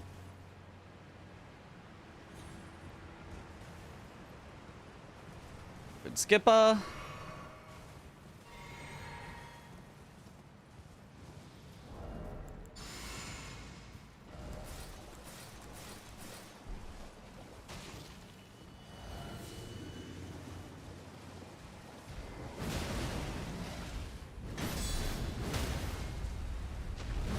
It countered. Let's see if I have enough. I don't. I thought for sure I would have enough damage. Okay. The one skidoo level that we're missing made just enough damage. That hippo takes one extra hit.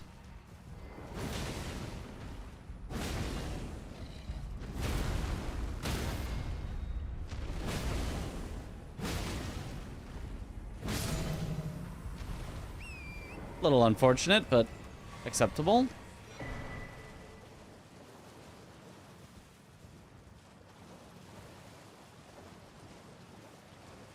Where's SGDQ this year?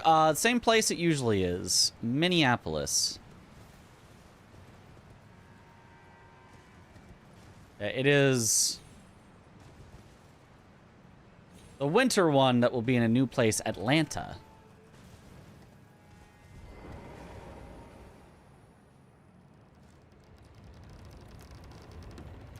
The hippos are the fragments I'm missing.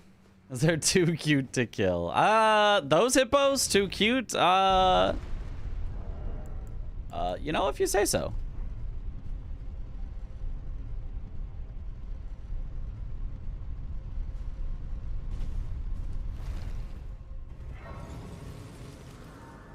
You have a job by then since you live in Atlanta. Ah.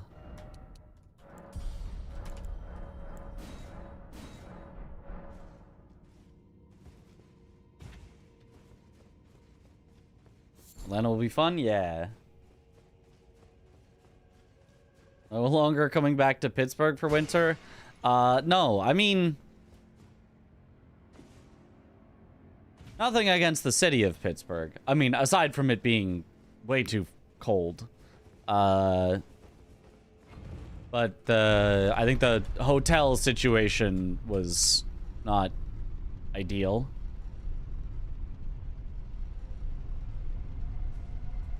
Kind of wish it moved around more. Logistically, it doesn't make too much sense to move it around. 1, 2, 5. Because if you do like a long-term deal with a hotel and say, we're going to be here year after year, you can get, you know, cheaper rates, and obviously it takes less planning to know where you're going to be the year after and the year after and so on, etc.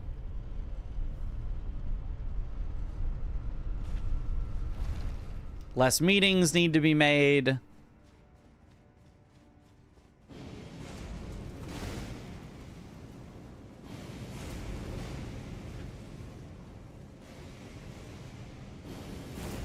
Locking in a hotel and everything, yeah.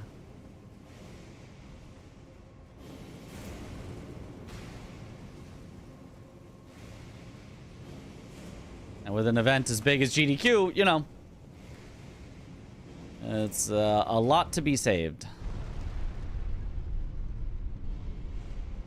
Are you definitely going to the in-person Bingus finals?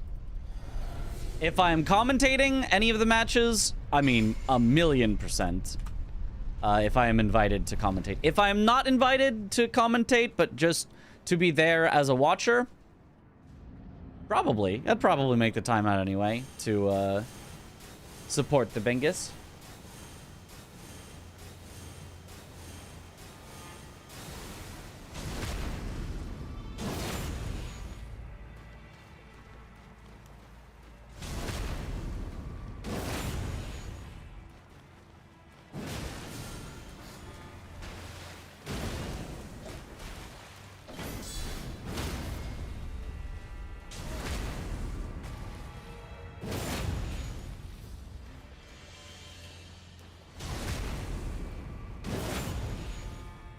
And bye-bye.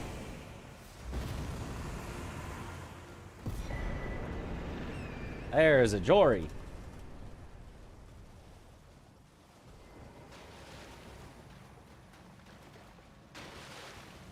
For commentating, maybe you'll be doing voice acting. Who knows? That'd be fun. I don't know how one gets into voice acting, but I do enjoy voice acting. I don't think I'm like a pro at it. Like you see, you know, clips of actual voice actors and they're like, oh yeah, and I can just, you know, do this voice like this, and I can do this voice like this, and I've got the vocal control to be able to do this, and I'm like, I just make up a voice as I go, and it's fun.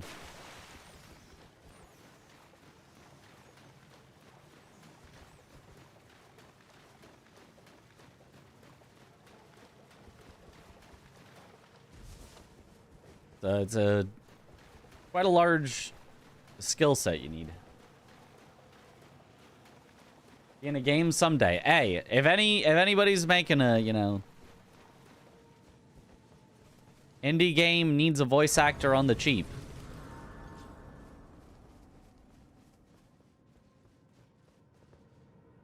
you know where to find me.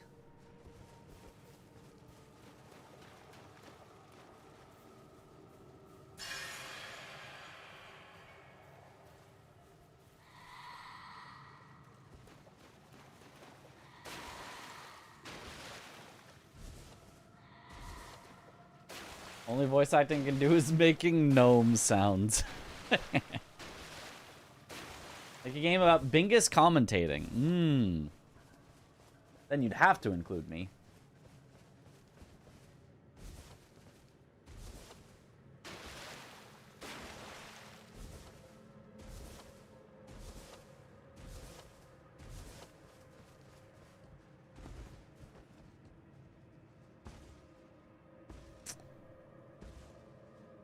I don't know why sometimes that doesn't catch. Didn't catch again. Very surprised. Didn't catch for a third time. I've never seen this. Okay, caught that time. Don't know what was different, but we'll take it, I suppose. I think I probably did not save any time with that skip this time.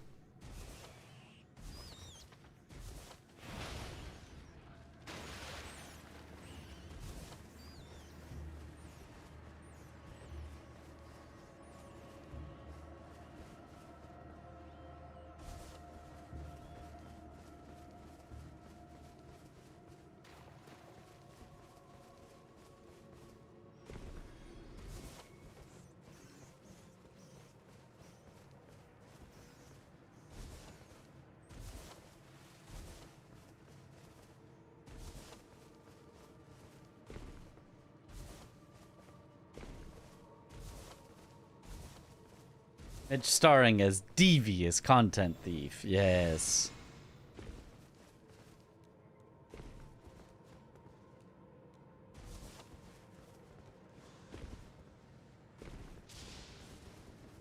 We steal from the rich Bingus streamers and give to me. My content.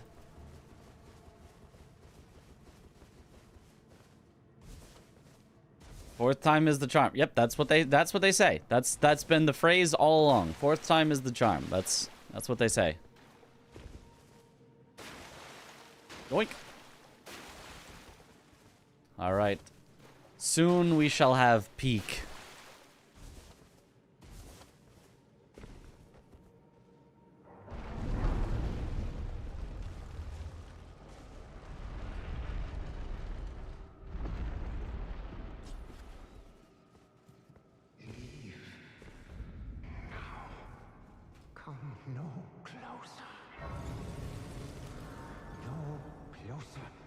Is there a way to skip this manner traversing? Not that I know of. Well, actually, I do know of one, but it would very much not qualify for the glitchless category.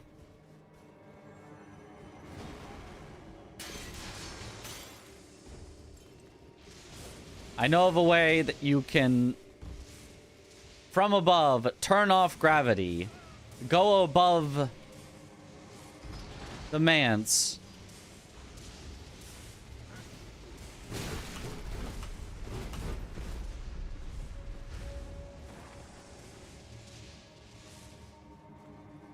fall down using a held golden vow,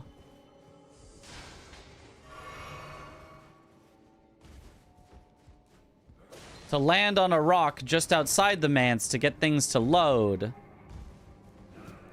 to then drop in a specific way with Torrent, where Torrent dies, but you don't die to fall damage.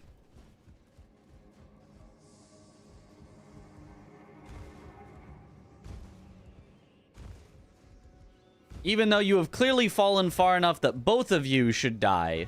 Instead, only Torrent dies and you're fine. So you're on top of the manor on the outside, and then you work your way around the manor while out of bounds to end up next to Midra's room, but outside of it. Bait Mini Midra over, kill him through the wall, which teleports you into the room for the second phase. So, that's the only way I know to skip the manor traversing.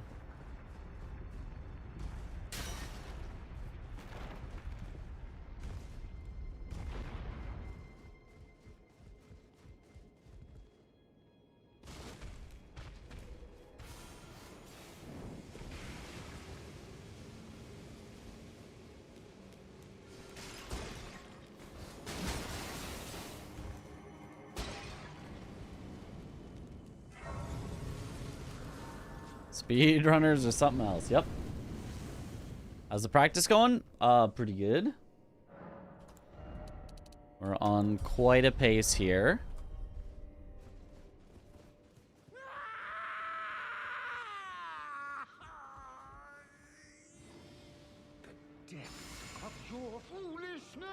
The depths of your foolishness.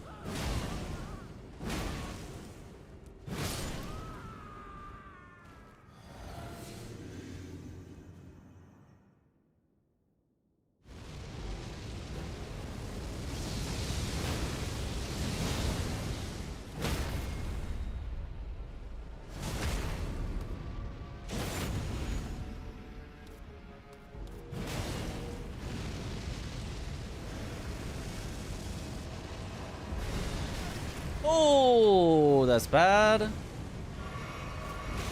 Oh, that's real bad.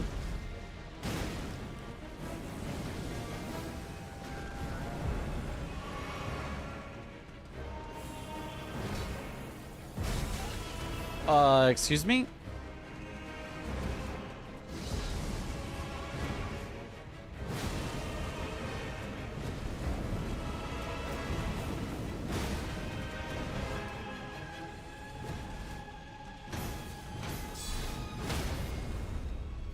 Okay.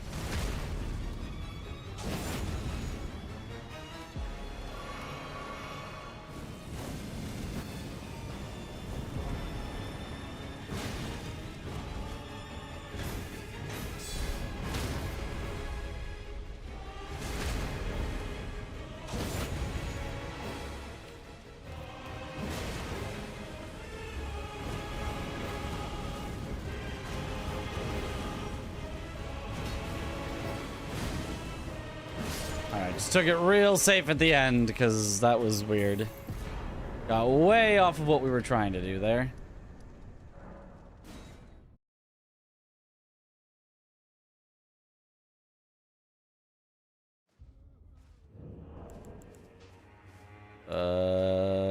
With the button. There.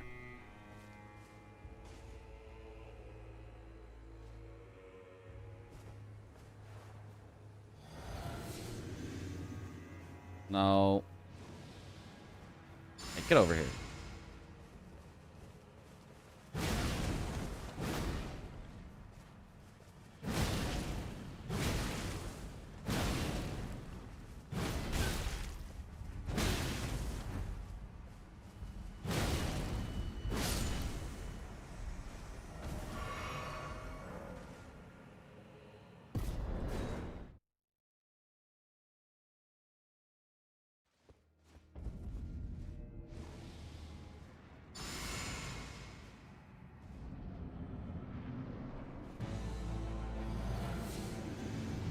Mesmer!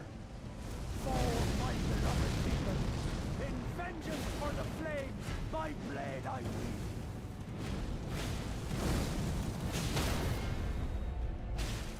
Okay, good. He did not take my riposte this time.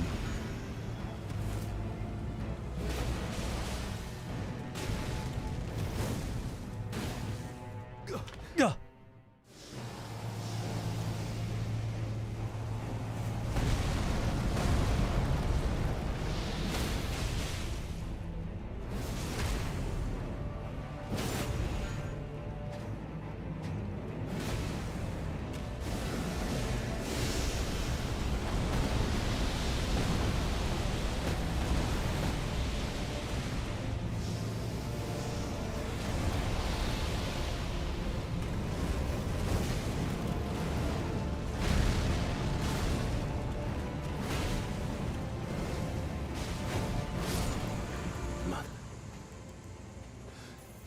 Erica.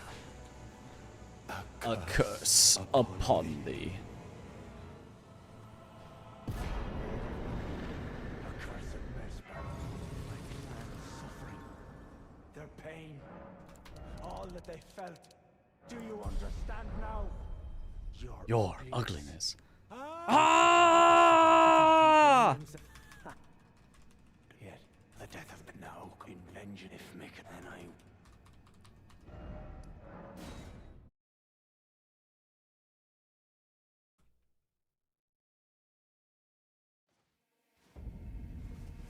You care if one lives or dies in this fight? For your goals manipulation. Nope. Just need him to be summoned.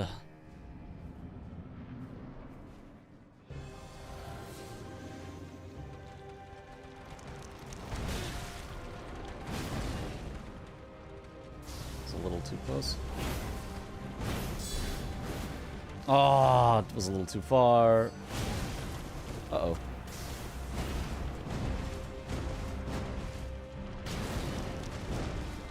Oh, this is awkward.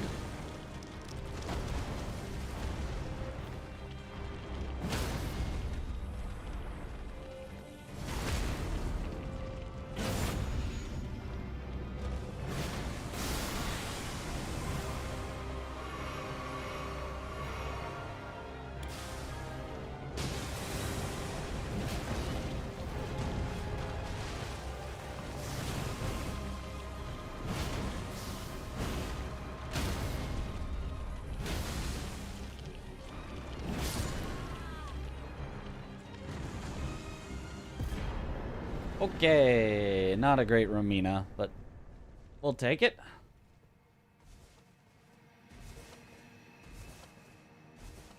Is that weapon literally just an anvil on a stick? Yes. Its name is literally just Anvil Hammer. It is just an anvil on a stick.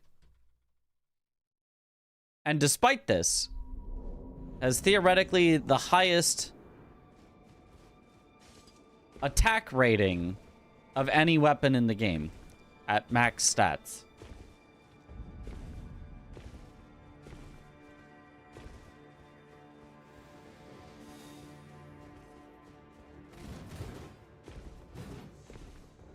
What if we had a stick on an anvil?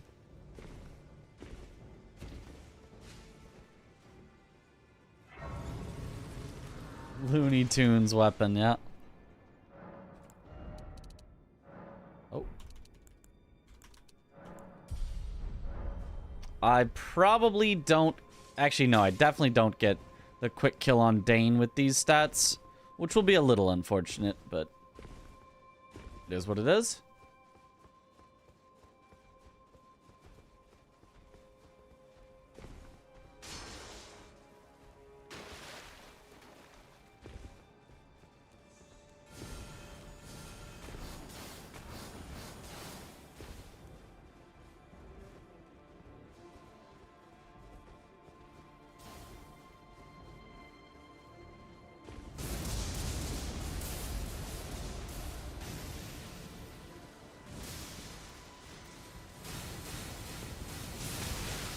Ooh. That's bad.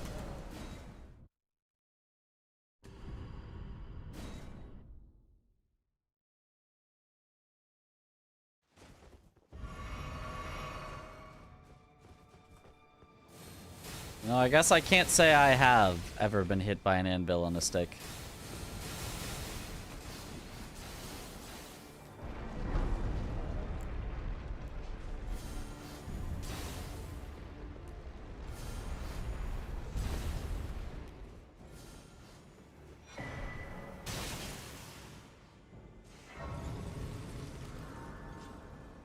What's that stick made of to hold an anvil? It's made of stick. I hope this helps.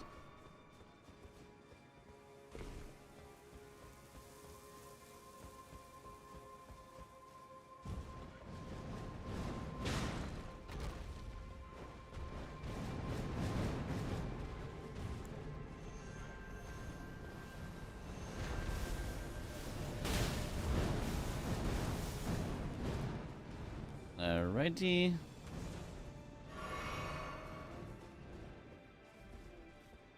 A little crouch drinking for stamina recovery.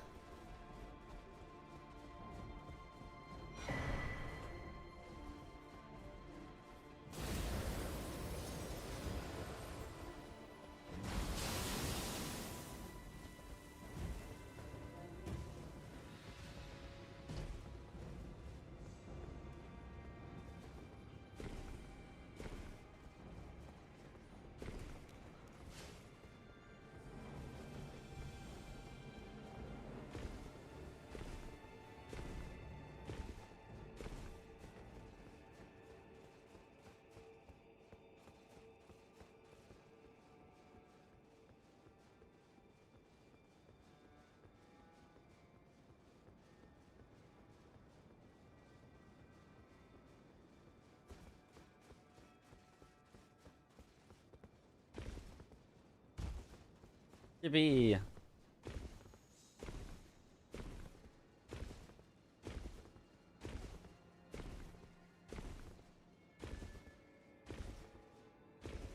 Tarnished hits the gym. You can carry this no problem.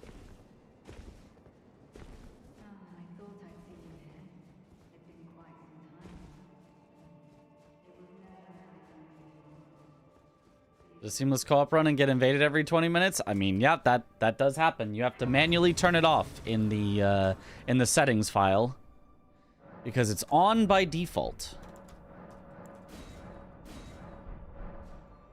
Which is a choice, to be sure.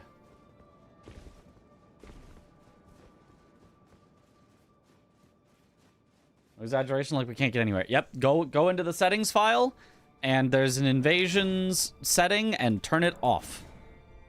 And you'll have a much better experience.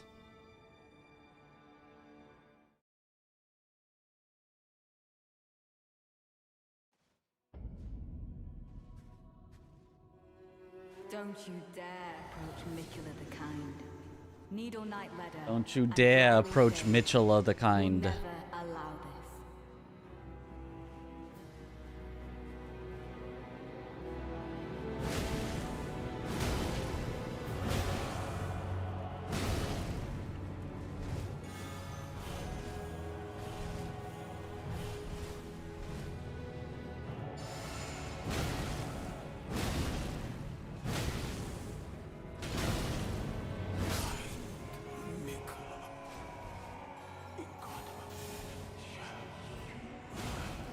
percent raw input percent.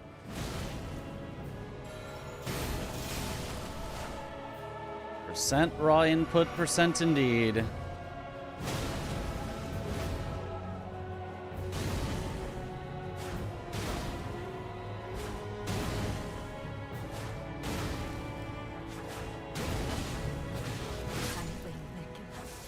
Bye-bye. Classic crouch poke. Yep.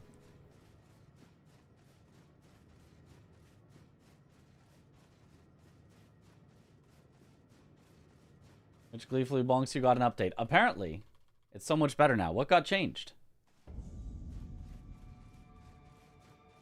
Does Leda's Ash of War dispel buffs, or just when we use it? I don't know.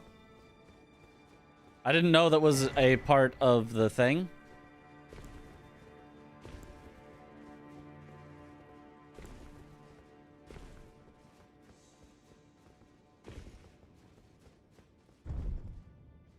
It got cinematic zoom out. Oh.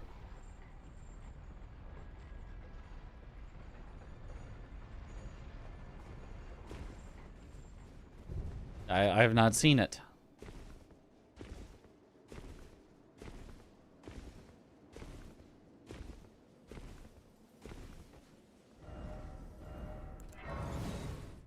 Go here. Spend the runes so I don't possibly lose them on the skip.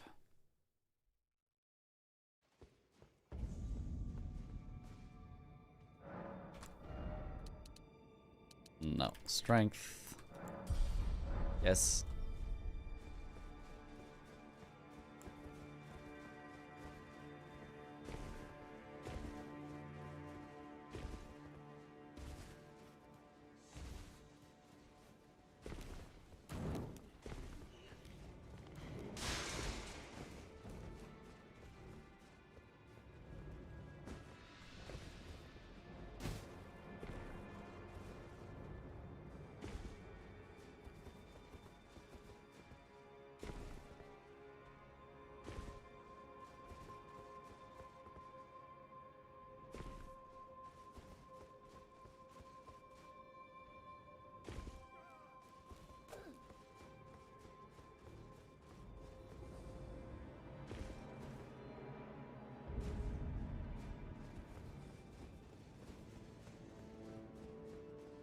I got hit and didn't get dispelled. Okay, I guess it doesn't then.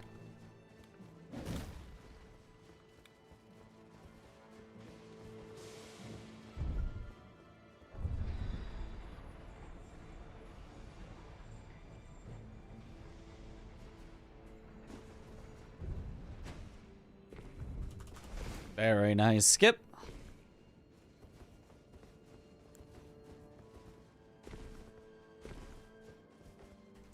Grab this for safety.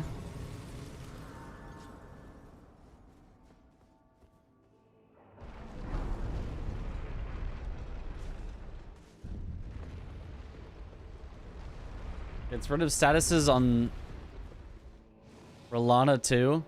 Dang.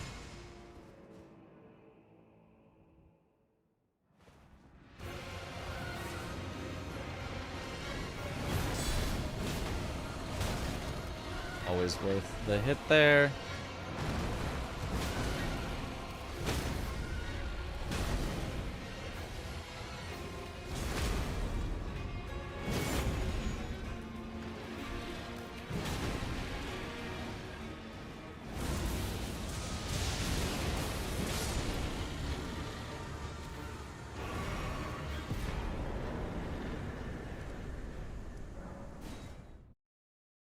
Easy gold.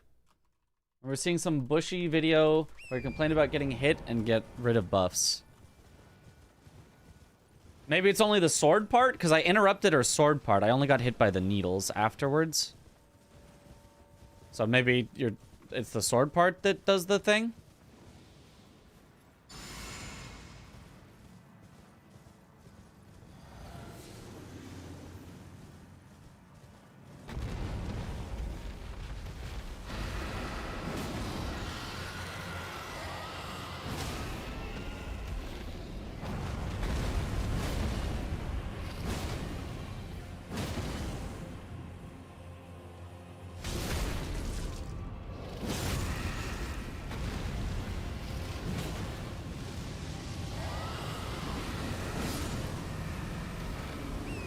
Okay, good. Even with one less skidoo, as long as I do it right, I still get the quick kill on the Ghost Flame Dragon. Very nice.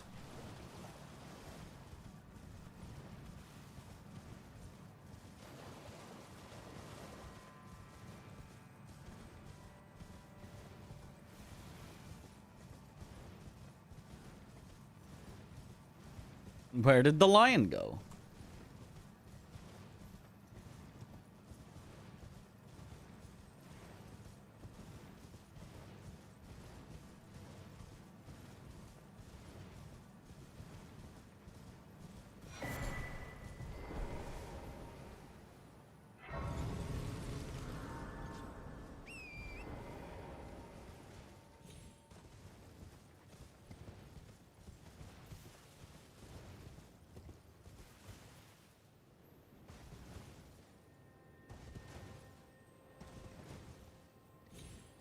I should jump from here. I think I would have been fine, but I just want to risk that. Ah! Ah! Ah! Well, that never happens. You've reached up into the air to hit Torrent.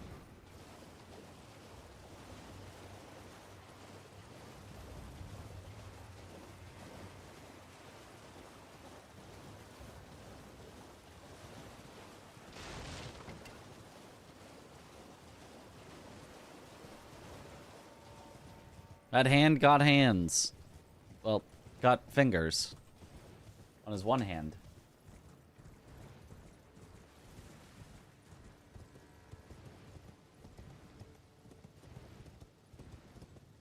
I didn't know it also removes debuffs you inflict. Only knew about it because I cheated in after a new file after you finish the DLC. I mean, shouldn't you always get it at the end of the DLC because you always have to kill Letta and then it's... No, it's not on her body. Only her armor is? Is that right?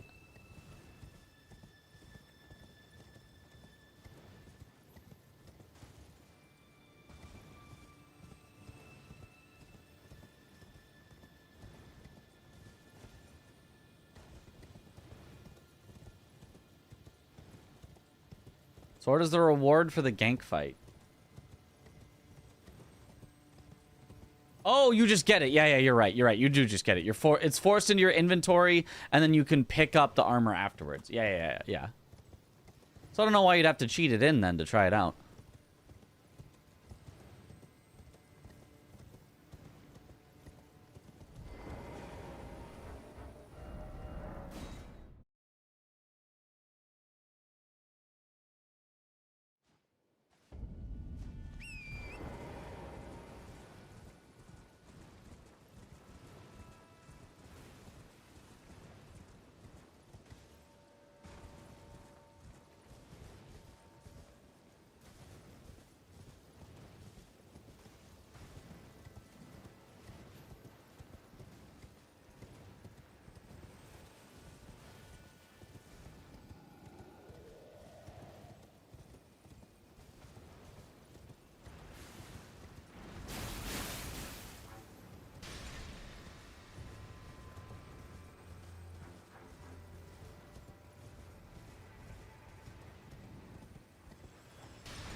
All right.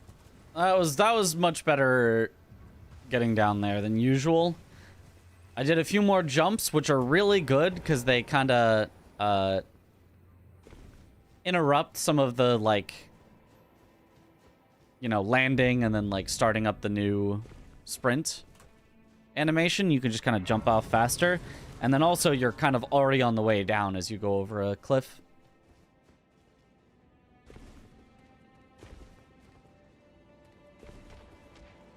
If you do it right.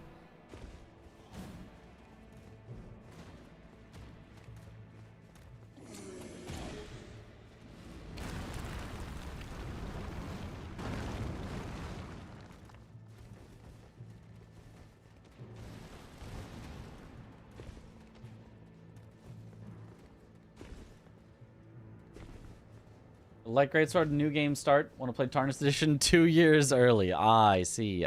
That's what you mean by cheating. Cheating on a different save file. Gotcha.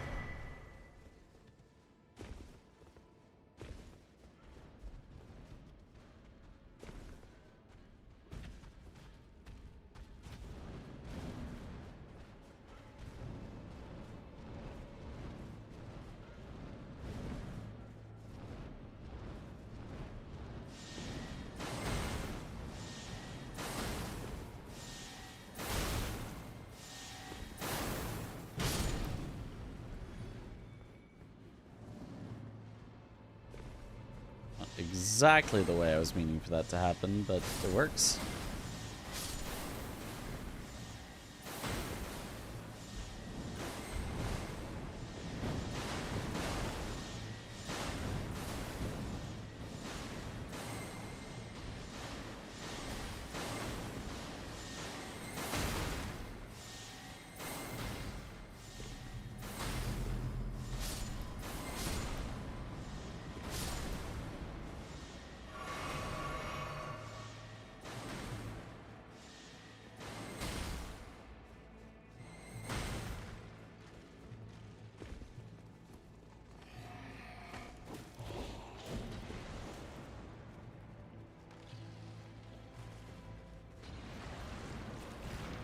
All right.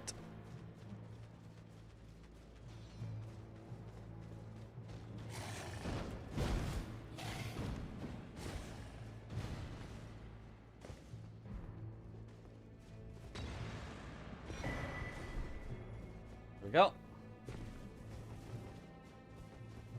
You're doing almost all the DLC except for Bale. Yep. Are there any other major areas that Chris is doing besides the dragon area? That's the only major area, and then he's doing like the ghost flame dragons as well. He is doing the dragon area and the ghost flame dragons, and that's about it. And then because he's doing the ghost flame dragon in Skidoo Altus, he would also do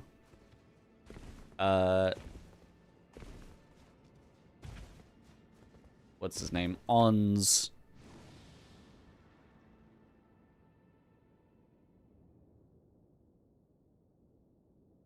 Yeah, and I do one Ghost Flame Dragon just because it's on my path. Chris does the other two.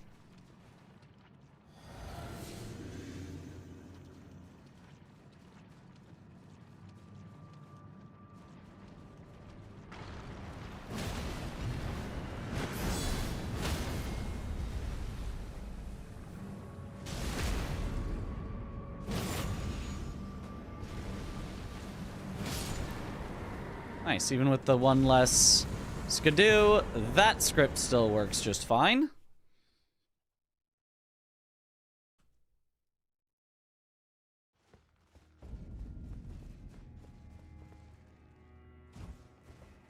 That's Skidoo Altus near Bellerat. Well, he does the Skidoo Altus one and the one near Bellerat Jail.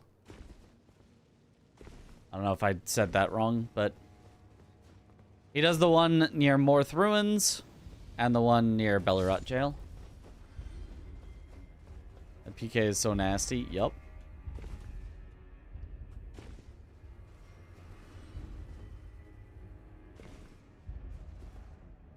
Guard counter plus stagger tier is quite a combo.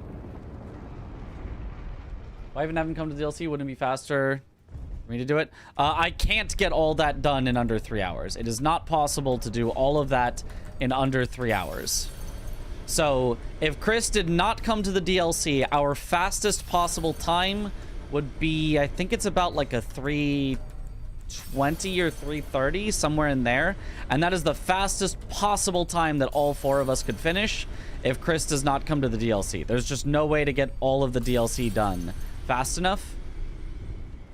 So yeah, sure, everybody in base game could be done in like 2 hours and, 40 minutes or 2 hours and 50 minutes or something. And they'd be having a grand old time of being super efficient with all their time. And it'd be like, hooray! And then they'd sit around waiting for, the better part of an hour for me to finish the rest of the DLC.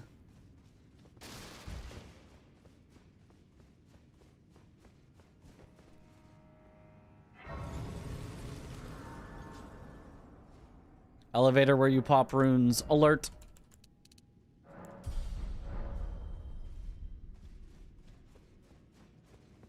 Okay, I think it's faster to not Golden Vow on phase 1 of Skadutri Avatar. Let's see if I'm correct. 10 players, 1 run left.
Gold!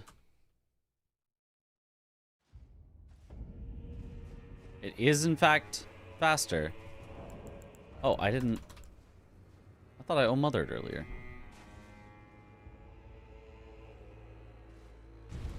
Oh well, not a big deal. Minor time loss.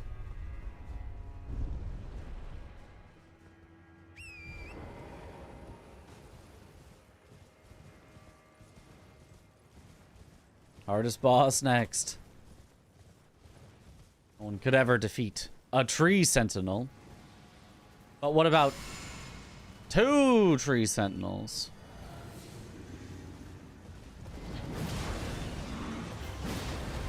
This is the 3rd week in a row you've showed 2 tree sentinels.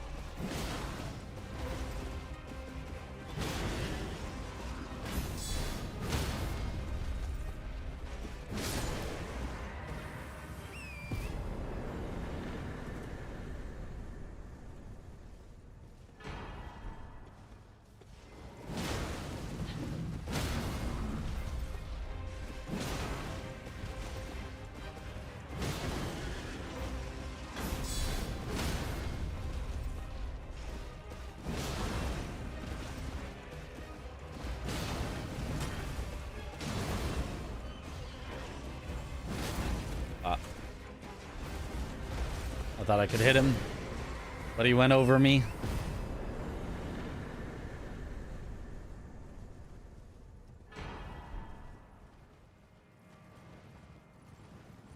that fake gold? The sunflower? I don't think so. I think that was real.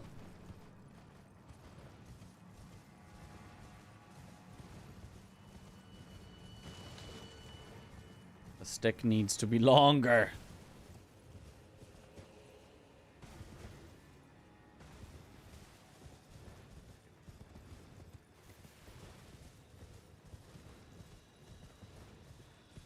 Would help. It would give it a little more reach. It's already got some decent reach, though.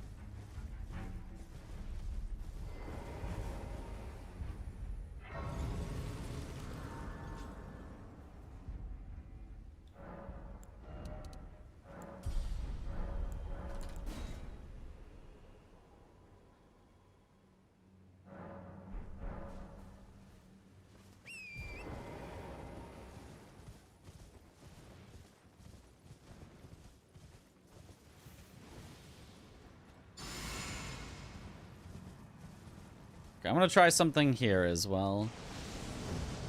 I'll try this. Then drink while he goes away. Oh, weird.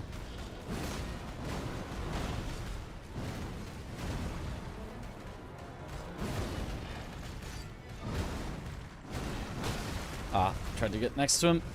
Did not succeed. Succeeded this time.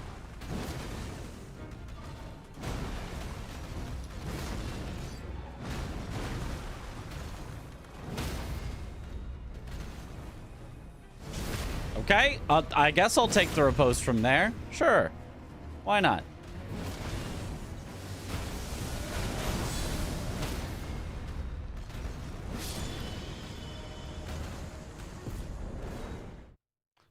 Weird.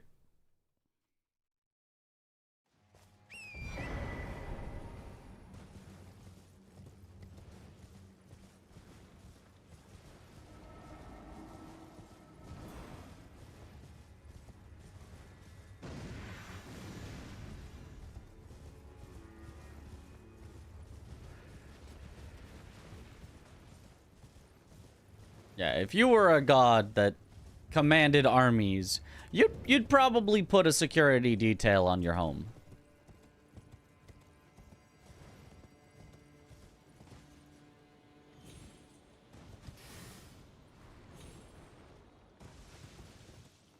You'd be like, I can spare 2 guys from this.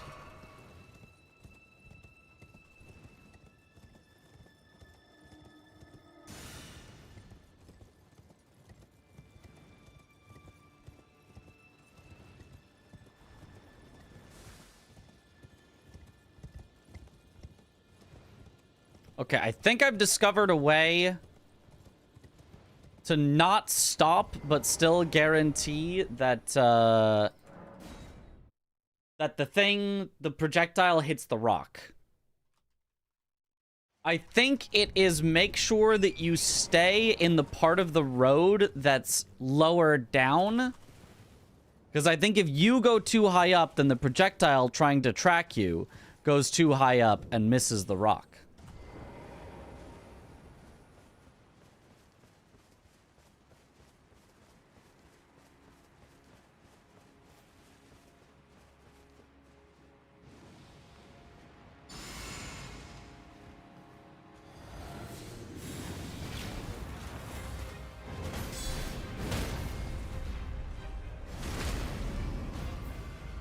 Exactly what you were gonna say. Nice. Good observation skills. But he's avoiding my hits.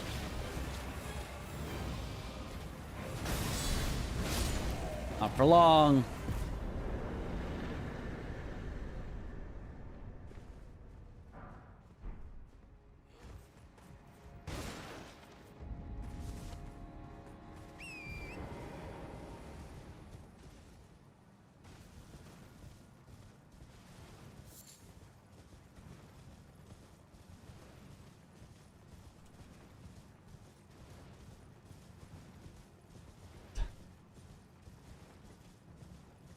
Oh, Garu, no Licka.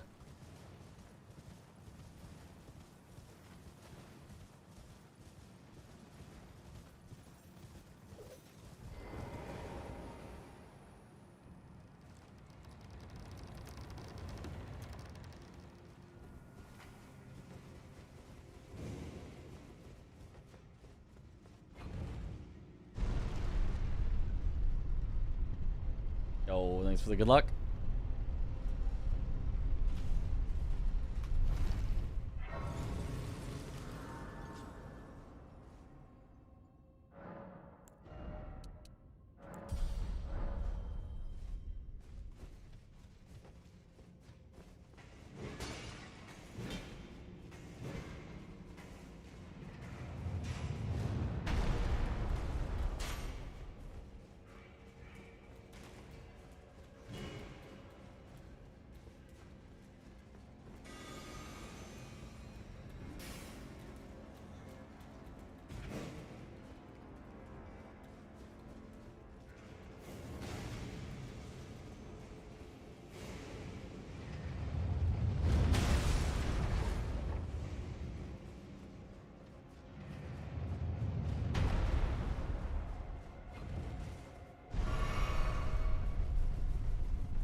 Man, we are on a just such a good pace still. That it's pretty much just Midra that really lost us any significant time, I think.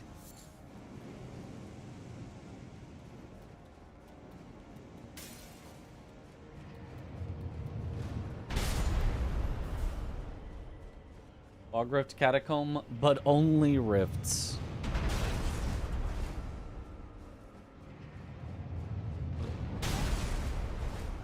What kind of rifts? I think the easiest DLC bosses, Black Knight Garu, or sorry, Black Knight Edred. And then maybe like Dane.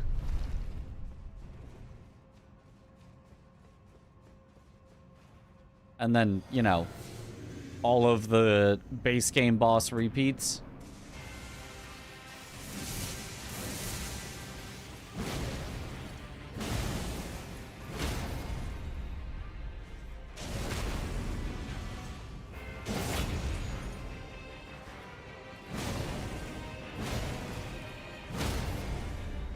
This is not gonna kill. It did actually kill. Never mind. I thought our lack of one skidoo was gonna make the difference, but it did not. We still get the quick kill. Remembrance boss.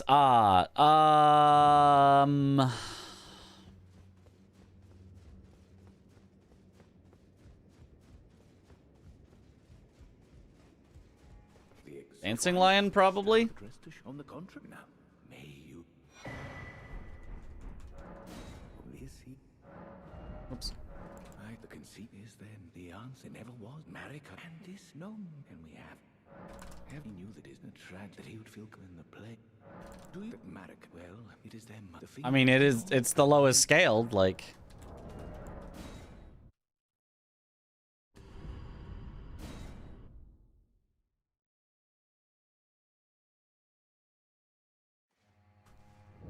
It is the easiest to just be stronger than it and just win.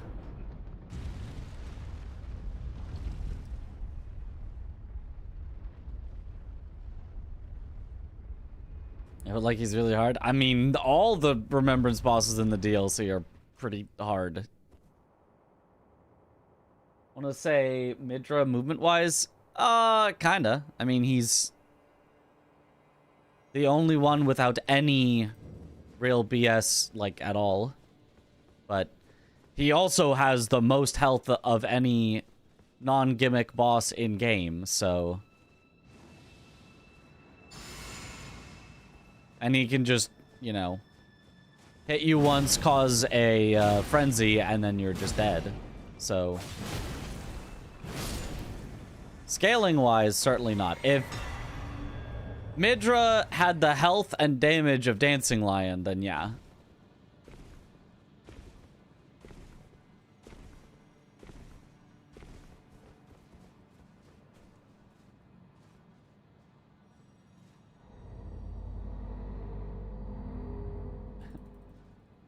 I have heard that a lot. The playing on mouse and keyboard blows my mind. And every time it confuses me, because there's genuinely nothing impressive about it. Like,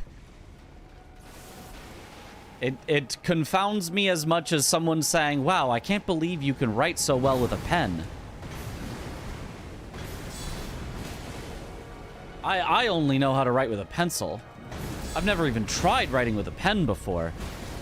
It's like, yeah, it's kind of the same. You just, you kind of still just move your hand and then the things happen.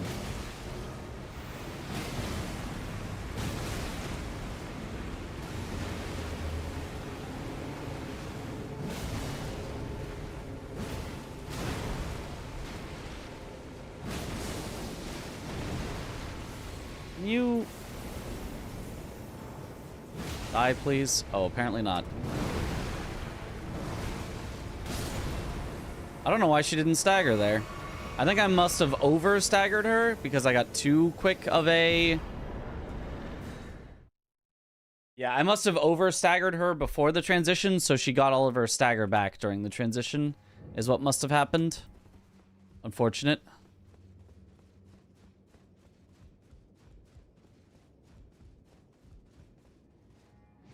The people that do write really well are really cool. That is true. It's just... You would abscond with it. The whole of Count Emir's wisdom. You the, like, this is more impressive because you're writing well with a pen is the strange part to me. Like... my dear star, a fine mother. You will be. My shining star. Grant me a mother's That are one of the few bosses that doesn't disintegrate on death. That's true. fingers. I will be the true mother. And I will be the only mother.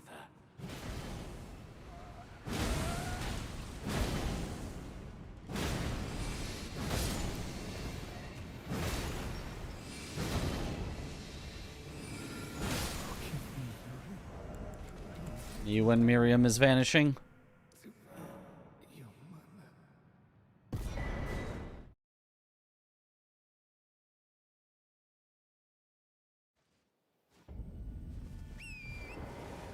When I get it, different pencils do make your handwriting look better. Sure. But again, like, it's the... If you said, wow, your handwriting's really good. That, you know, that's a thing. And you could be like, oh, actually, my pencil is really nice and blah, blah, blah, you know. But... Whoa! I can't believe you managed to do all that with a pen. With a pen? Holy, that's the confusing. You know. That it's not about the result.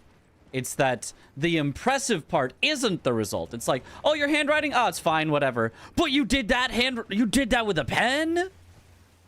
The impressive part is that you used a pen, not your actual handwriting. Oh my god. That's the part that is like strange to me. I'm like, yeah, I guess.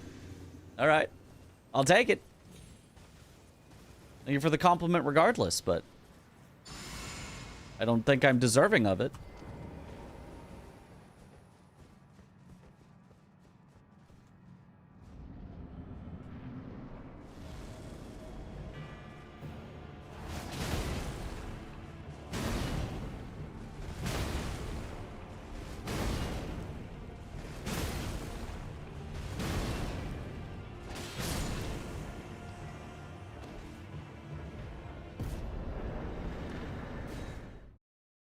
Gold!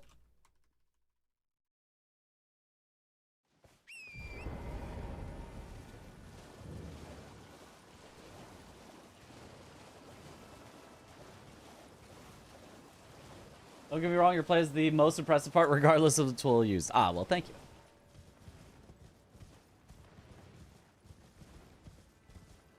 Had a fancy pen and still write like crap. No! I mean, my handwriting is the exact opposite of fancy, but... Oh. It's very readable.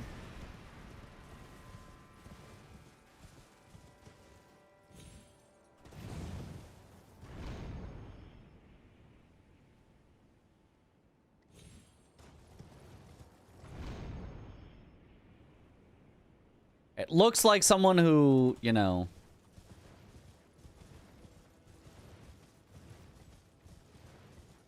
is just learning to write, but because they're just learning to write, they're really trying to make sure that the letters, you know, have the right shapes to them. No short, you know, do the things in the right way, but also unsteady handwriting, but, you know.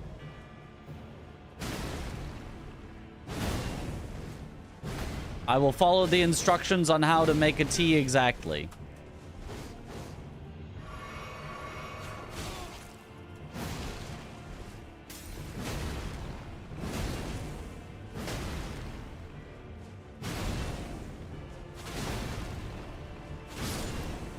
All right. Barely won that one.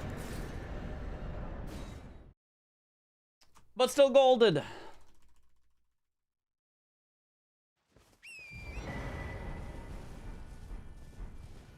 Joel and mouse and keyboard dance pad doesn't matter. I haven't beaten Sekiro blindfolded. Yeah.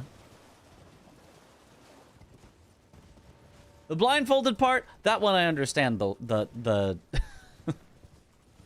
the tool. Barely.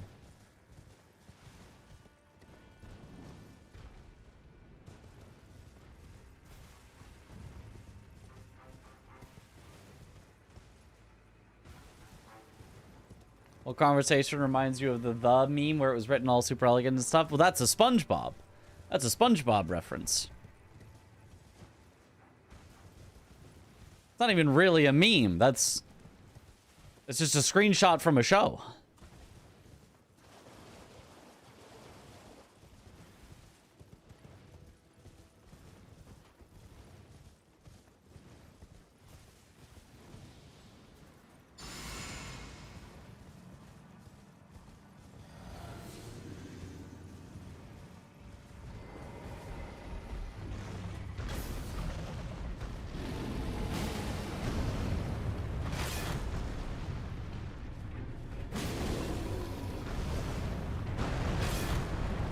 Okay, why did it just hit me late there? That was weird. Okay, I can't take the riposte, but that's fine.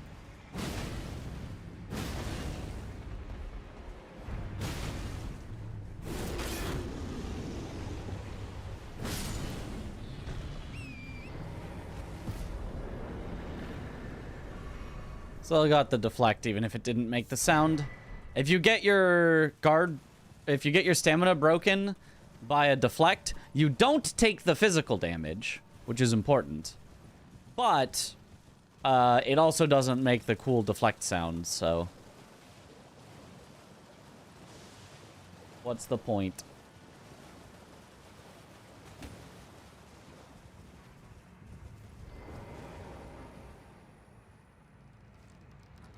Unfortunately, did not grow up with a lot of SpongeBob. That is unfortunate. Goated show when you're of the target audience age.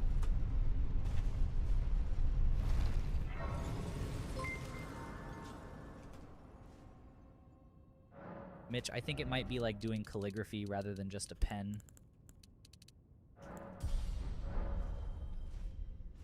For keyboard? No. Like a whole different, that's a whole different thing.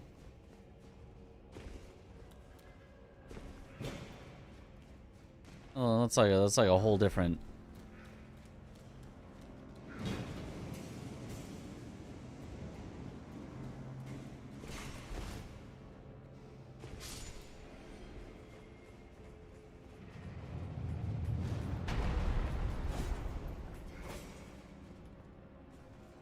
Oh.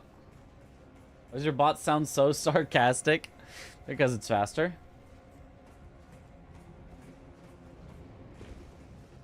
Also, yo, Wags, thank you for the 100 bits. Let's go.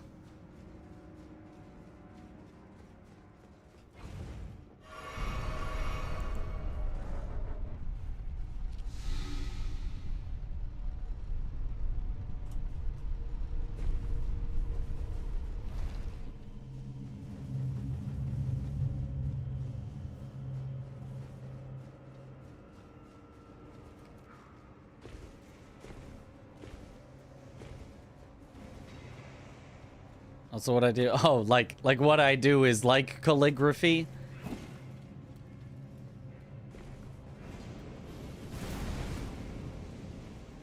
But, you know, calligraphy, as far as I know, they have the one brush, not two equally good tools for it.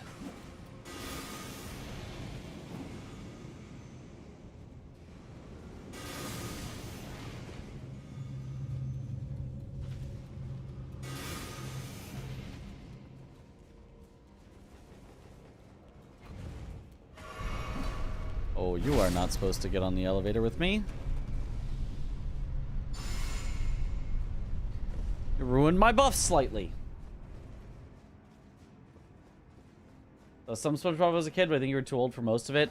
Too busy to watch. That's fair. It's a long catacomb? It really is, yeah. I probably could guard counter that.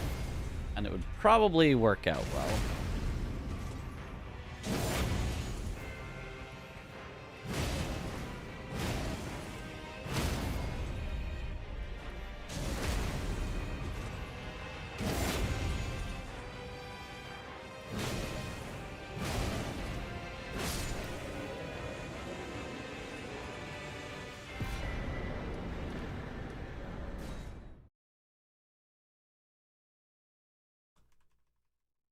Can be considered to be calligraphy, even if written with pens, I believe.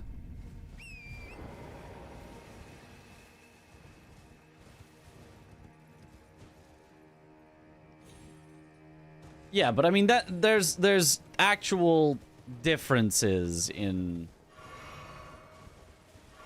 I would assume, at least. I mean, I don't know, calligraphy. Pen calligraphy versus brush calligraphy, like the actual outcome is different.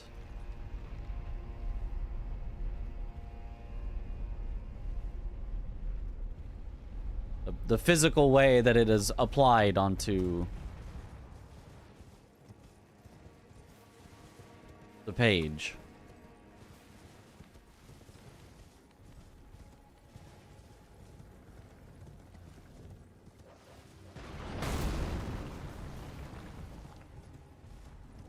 The doc file where a list of bosses or routing each of you will do.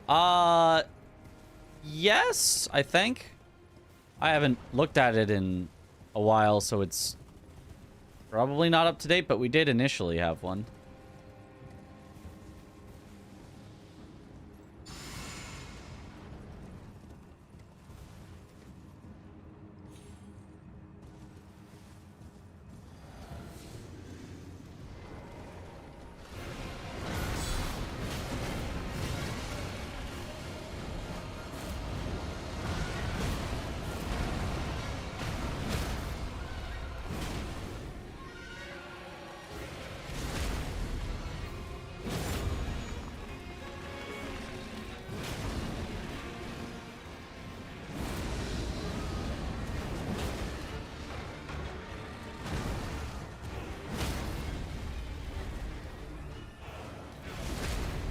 Beautiful.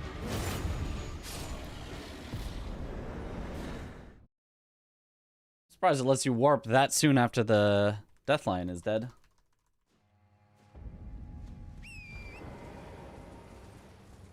Before it even makes the sound that it's dead.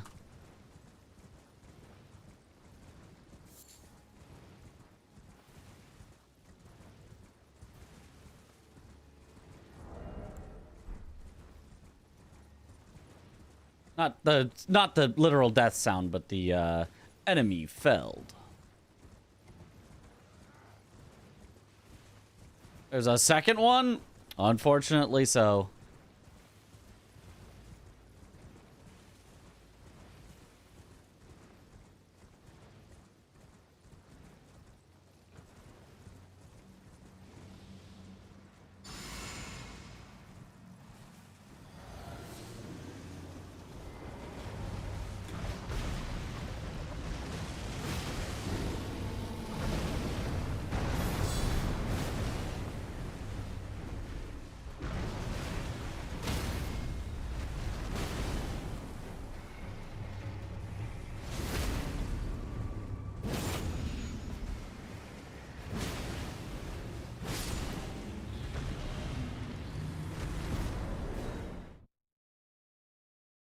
And another 2 minutes saved.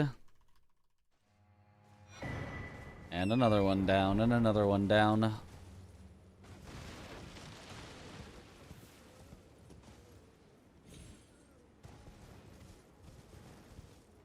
6K guard counter never gets old. Dude, guard counters are so much fun.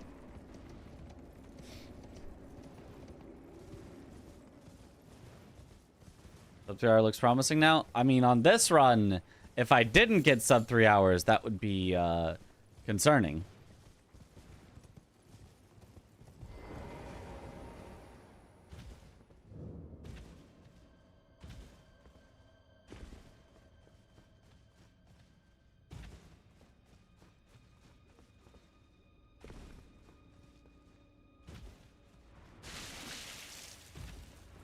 We are so far ahead of a 3-hour pace.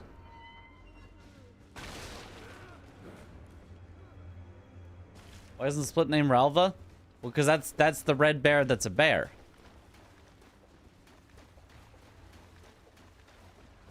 So that's the red bear parentheses bear. As opposed to the red bear that's parentheses a man.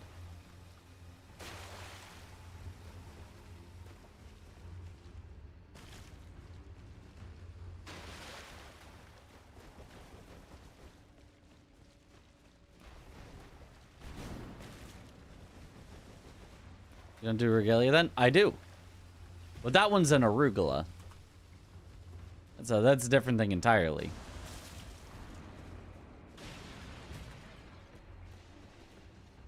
You've got the one that's a man, the one that's a bear, and the one that's an arugula.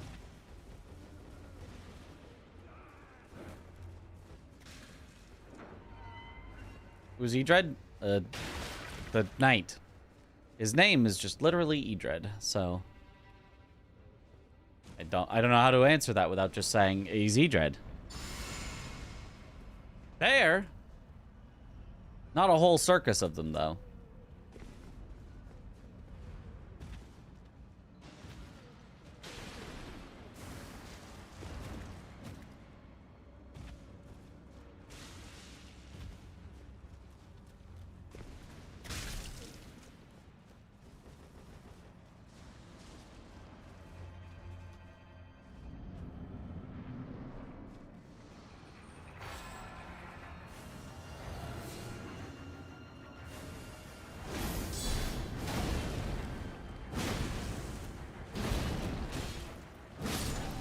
Oh, the Skidoo made a difference on that guy. He lived with 1 health. Take a sec to explain guard counter and how you're buffing it and why it's important, etc. Sure, so is it that important? Not really, but it's nice. So if you use the deflecting hard tier, which you get from the Furnace Golem at the start of the DLC, then if you guard at the right time, it becomes a deflect, which has a few benefits.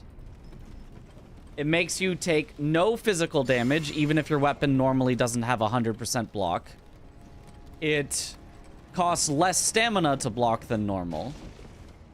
And it increases the damage and stagger of your next guard counter by 20%. A guard counter is just activated by after you guard a move, you press the heavy attack button, like this. It's generally a solid move that does high-ish damage, but very high poise. So it's usually pretty good at staggering enemies. But you buff that damage and that stagger by using the deflecting hard tier. And all of a sudden it's doing really good damage and really good poise. If you can get the deflects.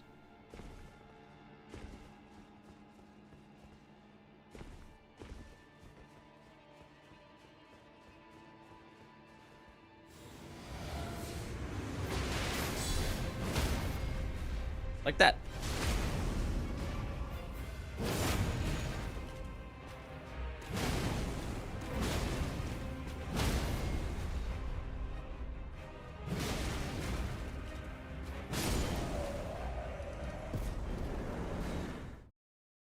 Gold.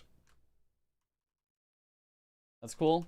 How punishing difficult is the deflect window? I don't know, but it feels to be roughly similar to Sekiro's. Maybe a bit longer. Sekiro's is 1/5 of a second, or 12 frames at 60 frames per second. I could believe this one's up to maybe around 15 frames at 60, but I'd also believe it's the standard 12, same as Sekiro. It's definitely, if you know the timing of the enemy's attacks, it's not too bad to get. But if you're just like pressing it way before they hit and hoping it works, it's probably not going to work out.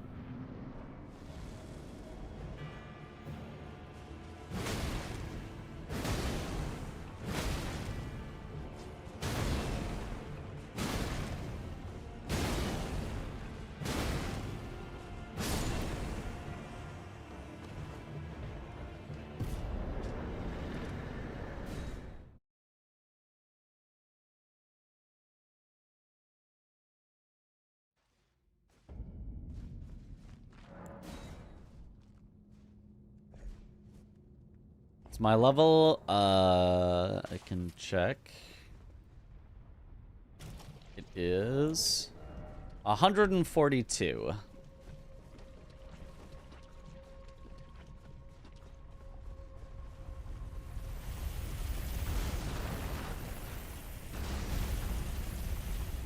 Oh, I could probably Golden Vow there while waiting for the chariot. And since it lasts 80 seconds, that's probably long enough to last through the tree spirit. Optimization thought of.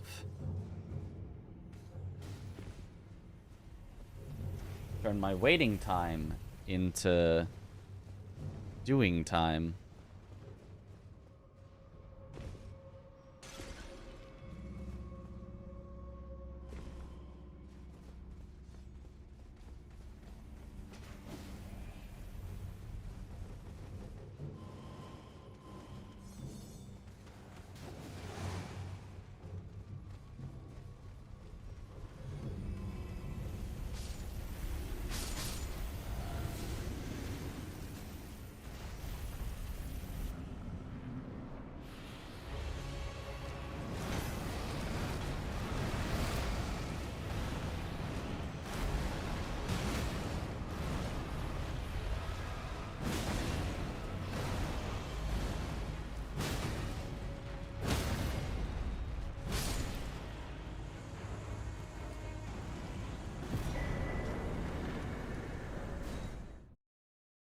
Gold! Gold!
Okay, got him with a bone dart.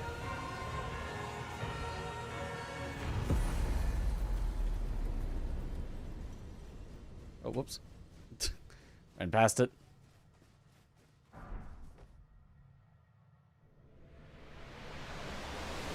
Always bone dart kill.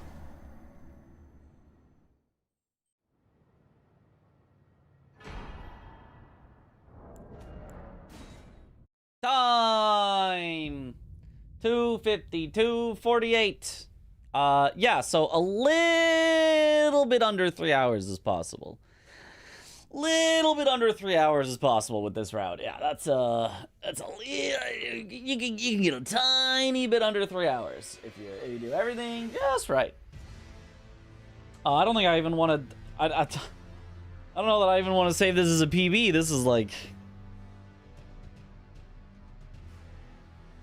is like a bad one to compete against.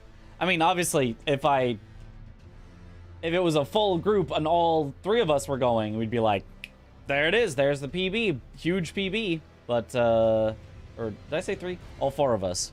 But solo, I don't know. That's a really good time. Under 3 hours. Why is this not a PB? I mean, it is a PB. It's literally a PB. But I don't. That's not like necessarily the goal that I'm shooting for. So saving it as the thing to compare against for all time could be a bad idea, because the comparison of like try to beat this run every time is a bad mindset to be into when you're trying to practice for a marathon run that's with other people. Needs more gold. What's the goal? The goal is consistency. The goal is always have a good run. That's the goal.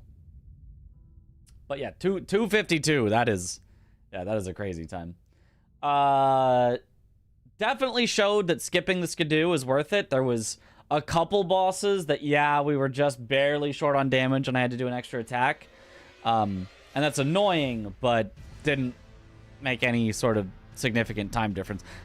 Consort at the end wouldn't have needed the bone dart. We would have gotten him before he left. But not worth the time for sure. Pretty decent, some might say. Some might say that. I could see some saying that. I could imagine it at least.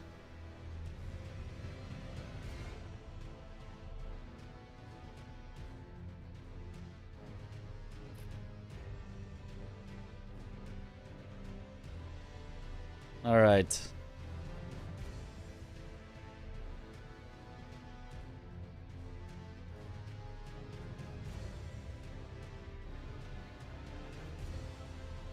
But it's faster. It is faster. Pretty mid-run, now sub 250. Well, according to my sum of best, it is possible. Although that could be fake. I don't know. That could be a little fake, but it's still probably possible. And it's no Midra incident and a few more boss fights that went, you know, perfectly instead of just decently. Sub 250 might be possible from my side. Agaton, Joshua, and Christopher. Yep. And they gotta catch up. They gotta catch up. And see all the pieces together at GDQ. It's gonna be a lot of fun. All right. I'm sitting here like stalling on deciding whether to save this as a PB or not, or to just delete the last split and then save all the golds. I think for the mental, it's better to just delete the last split and save all the golds. I think is better.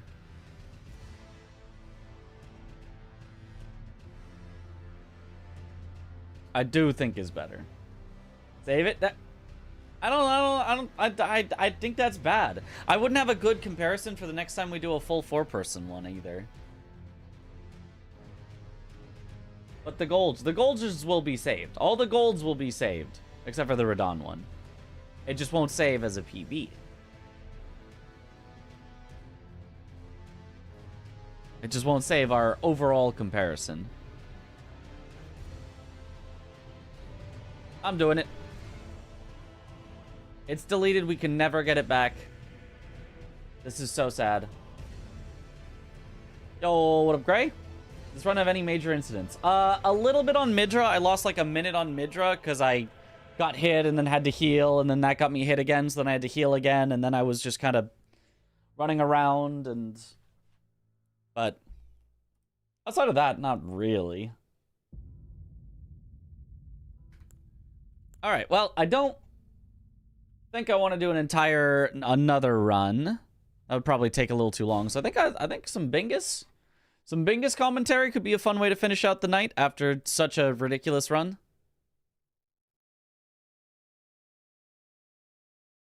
There is Bingus right now. Ooh, okay, okay.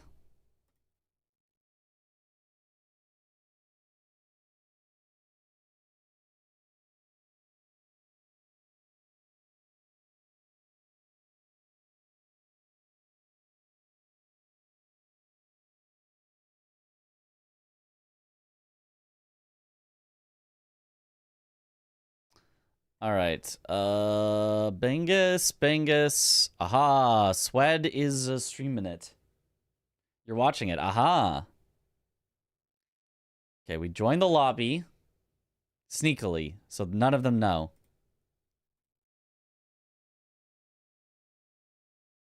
We open Swed's stream.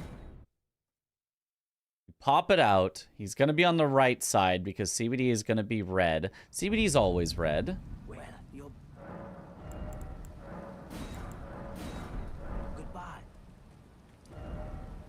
We open the Bingus lobby.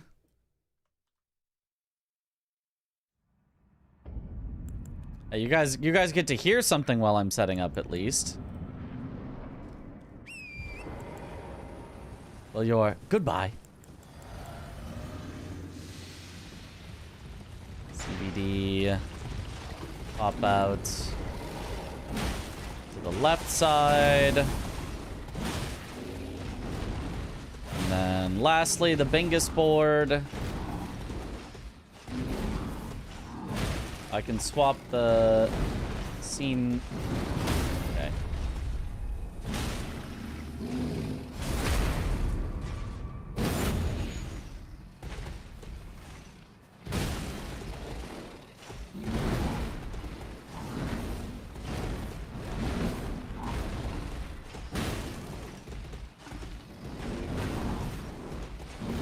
Here, and then open up the Bingus board.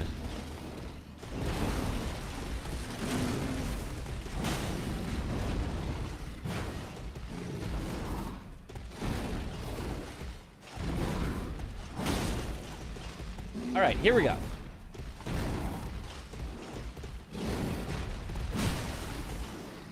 Trying to figure out what Sweat is doing by listening? I'll give you a hint. It's Commander Gaius. Was that a good enough hint?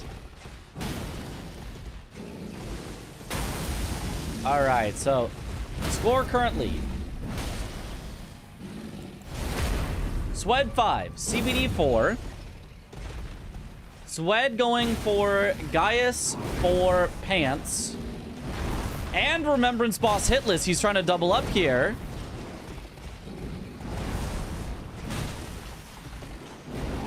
Oh, he did the scary move. Whereas CBD going for Death Right Bird.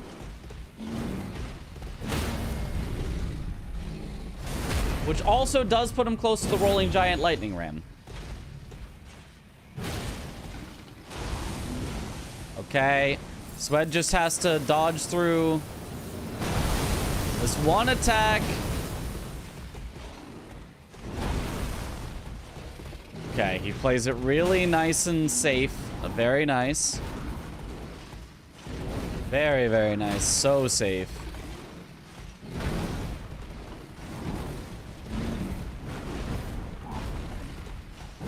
Charger 2 gets the stagger. Swed's damage feels really ridiculously low right now. I mean, I guess we're only 38 minutes into a game, but it does still feel so low. Ooh, got the scary move again.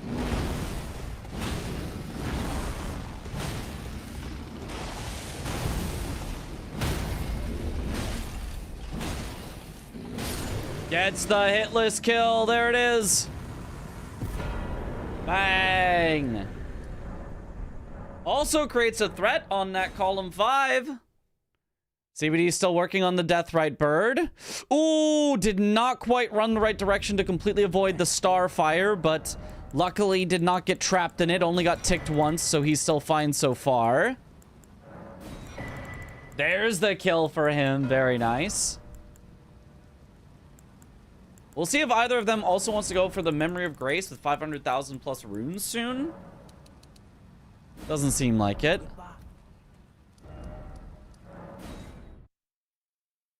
Oh, he's headed to Skadutri.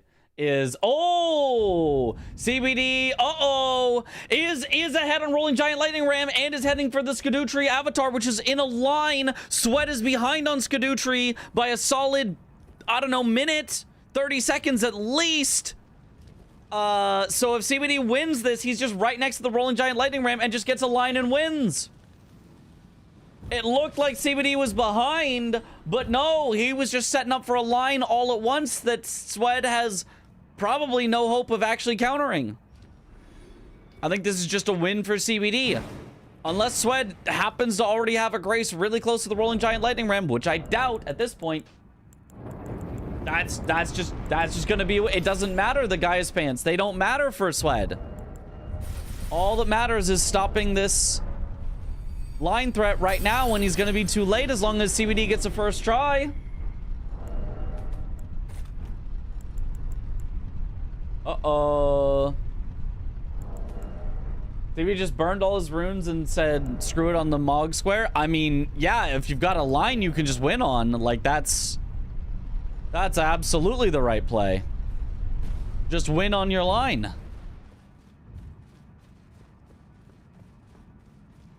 He is eating his plants for sure.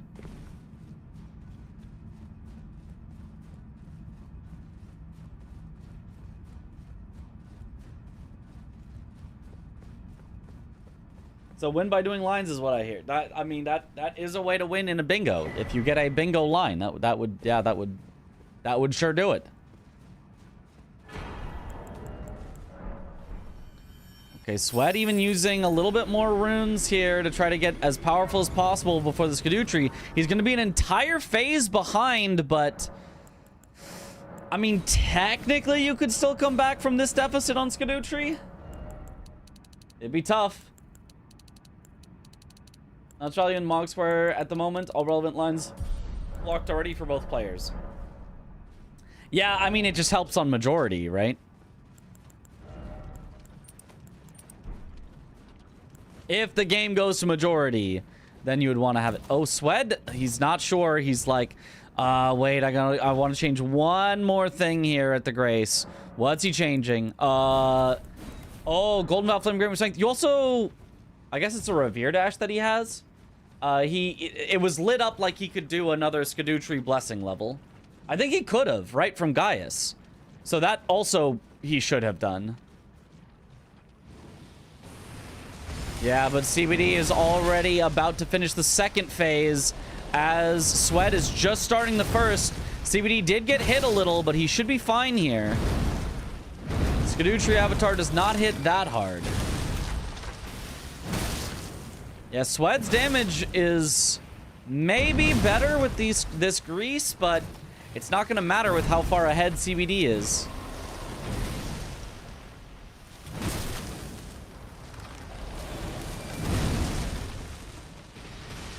CBD not having the fastest phase 2, but still staying a full phase and a half ahead. Didn't pick them up? Oh, okay. Well, then I wonder what the thing on his indicator was. I guess it probably is just a random Revere Dash he picked up.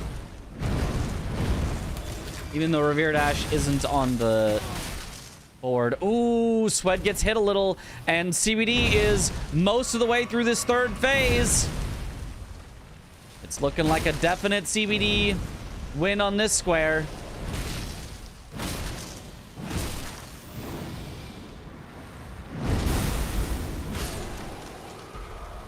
Yeah, Sweat just made it through the first phase, heading into the second. CBD about to finish the third one.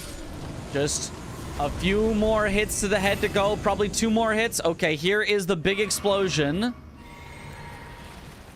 Oh, and he knows the up-close dodge as well. Doesn't even have to run away from it. So that's a free guaranteed kill right here. Bang, he marks it. He's got 4 in a row. Oh, jeez. Yeah, he knows he can't get there. GG. GG's. Oh, I didn't even know you guys are in here. Holy shit. GG's. I want to reset so we can do one more, if that's cool. Okay. Okay. I'll just run it back. I'm at So it's not a win, it's a reset. Yeah. Okay. It's a reset, yeah. Were you in the Sunfire fight? Yeah. I just didn't have it set up. Yeah, I had the second to last grace, so after the elevator, so... Yeah. I figured. Based on the time it went. Did you, like, have any, like, ADM or South progress? Nope. I didn't even have total year's grace, dude. Hot diggity. Hot diggity damn. I was like, I might just let him have Moonerthal. I know, that was my bluff. I got to call you out on it. And I was like, he won't go for it if I insult him. No, because there was other things. But I don't want to lose on RNG. Yeah, I died to Moonerthal once. I figured. I said, like, I feel like Moonerthal should have gotten, like, killed by now, and then you marked it. I'm like, okay, there it is.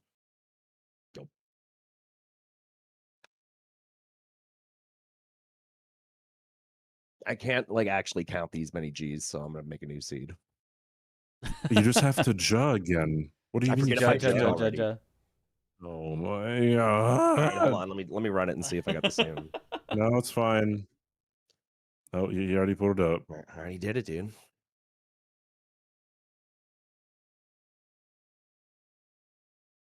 Ja. I get that for saving time they call GG's, but it feels so anticlimactic. I mean, the point isn't to be climactic. Like, we make a little spectacle out of it because it's fun to watch. Too. I need to figure that out. The point of them practicing is not that. The point of them practicing is to practice. Get a bingo when I'm like in a good board spot. I feel like I'm in a good board spot anyway. But then get ahead and block all bingos. I tried. He sniped me on what's it called? Armor sets? No. Well, no, actually didn't even snipe me. You were just ahead on everything. Yeah.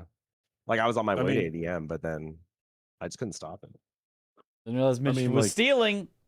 Oh yeah, right. We forgot to change the title. That position because you didn't go like. Oh, never mind. I guess you were in a winning position squares Mods wise. did a great job. Updated the title because you were doing that. It allowed me to get a bingo, right? Yeah. Yaplin 2 ahead on like things. All the things behind ADM right now. There's 2 ahead on things. 2, 3.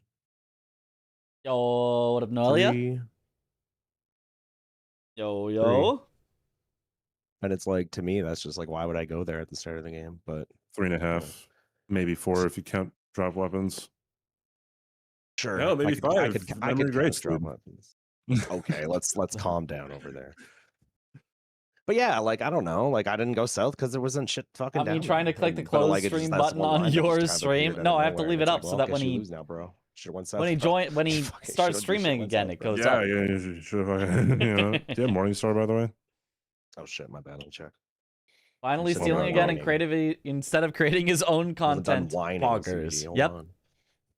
Everybody loves the stealing. Yeah, Morningstar. Nothing is on Crimson Amber. Or like nothing's on your mom. Whoa! Oh my. How would you know what my mom is wearing right now, Swed? Hey, don't test Blame Gray. No. This is an important question. Swed, can you answer that question? Good luck. I gotta go. Good luck. Does Aura know that you know this? Wait a minute. Yeah, I told you. There they go. We blame Gray. Real content I came for, someone else's. Yep, the perfect content is the content someone else makes. You refresh on-screen chat. That's funny, yes. dude. Yes, I Nah, can. bro, we're not doing this. Reroll that shit, bro, Mario. No, we're not doing this again. Like, actually, though, reroll that. We're not, this, I am not doing this again. Reroll that shit. All right, good luck. I don't sweat that, he knows. Okay, bye. Yee-na-na. Okay, Fucking I was load refreshing on-screen chat. It is refreshed.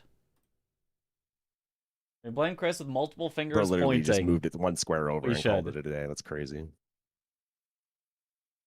Moonrathel! Moonrathel! There it is. Almost at the center. Okay, actual things to rush. Oh, like a little bit of a rush line over there. Take a look at those. Hippo, Water, Blessings of America. Holy. Let's see here. Anything else of note? Oh, Dancing Lion Scorpion Stew double up is really, really nice. If you could also do that hitless, you could triple up, but I mean, not super likely. If you also did that early, it would get you to duplication, which would be quite nice. Kindred Cookbook from Moore can be relatively early. Moonrathel can be pretty early. Secret Right Scroll to Ansbach can be done pretty much as soon as you have access to Shadowkeep. This is a relatively rushy board here. This is an interesting one. This is an interesting one. So Christ, Chief Blood Fiend, Gaius's Pants. I mean, Gaius Pants and Hitless is the classic double up. So if you, let's say for example, let's say you went Blessings of America because it's just fast. You don't have to, but let's say you went Blessings of America. Then you went Drain the Water, gets you backside of Shadowkeep access to do Remembrance Boss Hitless with Gaius Pants. And you're in the backside, so you get to duplicate 2 times. That's a really strong opening play, I think. I mean, you could skip even Blessings of America just to make sure you're ahead on Draining the Water. And then from there, like, still the world, or the world is your oyster. Is that the phrase? You could have so many different things from backside of Shadowkeep. Falling Star Beast is also back there. It gets you access to Shadowkeep for Secret Right Scroll and Kindred Cookbook from Moore. I'm seeing no problems with a backside rush. That is the phrase, unfortunately. What a weird phrase. What a weird phrase. The circus is your monkeys. Yeah. There we go. It's like a backdoor game. Seems like it.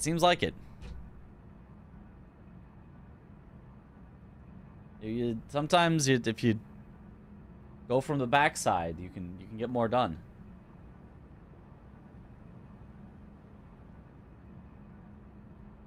Bet Gray stole your ice cream. I bet he did.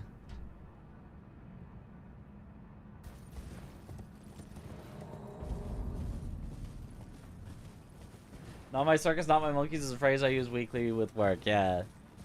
Happy Pride, happy Pride. Let's be careful with those words. You kill Dancing Lion hitless and get the stew, you need 2 more squares to block the whole board. That's a great point. That's a lot of blocking. I mean, Dancing Lion hitless is tough. I mean, good luck. Okay, looks like Swed is in fact going for the Blessings of America. I do like that. And CBD? Could it be? Don't tell me. Do my eyes deceive? Holy. Blade of Mercy.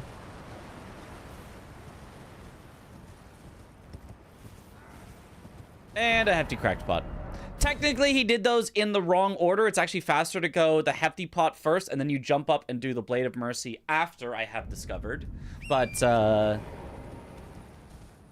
still, you know, I like that start. And now, ooh, now Sweat is not even going for the rush up to get the other Blessing of America. He's going for the 3-path cross. He's kind of almost hedging his bets on it. Neither of them is really rushing anything here. Neither of them is rushing Drain the Water. Neither of them is rushing Hippo. Neither of them is rushing Blessings of America. Both of them are instead setting up to potentially do stuff in Belurut. The Dancing Lion, Scorpion Stew, even Secret Right Scroll to Ansbach. You'd have to go over there at some point. So it's a good hedge from both of them. But interesting, I thought this board looked like something you would actually pick something and rush it. You would really try to claim that first square, but both of them a little dawdling on the first square. Blade of Mitchja. He does that every game now? I've convinced someone to always Blade of Mitchja? Oh my goodness, my work. Chat, my work here is done. My work here is done. That's all I needed. One person to carry on my legacy. That column 4 looks sick. Iris, Geru, Names, Mausoleums, Mesmer, Letta? I don't know about that one. Well, you could. I can now retire. Now we got Bonk Comcast. We got a few dropped frames. We got 206 total dropped frames. What banning Jump Slop does to a brawler. We rushing Blade of Mercy now. Hey, you know, if that's the outcome, then thank goodness we banned Jump Slop. Oh, Swed grabbing the Grace in front of Ensis. What does he want this for later? Come back for non-merchant perfume bottles, I guess? It feels like it would almost be faster to just grab the one while you're here instead of grabbing the Grace to come back later. Is there a Death Knight on the board? Is there a Death Knight on the board? There is, center square. Okay, it's also for the Death Knight center square. Never mind, that makes sense why. Yeah, totally, for sure, grab that Grace as you're on the way through. Makes complete sense.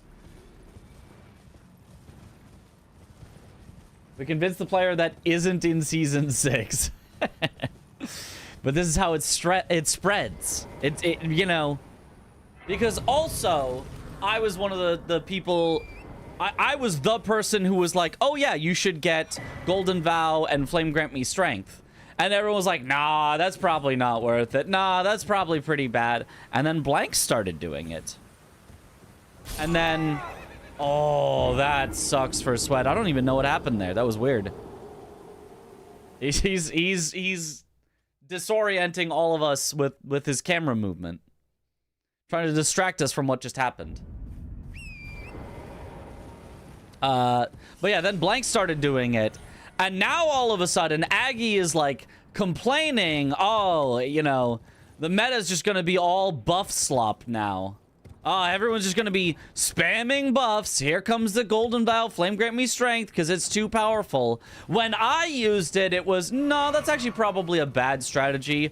No, it actually probably isn't worth the time to set up, actually. It's probably not actually worth the cast time. But as soon as Blank starts doing it, it's, oh, now it's overpowered. Oh, it's slop.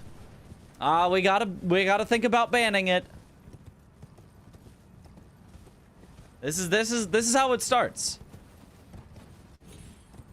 You either die as not viable or live long enough to become the slop. This is how it works. Riz versus harassment. Imagine using the tools available to you. Imagine. Okay, Swed does claim the first square. Blessings of Marika. Very nice. I think there were too many rushable squares and they were both scared of being sniped. So now there is no rush happening. Something like that. I don't know exactly.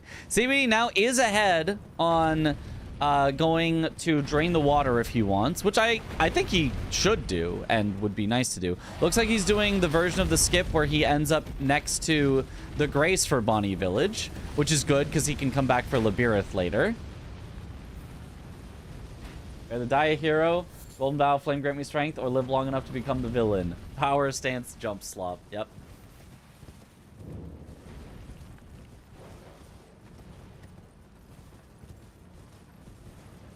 If you ask Aggie what the optimal bingo meta would be, I bet he'd say Bloodhound Fang every game. Would he? I mean, you can't get it every game. I don't know. think it's normal to see this in the DLC become everything is available at the start, flash spell, talisman, etc. I think is normal to see in the DLC because everything is available.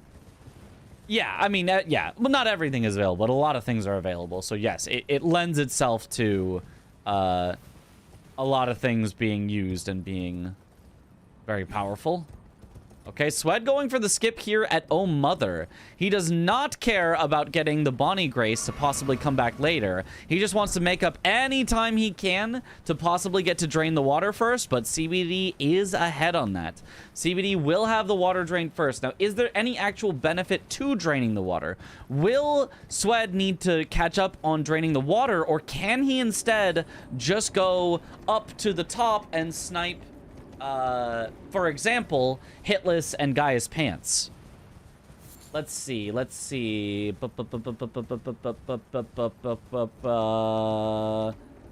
not from draining the water. No, Iris is not from draining the water.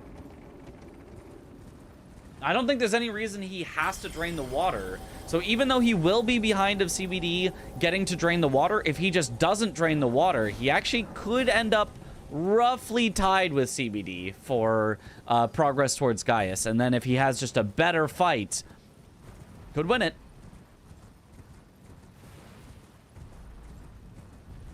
Damn, your half of Season 6 is in this chat right now. We do have Sirius. We do have Grey Dans. We do have in the call, but not in chat necessarily.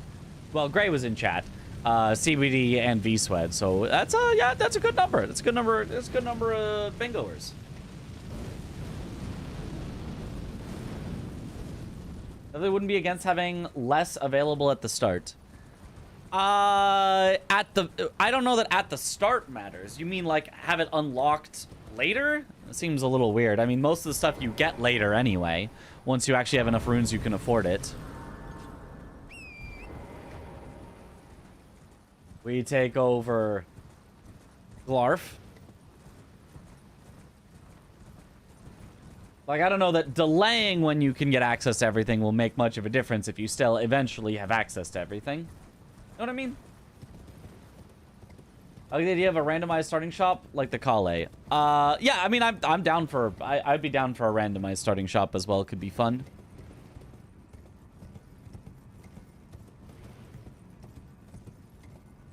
Could be fun for sure. In Season 6 too, commentary is just as important to my own selfish and personal experience of the event. Well, there is no guarantee. I mean, there's a high likelihood. There is no strict guarantee that I will be in commentary for Season 6. If tomorrow, Dom decides, actually Mitch is out because he talked too much trash on me banning power stancing, all I could say is, fair enough. He can't really ban the competitors. They've got the you know, my name's been announced buff. I could theoretically be kicked out and have no recourse. We will riot. Then we become true thieves.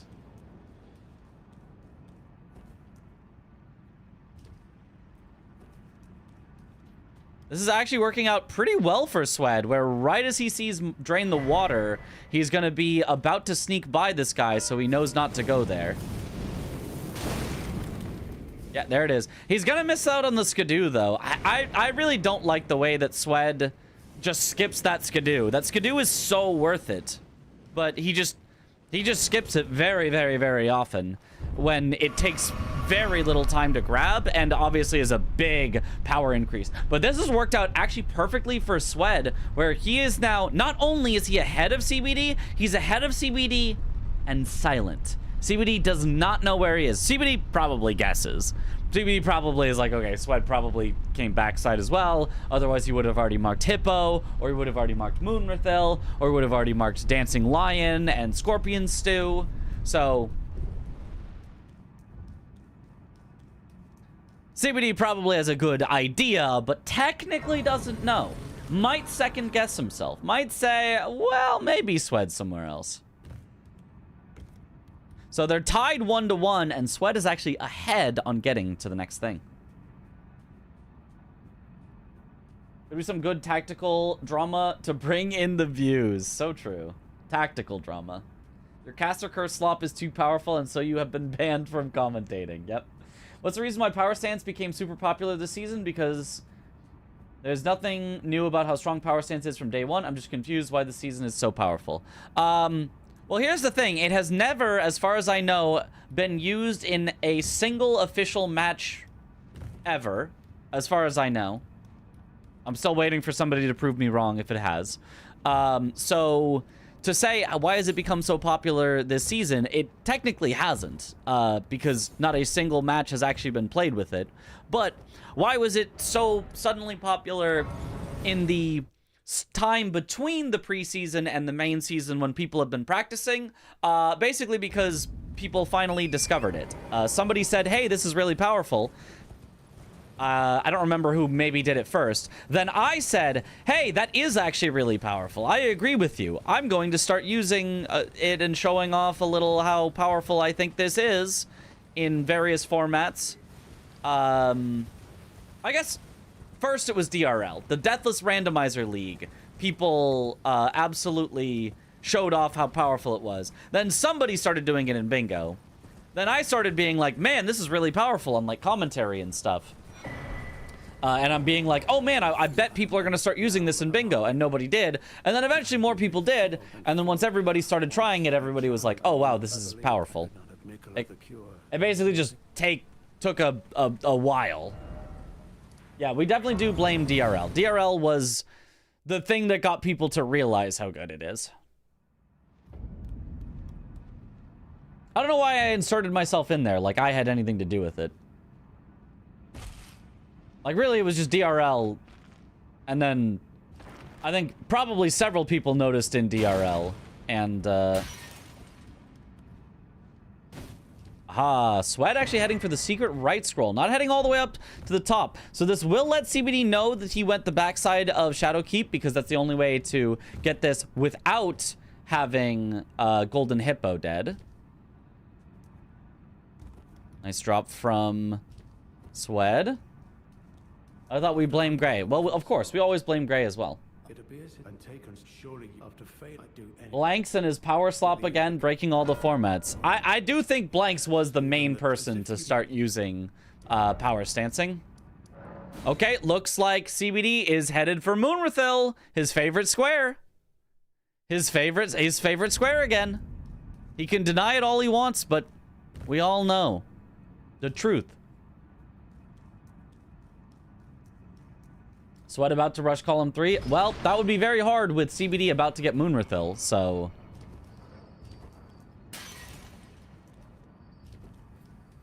Goes back, kills Moonrathil, hitless Rolana, dupe her twice, Bloodfiend. Yep, that's it. And also a Death Knight. But if we ignore that... Gray was playing in DRL for fun, but refused to use Power Stance, so we indeed blame me.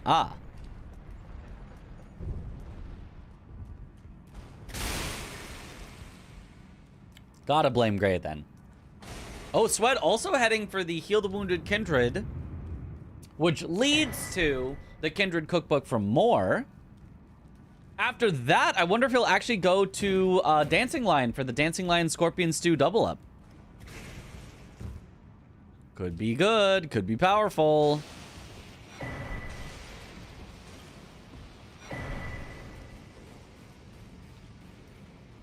Also, I like...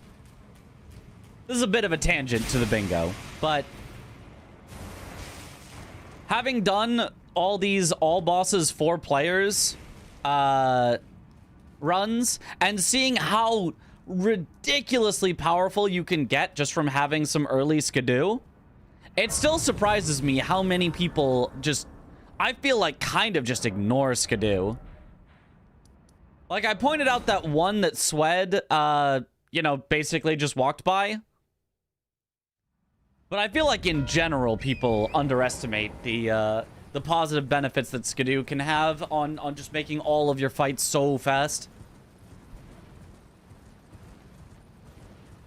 I said hitless Rolana, but I meant go Death Knight. Oh, that would be a different thing. Yeah, that would be a different thing.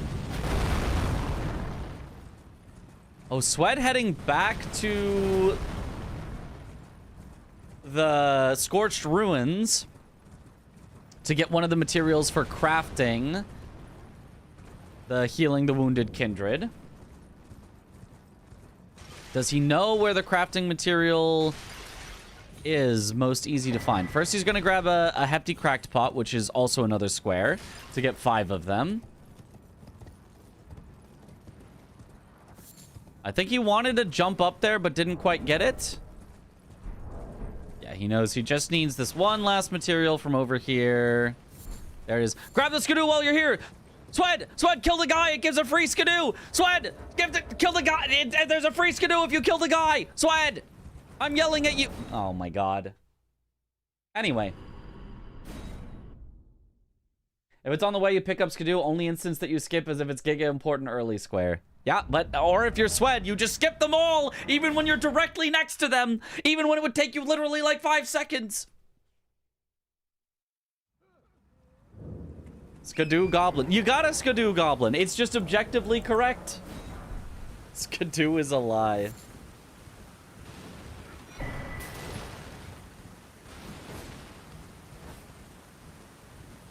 If you're anything less than Skidoo 12, Skidoo is so important. Once you're past Skidoo 12, alright, okay, it doesn't really make that much difference, but up to Skidoo 12. Swed clearly just hates getting stronger, yeah. Just hates it. All 4 mausoleums? Yeah, it's a lot. It is a lot.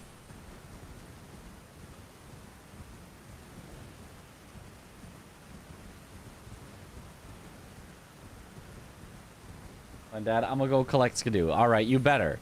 And bring them all back to me so I can hoard them. Ah, CBD went for the pot skip. I don't think I've seen anybody hit that in a game ever. In practice, you know, I was able to hit it like some of the time. I don't think I've ever seen anybody hit it in a game. Technically, I don't think... No, I would have saved time in this run. I don't think he needs the sewer or the... No, he needs the storehouse key. Even if he'd hit the skip, it actually would have lost him time because he needs the storehouse key. It would save time if you don't need the scorpion stew, but if you need the scorpion stew, hitting the skip does not save time. It actually loses time. I've seen NPT do it in a game. Ah. Ooh. See, CBD. Oh, good quit out. Good quit out. He lives. Barely lives. Sad forever. And the cookbook from Moore. Very nice.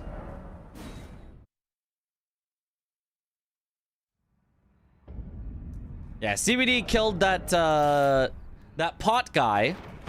Not even for a skidoo, which would have been more powerful, but for a revered ash, which is...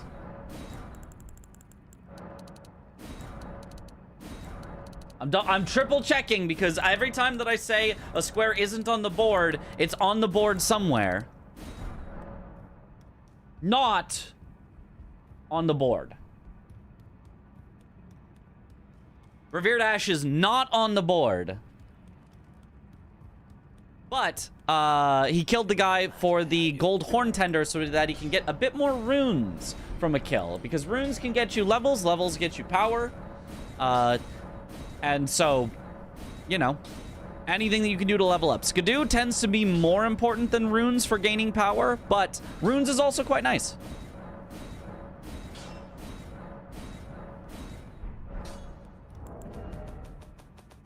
Getting Revered Ash just for fun. Just a little, just for fun. Rain makes corn, corn makes whiskey. I feel like this is a song reference somehow. Whiskey makes me something. There's gotta be. There's There's a song here somewhere. I'm sure of it. It is. See, I knew it.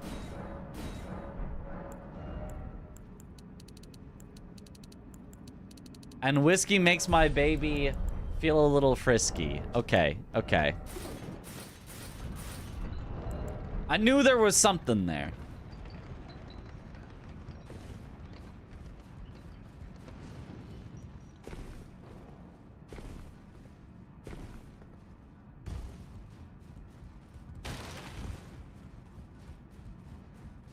Good song. I don't know. I've heard it before. I don't know. I couldn't. Tiny bubbles in my beer.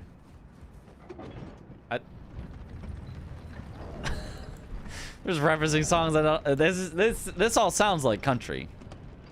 Somehow.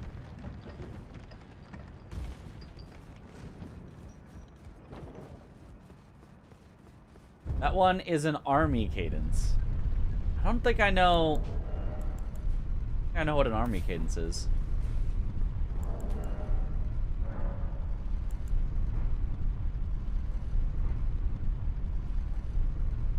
All right. CBD heading for the Divine Beast Dancing Lion because it will get him a double square here. Swed only ahead by the 1, but Swed heading for the Remembrance Boss Hitless. Oh, yeah, and CBD got hit. CBD will not be able to get hitless. He wanted to maybe also get hitless, but Dancing Lion just is not consistent for that. And then, if Swed gets hitless, then he can also go for Gaius Pants, wherever that is. Gaius Pants. And...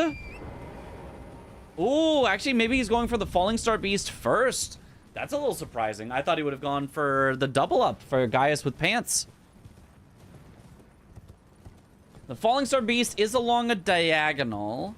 Hitless and Pants are both not along diagonals, so maybe he's valuing the diagonal. He could also be valuing the fact that this gets him closer to the double dupe afterwards. So he can do Hitless, Pants, dupe, Falling Star Beast, or maybe Falling Star Beast, Hitless, Pants, dupe, and like bang, bang, bang, bang. So he's got a lot of stuff back here that he can work on. So I do like this this from Swed here. I like the position that he's in. I like that he is more progress here than CBD, so he shouldn't be snipeable on any of these if he goes for all 4 of them. But CBD is going to take the temporary lead as soon as he gets the double up here of Lion and Scorpion Stew. As well as then have time to get any extra squares that he wants. So in the time that Sweat is getting these 4, it's possible that CBD can also get 4. Oh, looks like he is headed straight for the Falling Star Beast. Now this is a bit of a strange order for me. Obviously, it's only a single square instead of 2.5 squares from Gaius. In addition, if you do Gaius first, you get Skidoo, which makes Falling Star Beast faster. So if you were to do one then the other, it really seems like doing Gaius first would be the play because it speeds you up overall. Also, there's a death from Swed. Doesn't even get his rock grease off. Well, used his rock grease, so now doesn't have it, so he won't have it for the second try here. That's quite unfortunate. CBD almost got the Divine Beast Dancing Line down. One more hit. Bang! There it is. Marks the square, ties the game up 3-3, but obviously has the Scorpion Stew whenever he wants it now. He is just going to go cash in on that. I think that's a good idea. You don't know exactly where Sweat is. He could theoretically be chasing, and you just don't want to give this up. Okay, now Sweat just pivoting out to Gaius instead.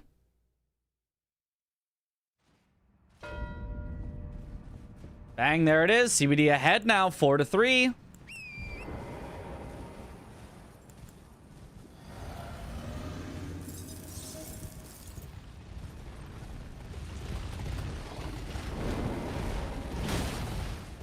Oh, his damage. It's yellow, I think. Also, Swed's quality suddenly dropped. All of a sudden. Scorpion Stew, the best tasting consumable in game. I mean, it's gotta be. It's... What else would taste better? I mean, unless like the basic flask just tastes incredible. You never know.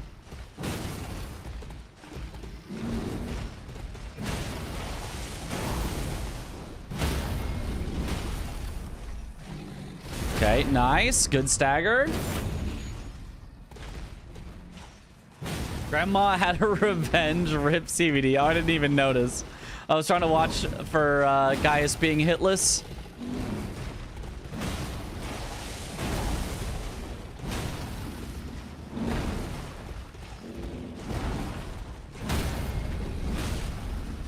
Nice. Another stagger from Swed.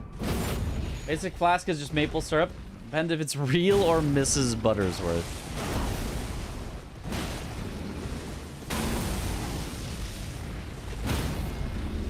Oh, nice. Another stagger from Swed. He's playing this really well. Got him down to half health. He's got to keep playing well, though. This is not a fight that you can just kind of go, yeah, I'll just do whatever. Like, you have to be locked in the whole time in order to get this hitless.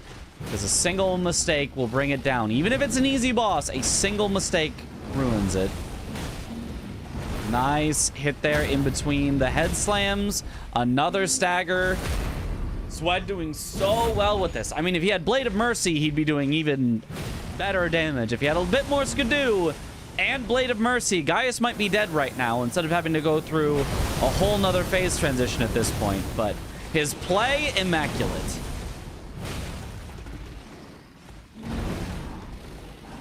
Some of his routing decisions, possibly questionable.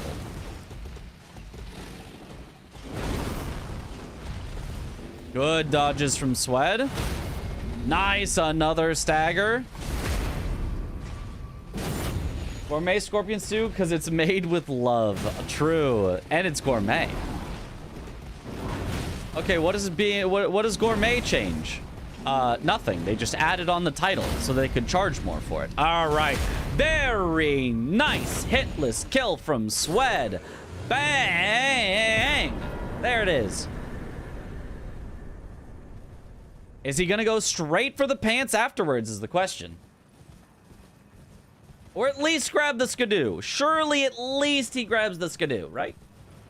Clean. Gourmet just means smaller portion for 3 times the price. True. Okay, is going straight for the pants. And, you know, CBD is not that far behind. Swed knows that CBD has to have at least some access into the backside of Shadowkeep because he drained the water. So he knows he can't rest on this for too long. No matter what. It's just not something you can just rest on and say, oh, I'll just get it later at some point. He's hiding from the wolf. Okay. Nice roar. Oh, there it is. That'll get the pants. Oh, just kidding. It won't get the pants just yet. There it is.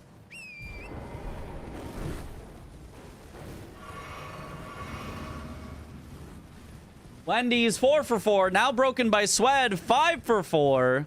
And he's going to go get some Skidoo for this. And then immediately after, he can go get the Falling Star Beast, which it looks like CBD is trying to take away. If Swed heads right back for it, he'll be ahead even more. Snipe CBD as he's trying for it. CBD might be going for the double dupe, though. They both have access now to 2 dupes. So here's the question. Do they fight on Falling Star Beast? Do they fight on double dupe? Or do they just go 1 for 1? Oh, nice for Swed. Getting some faith there. Ready to pick up a... Oh, and some Skidoo. Let's go.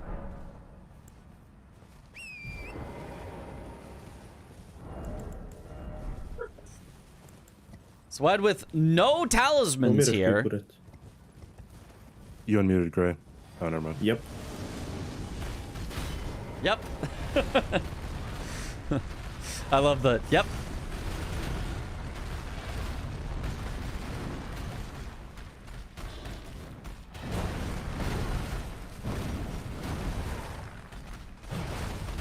We'll see if Swed goes back to Kale with the runes from Falling Star Beast, assuming he gets them.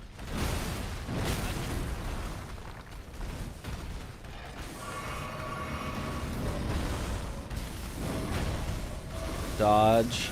Unfortunately, Swed has made almost no progress on this Falling Star Beast by the time CBD gets there. So CBD could easily snipe this away just with a slightly better played fight.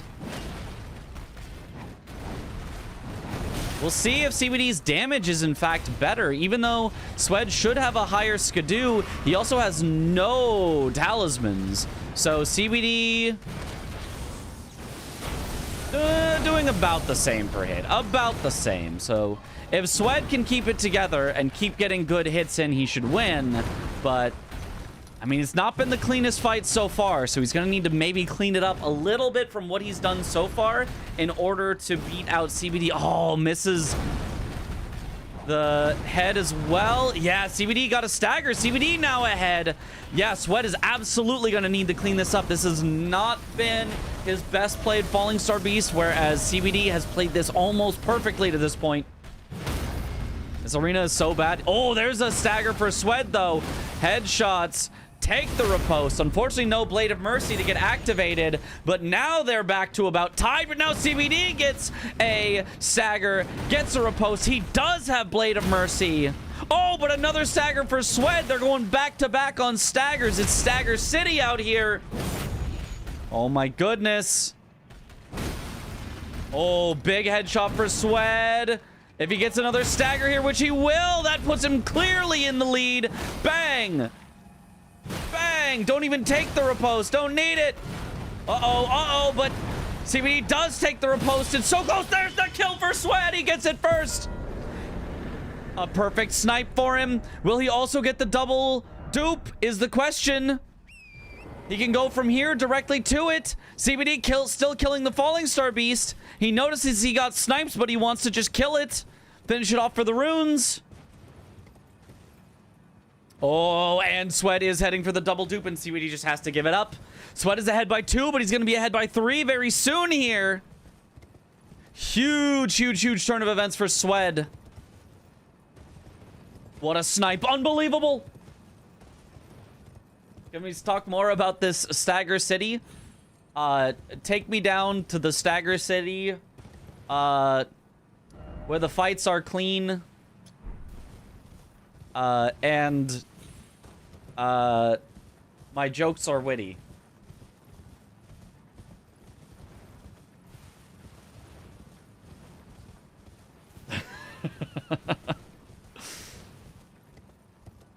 Swed is lost. He's making his way. He's finding it. It's over here somewhere. There it is. He's found it. He's found it. He's got it. He's got it. I didn't want to just use pretty. Like, cause I know the original song is pretty, and I could just say anything is pretty, and I was like, that's too easy. So I just quit out. You're stuck in combat. Just quit out. It's way faster than trying to kill these 2 hands, I'm pretty sure. Just quit out. All right, here we go. That worked. That worked. Okay, that's worth a resub. Yo, thank you. Dryminator, thank you for the sub. Welcome back to the bunch. Enjoy the emotes. Real artist respect. Yeah, you can't. You wanna. You don't want to take the easy way out there. You don't want to take the easy way out. Guns N' Roses in 2026. Who would have thunk it? Who would have? The crits are pretty. No, but see, it's just I didn't want to use the word pretty. It's already in the song. It was too easy. I could literally use any word I wanted and say, and the blank is pretty, and it was just too easy. I wanted to come up with a different rhyme. I was thinking gritty. Ooh, gritty could have worked. Maybe. The hits are gritty. Ooh, okay, I do like that. Good one, Ben. Good one. This is why you're the stand-up comedian. Saw Guns N' Roses at the weekend for their world tour. Oh. Ben wins. Deep and Bingus commentary as CBD and Swed trade leads. So I just got a hitless guy's kill. Now eyeing the pants square while the Skidoo hoarding debate rages on. Is that the AI summary? That what?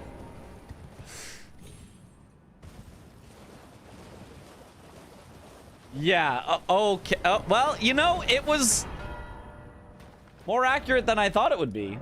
I guess I have to say that much. Okay, 7-4 in Swed's favor. He's got a good majority lead. He can also possibly pressure some lines. Looks like he's thinking maybe Geru, maybe Hippo, maybe then into Hefty Pots. I mean, it's all possible. I don't...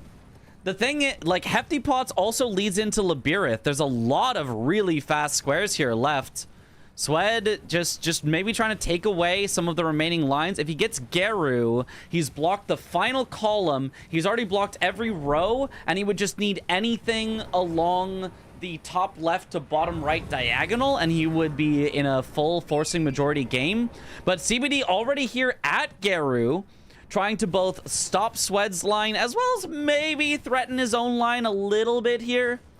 I don't know exactly that he's actually trying to threaten the line, but will be a nice snipe back. Swed got the Falling Star Beast snipe, but if CBD gets the Geru snipe right back, I mean, CBD's not in a bad position. He'll only be behind by 2 squares. If he somehow dies to Geru, and then Swed gets this, then, you know, we might start... Good thing that didn't happen. I was gonna say we might start calling this match almost over at that point, but no. He's fine. He's fine. He's fine.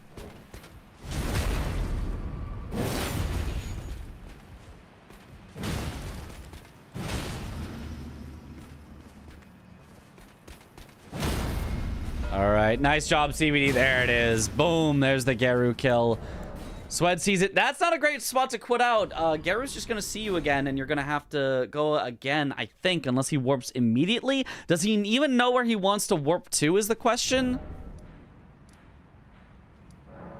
Back to the loft. What's at the loft that he could go for now? Mesmer? Okay. I'm a fan of going Mesmer, full of my beloved people. Gets you eventual access to Leda and her allies, so it's a little bit of a priority holding venture. I like this. I also like from CBD going for Labirith and the Hefty Pots at the same time. He can get his final pot. I think his final pot. I actually don't know how many pots he's grabbed, but he can at least grab a pot while he's in here, and he can go for Curseblade Labirith. I think this is a good synergy as well. I hardly know her. Why does CBD insist on not wearing armor? Probably because people keep asking him. He does wear armor sometimes, but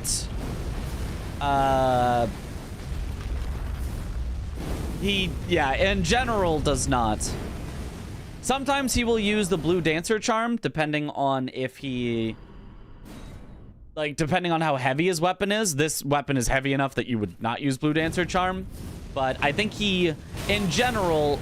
Oh, you gotta quit out again there, Swed. That was really, really ambitious to try to just dodge by that Fire Knight. If you end up behind the doors when you quit out, the Fire Knight won't see you, and then you're fine. But if you're in front of the doors when you quit out, the Fire Knight will immediately aggro, so you have to then get behind the doors and quit out a second time. It's really unfortunate. That's why I always sneak by the Fire Knight here, which Swed would have a...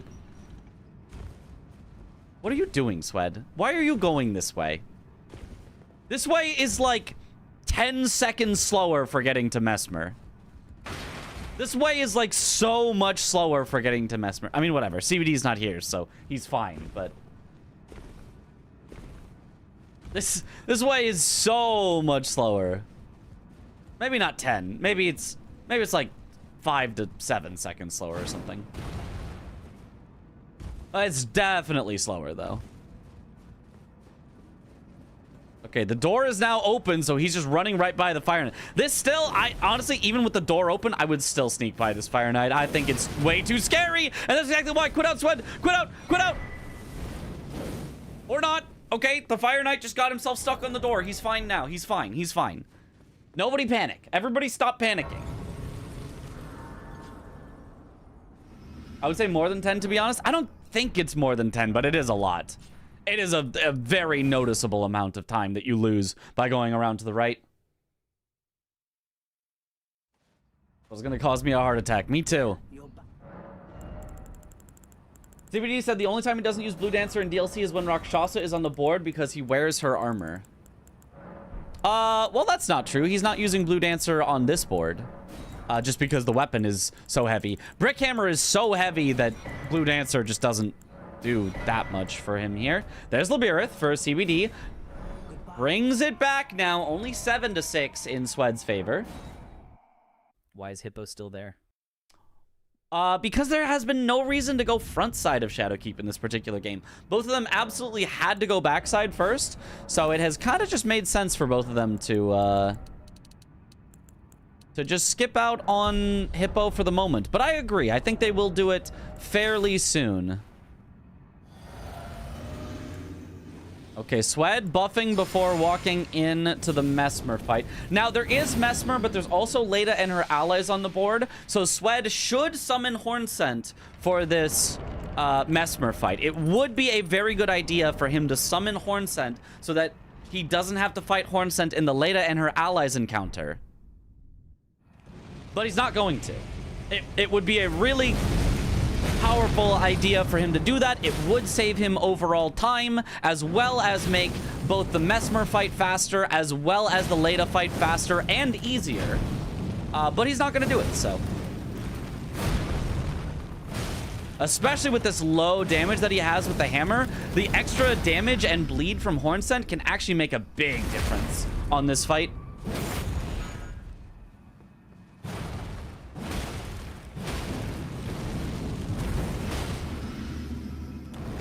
Don't think you went to talk to Hornsent to set it up. Correct. It would be worth it even to warp out and talk to Hornsent to summon him would actually be worth it. But he doesn't like doing that. So, you know.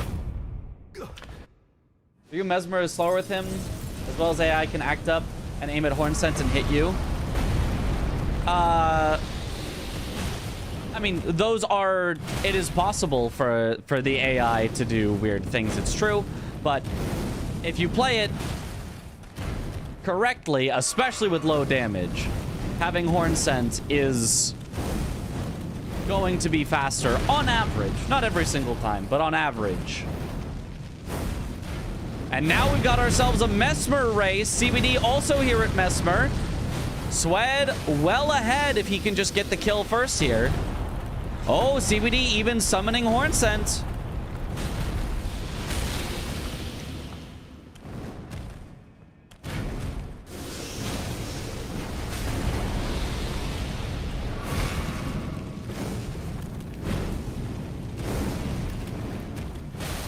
Nice, gets the frost proc. He's almost got it. Swed's still well ahead. He just has to not die here. And then he's pretty much guaranteed to get this, no matter how fast CBD's kill is. You can't really compete at 20% health compared to 70% health left. Nice hit. One more. That does it. Nice Mesmer kill for Swed. This will put him back 2 ahead. 8-6 in Swed's favor.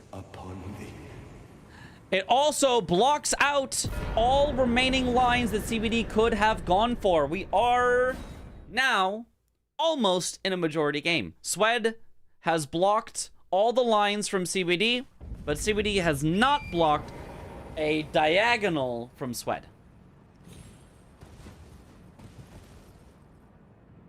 But for the most part, this is just going to be a majority game. CBD continues along the Mesmer kill, trying to get him dead so that he can have access to Leda and her allies later. I think this is... I mean, it's a good, reasonable call, but it is unfortunately going to lose him more time so that whatever he's chasing on next from Swed, Swed has a little bit of extra time to get there. Swed surprisingly still not heading for the Golden Hippo here. Heading down to maybe Chief Bloodfiend, it looks like. He's doing Tialier skip for Chief Bloodfiend, I would guess. I feel like Hippo's got to just be faster to just go and do at this point, but I mean, that's fine. I think Hippo works. I mean, CBD's fight with Mesmer was significantly faster than Swed's, I do believe, but he just started so much later that even the Hornsent summon could not carry him to a victory on the square. If it gets to 12-12 with only in-camp boss left, who do you think quits first? No. They have figured out how to do in-camp only boss without it being that bad.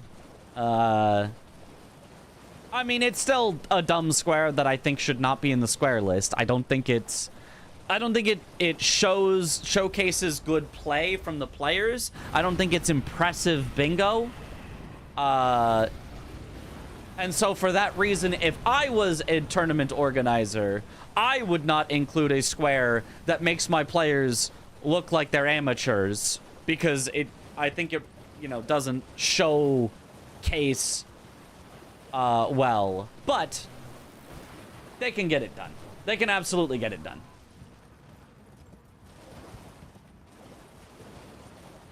You're right, it should be bow only. So true. We almost forgot to talk to Hornsent. That would be devastating.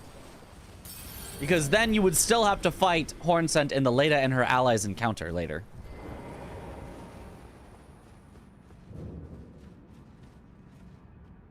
Yeah. Also, to Gray's point about he doesn't like summoning Hornsent, I think that is also fair. You can, the way you fight and the way you play, having Hornsent there can mess you up, even if, like, theoretically it should be a faster fight. Or even if Hornsent was theoretically also just slower. What you can do afterwards is you can summon Hornsent as Mesmer is in his dying animation, and it actually still counts as having summoned Hornsent, and you can still get him out of the Leda and her allies encounter. You just need to make sure not to finish Mesmer off with a riposte. Otherwise, you're stuck in the riposte animation for too long, and it can be too much time to run over and summon Hornsent afterwards. As long as you end on just a regular hit, you will almost always have time to run over and summon Hornsent after. That's true. You do that. Yeah. Not a bad call. If Hornsent summoning not working out for you, that is a great way to remove him from the Leda encounter without having to worry with Hornsent potentially messing with the way that you like to do the fight.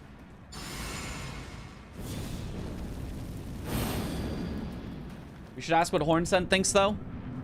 Well, he will directly tell you. He thinks, Mesmer, foe of my beloved people. In vengeance for the flames, my blade I wield.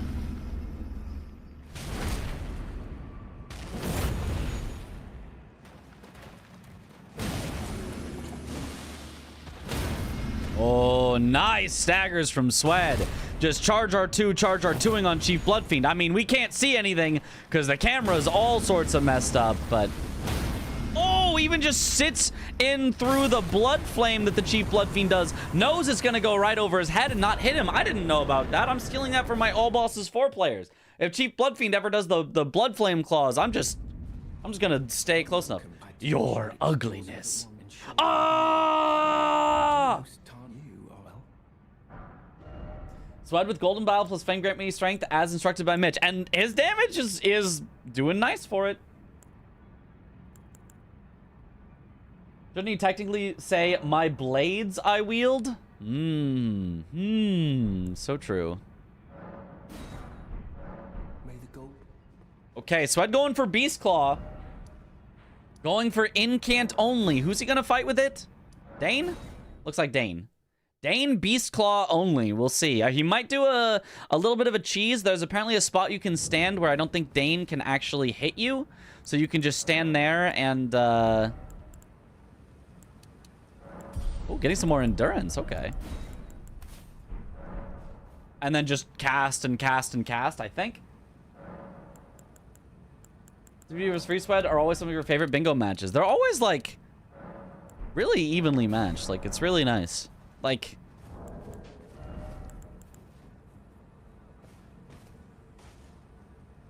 I would say probably CBD gets the edge a little more often. But when Swed is playing hot, Swed can play so hot and just make it so hard for CBD.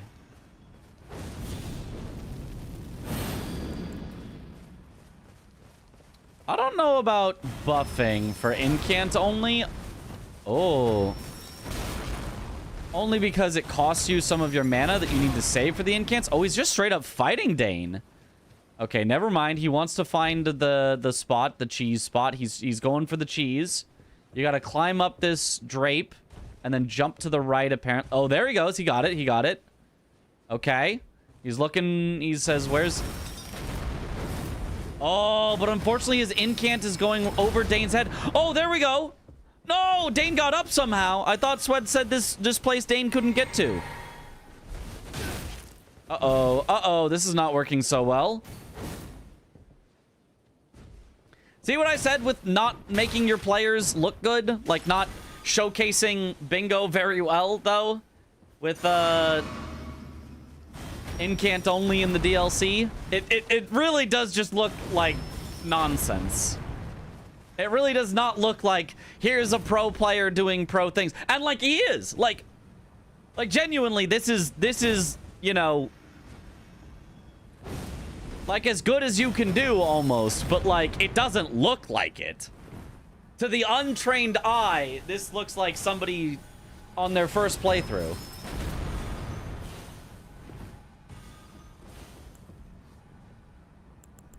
So I probably wouldn't do this because I don't think it's a good showcase, but flies would be better, it seems. Yeah, he'd at least maybe be able to hit from up here.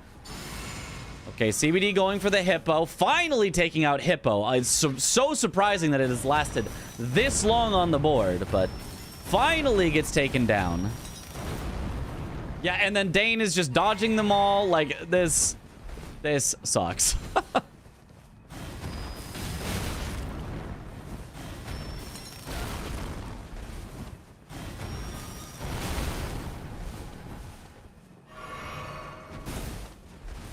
Sweat is very low on heals now, I think. Pain still just dodging.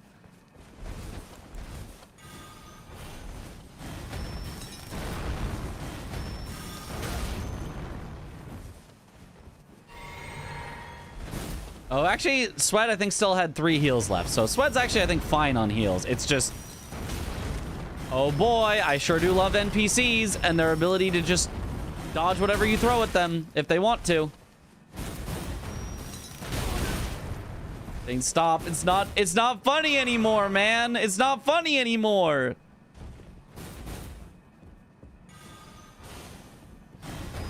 And CBD has now once again brought it back to within 1 square, 8 to 9, as Sweat is still just working on this accursed square.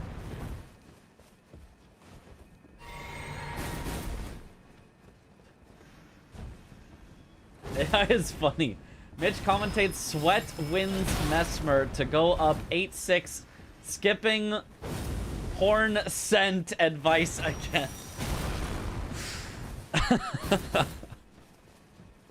Sweat.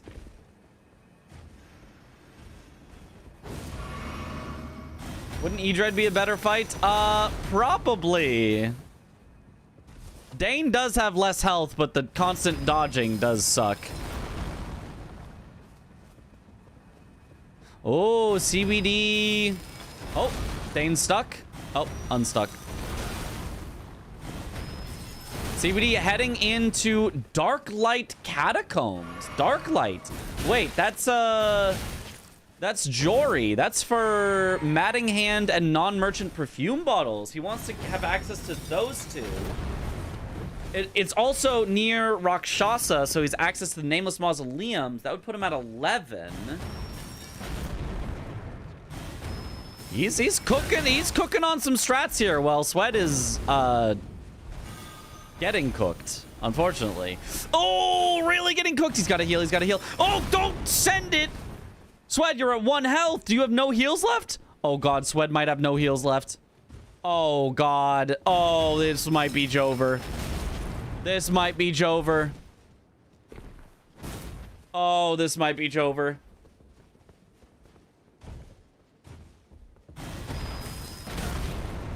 If he doesn't get this and has to redo it all, this would be the biggest time loss I've ever seen. Oh my God, he's He's just running in circles, which is kind of what you need to do.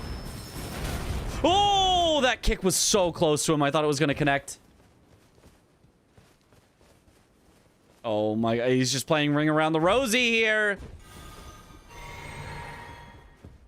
Oh. Okay. Oh, Dane is on his ass. Uh-oh. Dane, unfortunately, just gets to run faster than you because NPCs are stupid and broken. Nice hit. Okay. Sends another one. Dodges away. Okay.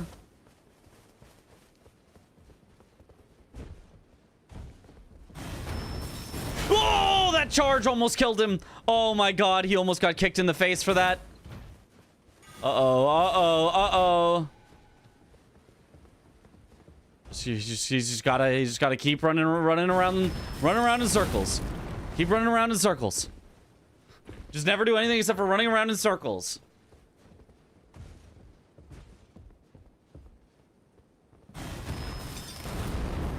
Okay. I said the square was dumb. I'm loving this. Well, it's dumb if you actually want to, you know. If you would like for, let's say, for example, sponsors to take your event seriously as a serious esport event. Oh, do not buff Swed. I don't think that was on purpose. Oh, God. There's no way that's worth the mana and the time. Or you would like, you know, big creators to see your event and go, man, you know, they really put on a good competitive event here. And then this is what you show them. That'll be an instant, you know, well, for these reasons, I'm out. That you are going to lose everyone from, you know, taking it seriously if this is what you show. We can, you know, laugh at it as a but like you are not going to be impressing anyone with this.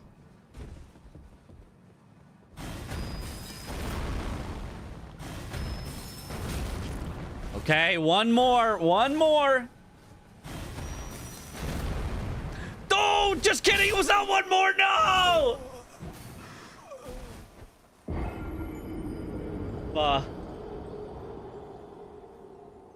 Yep. I agree, Swed. I thought that one would do it. I agree, Swed. I agree. I thought that would do it.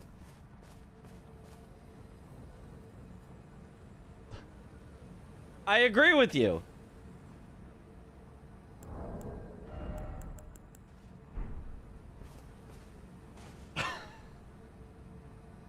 Dane is actually clutching for CBD. Yep. Yeah, I don't think Sweat is ever gonna choose Dane for this square again. Oh no, he's going back in. Run it back. I would not. I could not. I could not. Not with a fox. Not on a box.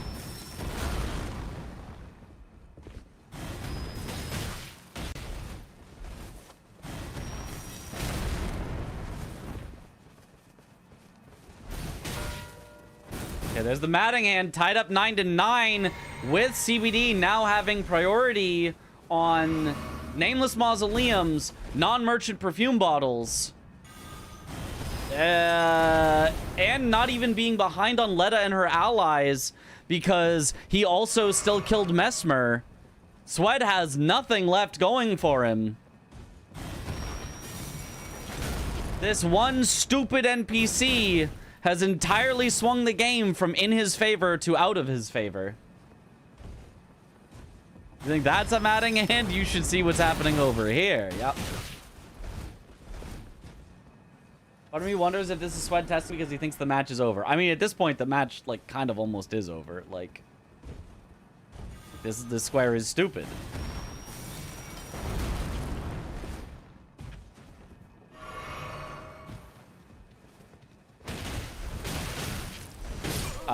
Yeah. Dane. Yep, Dane.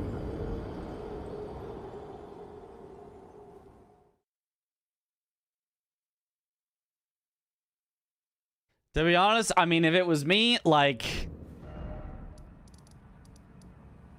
there's a chance I just call GG and it's like, wait, but you're actually tied. It's like, yeah, nope, I'd rather not play this game out, actually. I'd rather go next. Like, that's such a tilter. Okay, he's heading to a Death Knight now. This is a good call. This is a good call for Square. And it looks like one that CBD maybe is also going for. CBD was setting up Iris by killing Queeline in the church. Also gets him some skidoo, which is nice. So CBD is now ahead on non-merchant perfume bottles, mausoleums, and Iris of Grace. Sweat heading for a Death Knight. Surely he doesn't do Death Knight incant only. That would be silly, right? You beat Dane in a fist fight? I could, but I don't want to. I don't want to. Just like me, Mitch. Look, this is different. This is Dane. This is Dane. That's...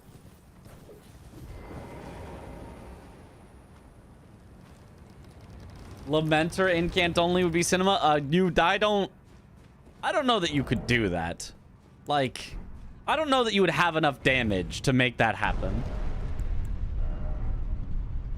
He's already too committed to the square to just give it up. I mean, I'd just give it up. I'd be like, nah, I'll let my opponent do it. I don't want to. I don't want to.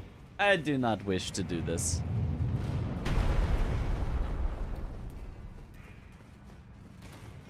Why would Mitch fist fight Dane when he could commentate on it instead? Exactly. I do not wish to do this. Is an incant only, a sorcerer only? Why is there no Ash of War only? Because that'd be too easy. Like... Oh no, I have to use Savage Lion's Claw? A really good damage dealing thing? Oh no! Oh no! Oh no! I have to use only Savage Lion's Claw, which I might choose to do anyway on some bosses because it's a good attack. Oh! Oh! What a... Darn, what an inconvenience. Aw, man.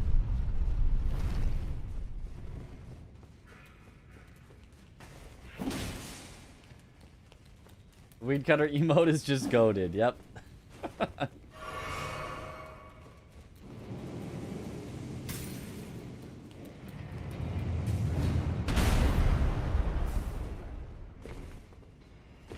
About like kill N unique bosses with N unique Ash of Wars? No. Now you're getting really complicated with... No. No. No.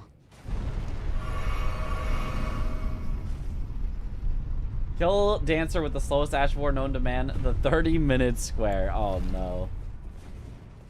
Like, oh, I guess I have to. Darn. Okay. CBD taking Ancient Dragon Man to get himself better access to Yolan Summon. So, CBD is going to have priority on 4 of the squares. Non-merchant perfume bottles, nameless mausoleums, Iris of Grace, and Yolan Summon, which is enough to just win. That is enough to just win, so Sweat is going to have to be able to take one of those away from him. Kill a boss fully buffed with max upgrade weapon only. No!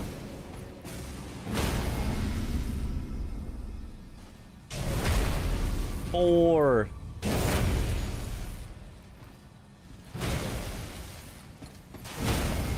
Oh, big stagger from Swed. Nice, take the riposte. Why is he not doing Death Knight incant only? Gee, I wonder. Dang, just 2 charged R2s is just a full stagger on the Death Knight. It's actually so good. Nice kill from Swed. Okay, will Swed be able to take away one of the 4 that CBD is working on? He has to. He has to be able to get one of them. Or multiple. Where's he headed? Ooh, he's thinking about ADM as well. He is going to go ADM as well. Now that gets him closer to the Yolan summon, which would be good. If it were me, I'd probably just take away Iris right now. Like, Iris feels too good, too obvious right now to leave up.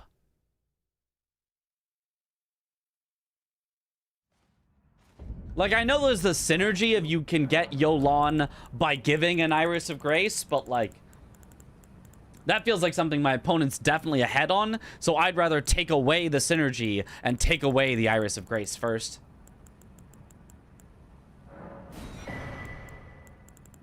Does his Death Knight give you the lightning incant? Oh, does he? Maybe. Goodbye. What did Sweat get?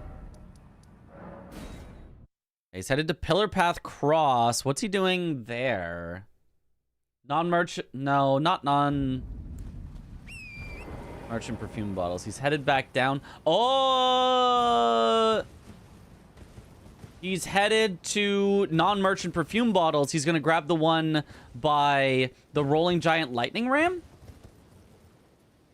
Seems like a very strange one to do first if you know you have to go all the way through Jory.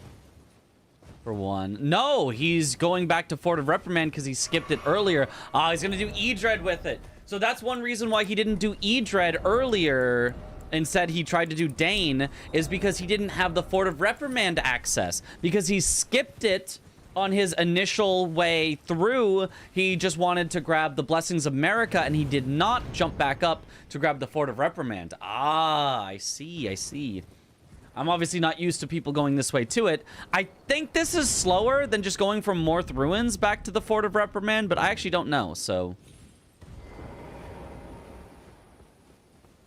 The infight was so long and dumb, I literally didn't even notice Swed was still ahead. Yep. Somehow. Looks like CBD is going for Given Iris of Grace. I mean, Swed is, like, ahead in number, but behind on actual winning chances. Once CBD gives Given Iris, I mean, I think he just has 3 more kind of locked in that Swed can't really challenge at all. So, I think CBD is, like, 95% favored to win this right now.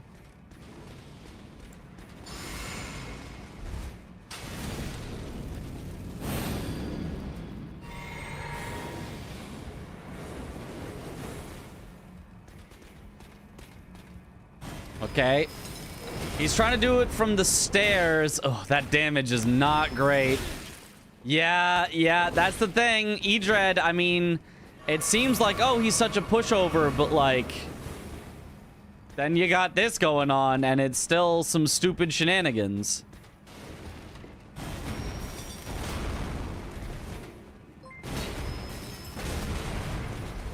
Ugh. Yo, Atlantic. Thank you for the raid. Welcome on in, Raiders. Yo. Incant only seems really annoying. It is. It is very annoying. It's, yeah. Not something you want out of a square.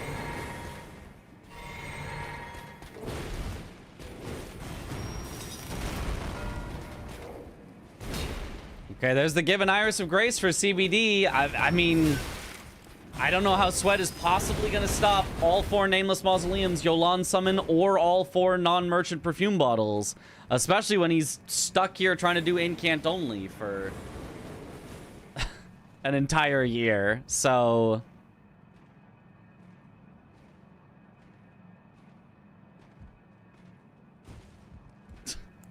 yeah, this is, I don't, yeah, he's just mocking out. He says, screw this. Screw this. Get him, get out it. Like, that's a screw this for sure. Oh my goodness. Oh, he's going back though. He's going back again. He says, okay, that last time wasn't it, but this time is gonna be it. I guess practice, but wasting so much time on troll square ain't worth it. I mean, it's just a square, you know. It is a square that exists that you do have to know how to do. So as much as it shouldn't be a square, it is not deserving of being a square. It is nonetheless a square, regardless of how much you do or do not want it to be.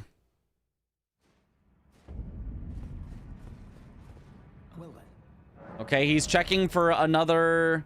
There's triple rings of light. I don't know if that's better. Wrath from afar, I don't think that does damage. Mostly knocks you back, right? Just swarm of flies? Takes some arcane, but it's possible.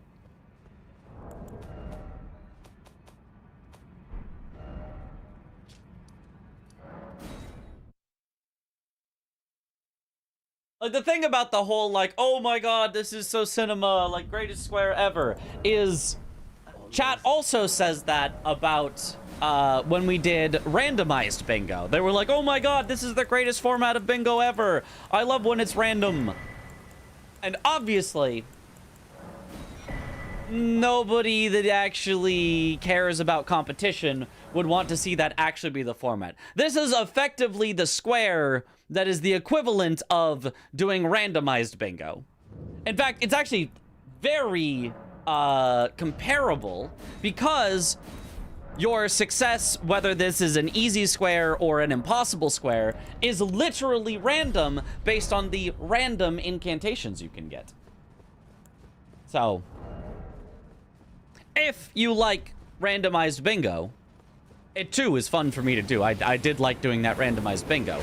But if you think it's genuinely a good idea to do randomized bingo for the actual full bingo competition, then no. Oh, he can knock Idra down over and over. He's a genius.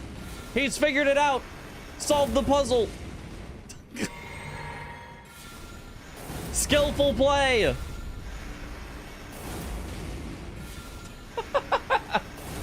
He found the infinite.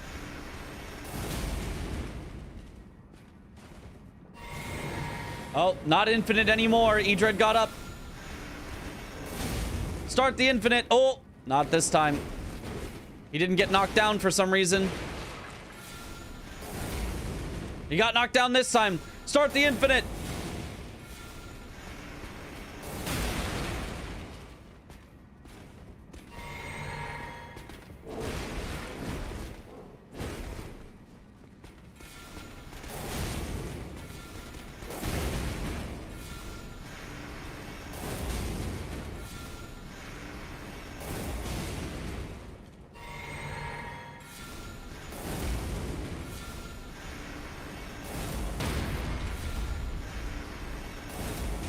Knock him down.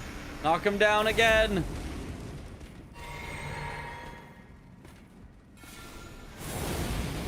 Use the stairs to your advantage.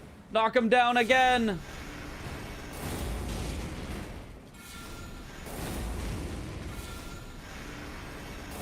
He's almost halfway there. This looks miserable to do. Yup. He's been so focused on the squares if it wins in the game. Nah, I think he's just doing it to do it. I think Sweat is somebody who's not too concerned with winning or losing bingo games. Like, obviously everyone is concerned with winning bingo. Like, you are going to try to win bingo games, but I don't think it bothers him to lose a bingo game that much, where he's like, I must only do what is optimal. He's willing to try stuff out. He's willing to practice different things. He's willing to just send it on stuff that he knows won't necessarily win him the game. Okay, there's all 4 non-merchant perfume bottles. I respect that, yeah. He literally does not have enough mana in order to do this. Even with an infinite, he literally just doesn't have enough mana. So... good square. A player practicing a square in a practice game? Unheard of.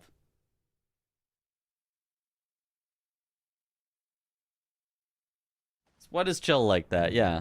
He's just a chill guy.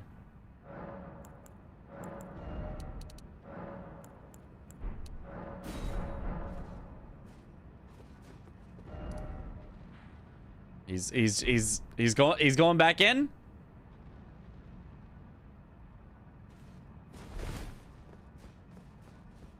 Oh, also he has to do this square on a time limit because if his flask runs out, he doesn't have enough faith to cast Wrath from Afar still.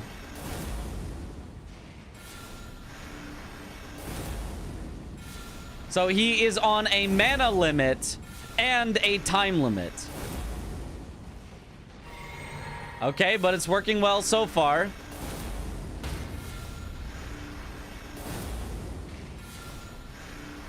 You gotta put him in the blender. Every so often, you gotta throw out the Brain Destroyer.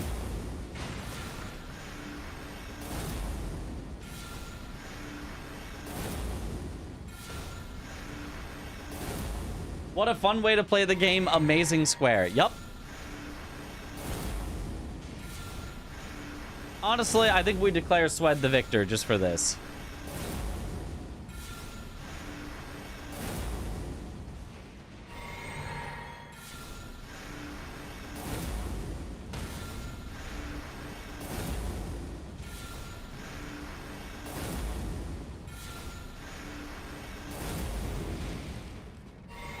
Uh-oh. He got out. He broke the infinite. The combo got dropped. Okay, put him back in that corner. Uh-oh. Swed tried to use... When he was out of mana, he had him in another corner, but now he's gonna have to... lose some time moving and getting it started up again.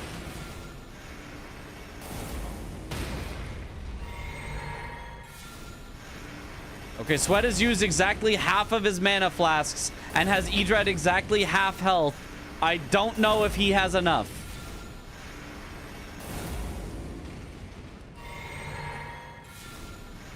I think he just barely has enough. Like that it'll be on like the second to last cast that he finally kills Edred or something.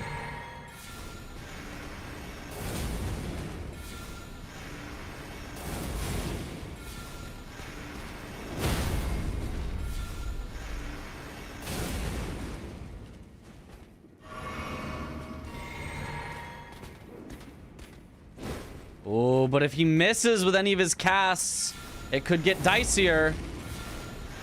Oh, that was not a good idea, Swed. Oh, it still hit him. Good aim. Good manual aim to not lose the damage.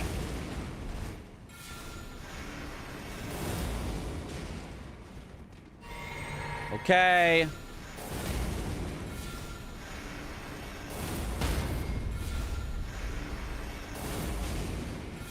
Here we go. Down to one flask after this. Come on, Swed, you've got enough. Oh no, he ran out of time. His flask of Wondrous Physic ran out and he doesn't have enough faith to keep casting it. No. No.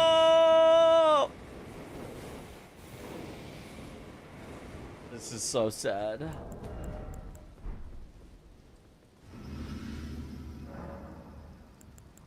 So anyway, great square here. No. What do you mean time? I mean, he doesn't have enough faith to cast the spell normally. He only has enough faith when he uses the faith physic tier, which only lasts for 3 minutes. So if he doesn't kill Edred within 3 minutes, it wears off. He loses the faith, and he doesn't have enough faith to cast it anymore. He said he can't even get this square. Yeah, this yeah, this is one of the most egregious examples of like this just isn't possible. Okay, once CBD gets to 12 squares, do you think we just tell him that the game cannot be won until kill a boss with incantation only is claimed? That it's illegal to win? Okay, Swed, even Swed, the man, the myth, the legend, Swed, has just decided to go for mausoleums instead. Awesome RNG square. Just find a good one. Just find a good one. Yeah. Totally. Oh, CBD just looking for an incant Divine Beast Tornado. I don't think that's a good one. Contractually obligated to incant. It looks like he is. Well, no, he's just heading to Red Bear, but. Domo updating the whole intro video right now and adding this square as Swed's favorite. Is there a point in randomizing spells, actually?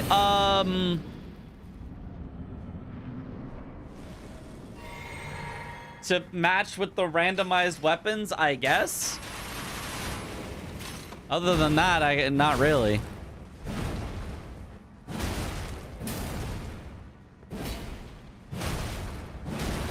For whimsy. Sure.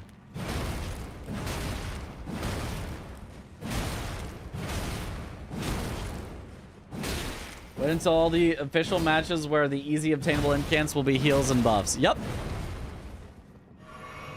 The thing is, not all spells are randomized. The spells in Ymir's shop probably should be randomized because the other ones are randomized, but it's bugged to just not be randomized. And that actually makes the sorcery only square very easy to do because Ymir actually sells a very good sorcery. So incant only is randomized and can be actually impossible, and sorcery only isn't randomized and is always like not that bad. I mean, it's still bad, but like it's always pretty doable. So don't know why we're allowing you know, one that's randomized, one that isn't. It's very strange. It's a very strange idea for a square that doesn't really... It's weird. I don't know. Always said it should say casts only. I mean, he could. He could just make it sorcery or incant only, but... Swed said, frick it, what if we try again? True, Giga Chad. Oh, he just wanted a little more runes to get a little more faith to be able to cast for a bit longer. Yeah, I mean, if he can get a little more runes to... Not the primal glintstone blade.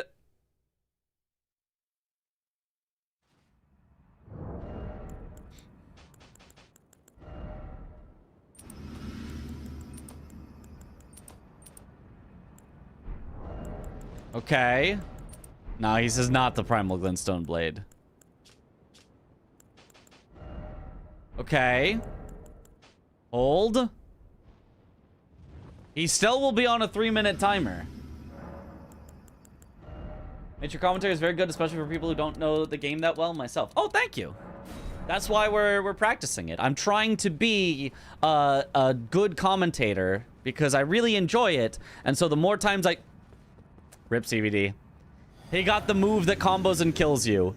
The claw that like shreds and so it keeps ticking and so it stun locks you in it. That was ambitious from Swed. Okay, he's starting already a lot of mana down, but also Flame Grant Me Strength doesn't do anything on Wrath from afar, so not sure why he cast that. He's starting a bunch of mana down. Yeah, and then he... Just restart the fight, Swed. You're not... Just... You've wasted a bunch of your time. You've wasted a bunch of your mana at this start. Just start it over. Just start it over. Just... Send it again. They can't respec in DLC? Correct. It is against the rules. And now he's hit, so now he doesn't have the damage bonus. Yeah, just start it again. Just start it again. Just go again. Sweat has sunk this cost to the bottom of the Marina Trench at this point. Yep. Mariana. Not Marina. The Mariana Trench.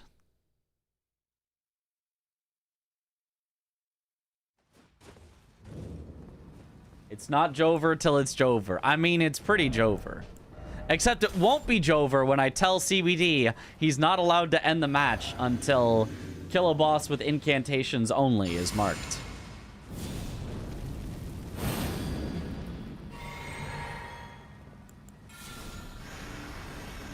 Parky's Trench. Marinara Trench. Ah.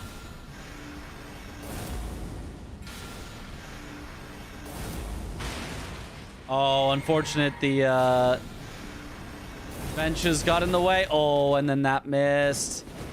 And Swed has exactly 1 heal to get back to full, but now he's not at full. Yeah, now he's got to go redo it. Yep. Yep, this is... Yep.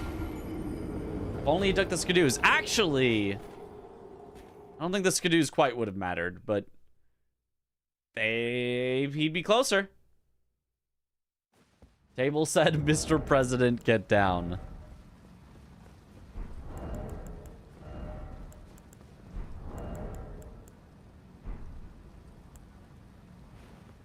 You have to kill Letta with Euphoria. Okay, here we go. He's going again. Surely this time will be the time that works. Honestly, I think the Golden Vow is probably worth the cast.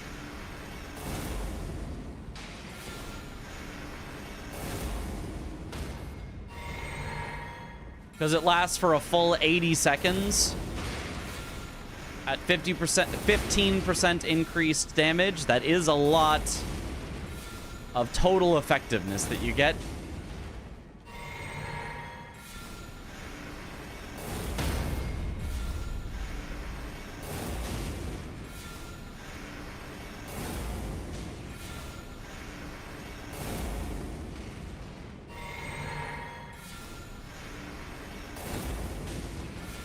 Okay. Vow should be worth. Yeah, but probably only the first time. I don't think it would be worth a recast.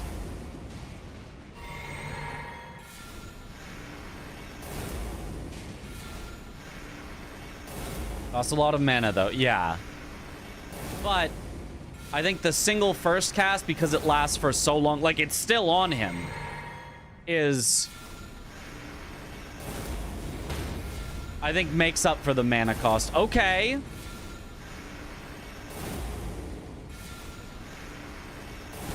Golden Vow ran out, which is basically his clock for half the time over. But Edred is half health, so he's basically like just barely on pace to maybe win.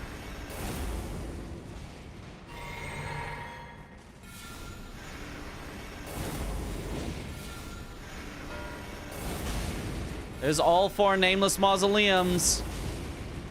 Let's see if Swed can get this incant only square. Okay, he's almost there.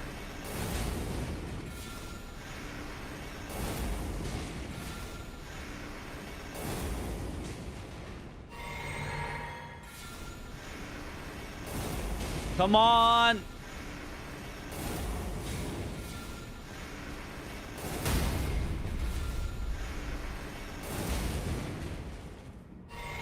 One more will do it. Woo! Yippee!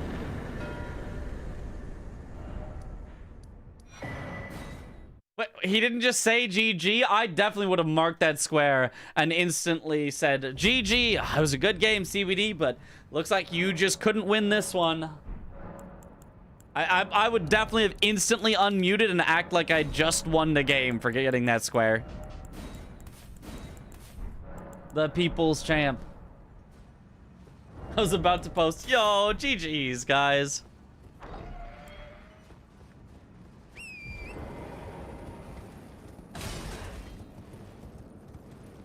CBD has to think, oh man, Swed's probably so set up for Yolan, and he's set up for Letta and her allies so much, and then he just did a quick boss with incants only, and I'm probably gonna lose here. Swed's probably set up for everything at this point. It took me so long to do all those mausoleums. I must be behind, right?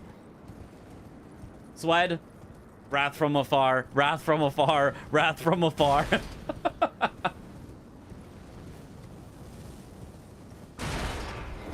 52-12 to 130-10 spent on that square. There's no way. No, wait. Well, he killed a Death Knight in the meantime. That is actually correct, except that he did kill a Death Knight in the meantime. He did take 38 minutes, but he did get a Death Knight in the meantime. So that's like 7 minutes out of there right now. So really, it only was a 30-minute square if you think about it.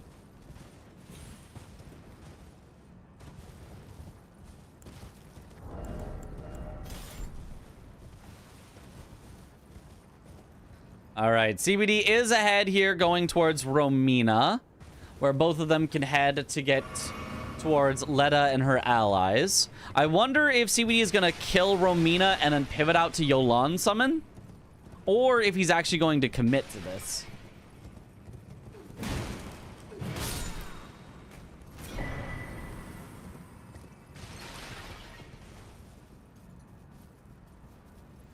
Swed going for a lineup. Nice, gets the tree skip, very nice.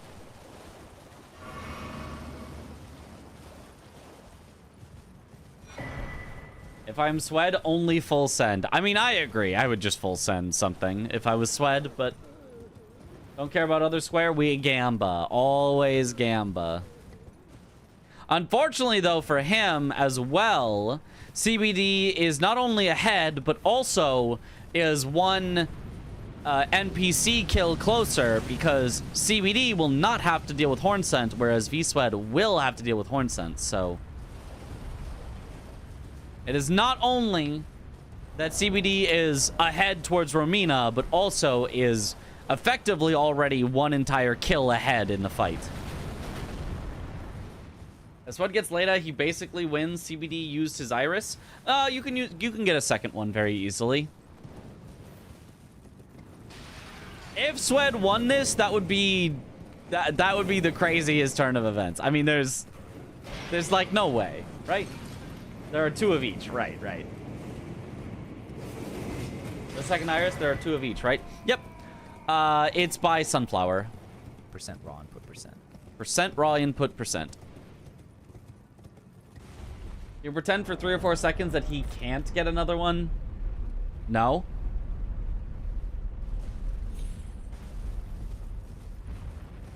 No? Fair.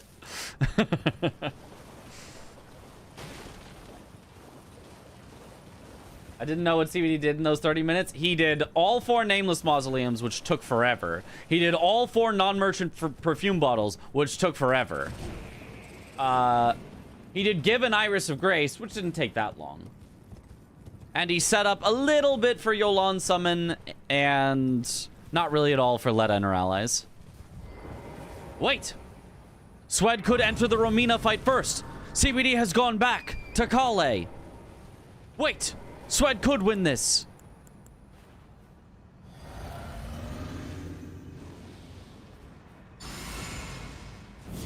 It's actually faster to walk in first before casting Flame Grant Me Strength, which I know from speedruns. You cast Golden Vow outside and then Flame Grant Me Strength inside, while Romina starts to walk at you, and you will always have time to cast it very nicely, and it just speeds up her first attack. So it speeds up your first punish of her as well.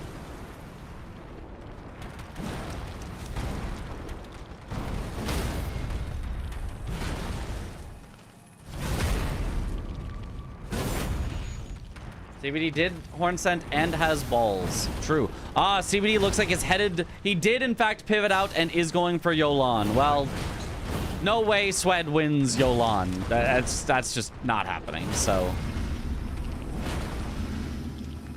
CBD might even get Yolan before Swed gets Leda. Thank you for the hydrate.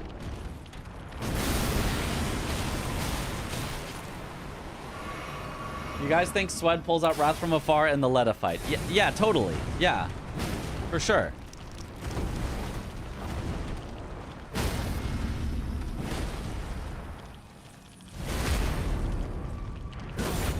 Probably splitting. Yeah, he's going to get the Iris of Grace right now.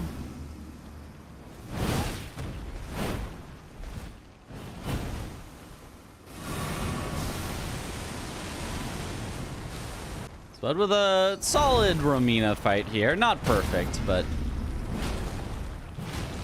very much getting the job done here. Ooh, gets one hit off. Nice jump R2 to finish the job.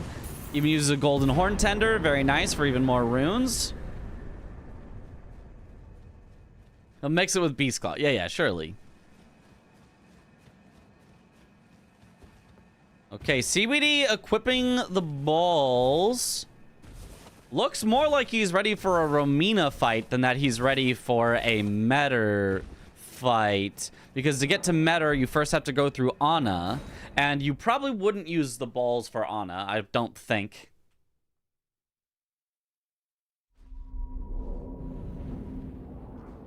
Could be splitting, yep. He is definitely splitting. Need a lot more faith for incant only Leda. Nah. He's got plenty. Don't worry about it.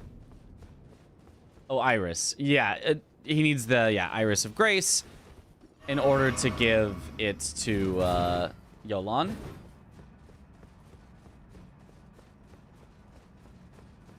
Oh, he is going for Metter. Swed, skip it a Grace, which is the correct decision. You should skip this first Grace. It doesn't really get you very much further ahead if you die. And the time it takes you have to like jump over to get to it is not a good risk reward on it. So I like this call from Swed, skip the first Grace. He should, however, grab the second Grace. It makes sure that you never have to do the stupid stairs again, which are horrible. And it's right before the birds, which are also horrible. So it's a great spot to grab a Grace.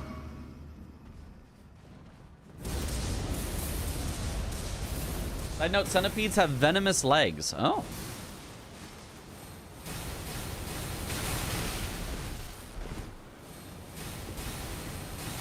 Oh, Swed going for the, like, partial hitless strat.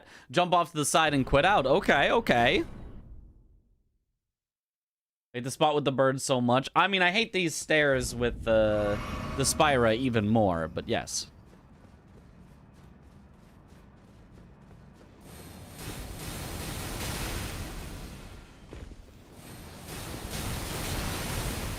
Uh-oh, and that's why.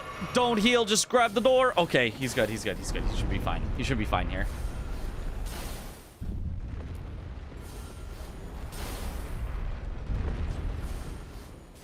In CBD's defense, he knows that Swed has prio on Yolan because of the dupe. Yes. I mean, regardless of which way CBD goes, it's a reasonable way to go.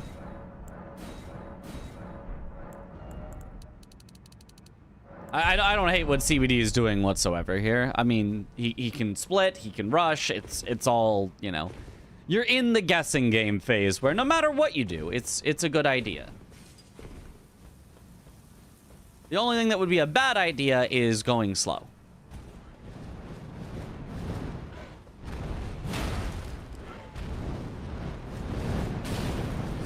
Ooh, but also possibly not knocking that bird out of the air, so Swed having a bit of a tougher time getting through here. That's not the right roll direction. Okay, he gets by anyway. He'll be fine. That's the end of it. Just heal up here so you can make it past the frost guy. Grab the skidoo. Or not heal. Okay, he's grabbing the skidoo, then healing. That works too.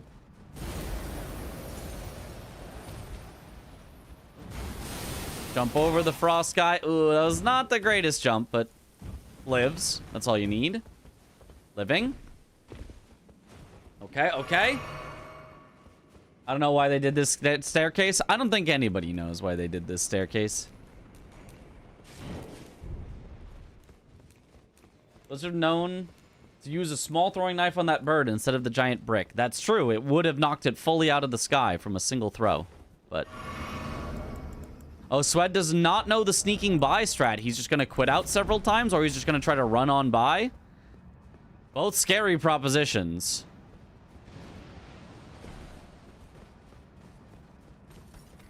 Oh, he's just going to run on by. Okay. No, Swed's actually a master at this. Never mind. That actually might be just as fast as sneaking on by. Not even 3 quit outs, guy. 0 quit outs, guy. That was nice. That was really nice. That was really nice from Swed. Unfortunately, the guy did follow him, so...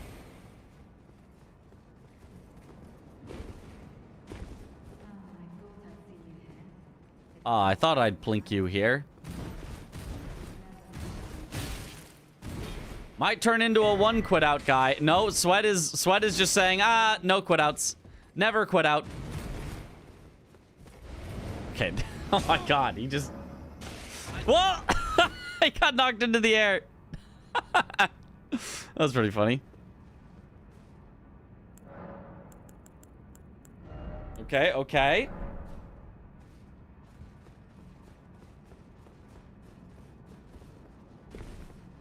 I mean, that works. Does Sweat have any progress on Yolan? Not really.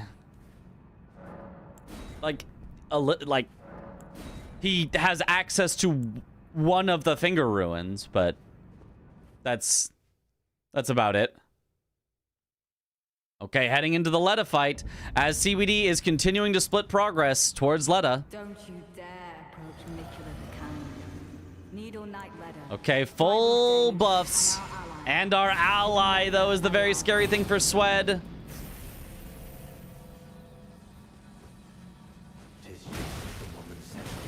There's Horn Scent. I mean, it's going very well for him. That was a really nice Horn Scent kill. Unfortunately, is going to make his Dane slightly more awkward, but he gets the first hits in just fine, so... This is going quite well for him.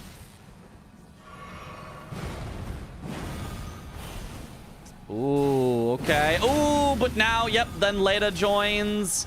Dane heals, and now you've got a mess on our hands.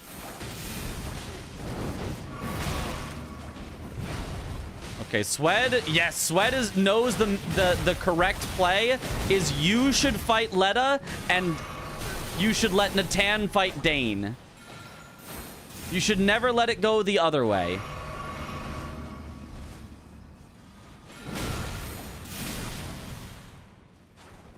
Natan is better at fighting Dane than he is at fighting Leda, and Leda is much easier to deal with when there are 2 people alive than Dane is, because when there are 2 people alive, Dane spams rolls.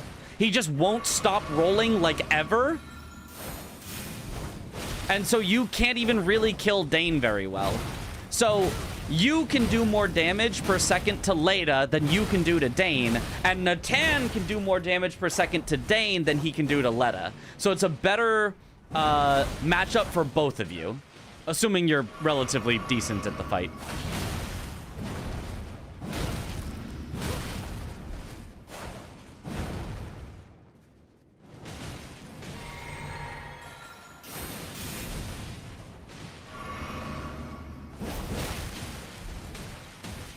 If you truly struggle and just don't know how to fight Leda at all, then, you know, maybe you could consider the other way, but... In general, fighting a Dane that... When he's solo, Dane doesn't dodge that much. Like, he definitely still does, but not like that much. When... Oh, we missed the dodge! No, Sweat! Leda hurts. Yeah, Leda really hurts. Not doing much damage to Leda, though. I mean, yeah, but... Better than trying to hit someone that's dodging every 0.25 seconds. Okay, summon a Tan again. Yeah. And now he's got to go through Horn Scent again. Ugh. Yeah, out of stamina. Has he got Ansbach's scroll? Shouldn't he be able to summon him instead of Natan? He didn't go through all the dialogue with Ansbach, so now he's locked into only Natan. You have to do extra dialogue after giving the scroll in order to unlock Natan as a summon. He could have done that, and honestly, it would have been very smart, but it is not what he did because he felt the need to rush other squares at the time. Lord of the Country, Lord of America. Oh, Nicola, please redeem.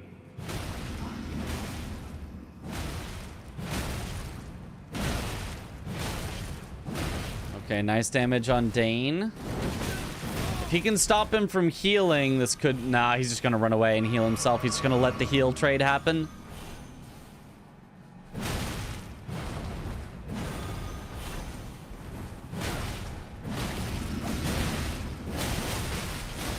Ooh, okay, okay. Wants Letta again. I probably would have tried to take the backstab on her, but... This works. Okay, he's thinking about just fighting Dane. Okay, Dane not being as rolly. No, there's the double roll spam that I expect to see from Dane. Okay, it's kind of working though. It's kind of... No, there's another roll that he wouldn't normally do. There's another... Yeah. He's definitely more roll happy, but it's still kind of working. That time I actually got roll caught by Swed.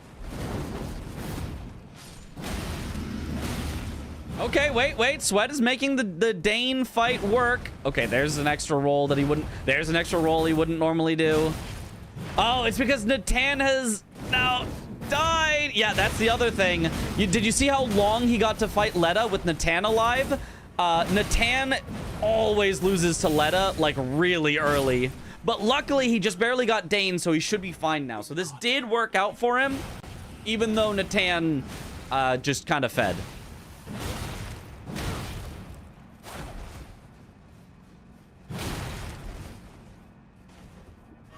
1v1.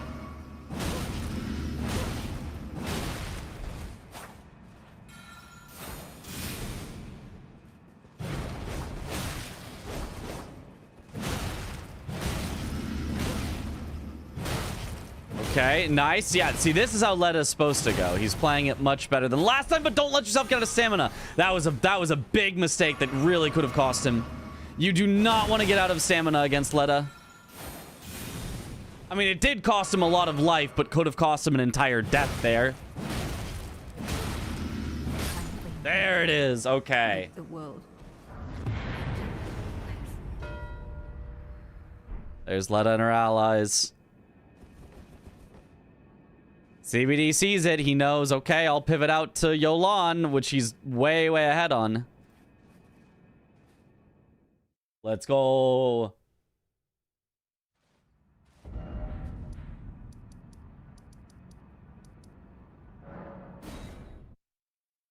Okay.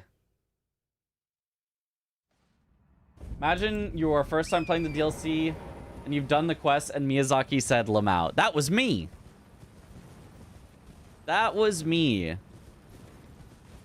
What a horrible experience. Imagine those 30 minutes spent on that amazing square. Yep. What is like what's taking so long, man? I mean, probably. Like, it's like, put me out of my misery. Like, this is going on long enough. I've endured long enough.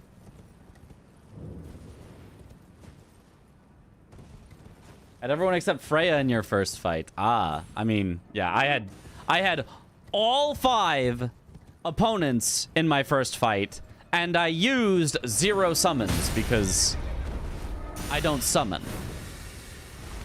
And, yeah, I would probably rather endure the entirety of Dark Souls 2 Hydrate.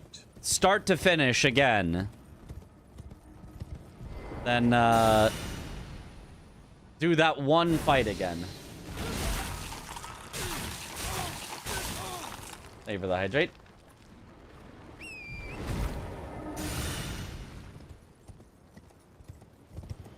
All right, Swed, yeah, is very far behind. CBD should just close this out here pretty quickly. Having more in there in the worst? Yeah, those rot pots. Even Frigid Outskirts. Even Shrine of Amana.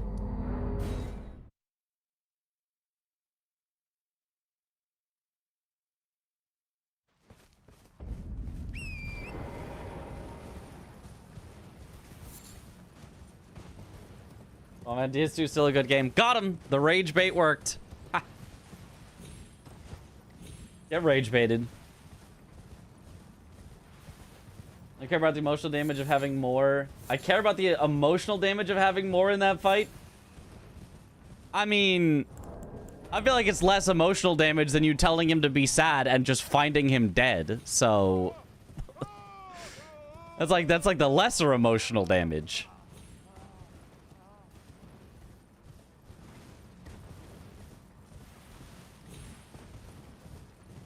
More is a dick. Like, I just told you to be happy. And you do this to me now? Exactly.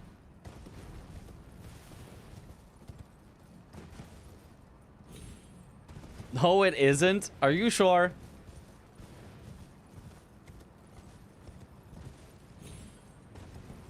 At 50 minutes, this match did not look like it would go the full 2 hours. Wait, what if CBD can't finish off Ymir for 7.5 more minutes and we get a tie? Cinema.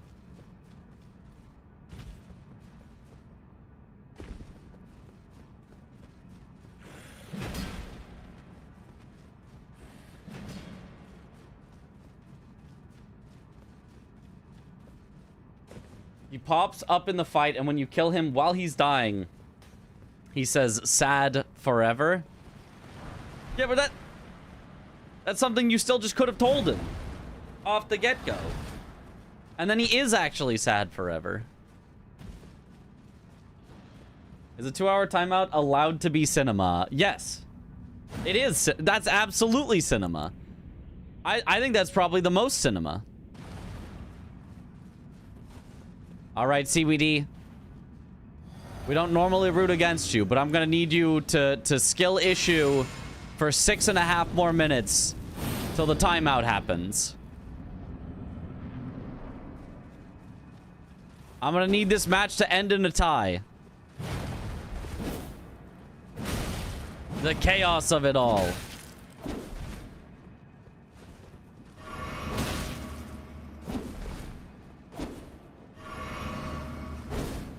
Oh, no, here's the birth. That should just be a kill. Yeah. Okay. Well, there it is.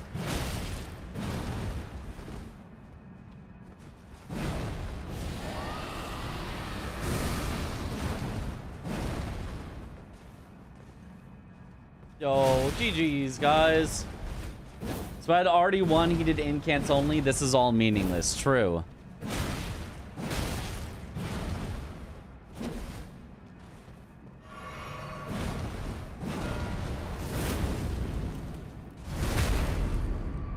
GG's. GG. Wow, you didn't even have ADM dead? Nah, not yet. No, he was winning the game by getting Kill a Boss with incants only. That was the golden snitch square. He already won. That really was. I didn't care. I spent probably 30 minutes in the mid game. You spent 38 minutes on Kill a Boss with incants only. We were timing it. Though. You got it. I got it. I don't give a fuck. I did it. It's a win in my book. How was it 38? There was a little break in between where he said, "I'll go kill a Death Knight and then I'll come back to it." He was trying and then he went and killed a Death Knight and then he came back. It was fun. I had fun. Mine. Early mark? Like, no, the mark is when you gain control of your character, Shark. Sorry. Nah, early mark, bro. DQ, and I got the incant square. I win. Wait, so Sweat, before we check the footage, when is the mark? When is it supposed to be for Iris of Grace and Yolan? Oh, I've never done that square. I have no idea. Well, Iris of Grace would be on gaining character, but acquire Yolan's summon is on acquiring the Yolan summon, not on gaining control of your character.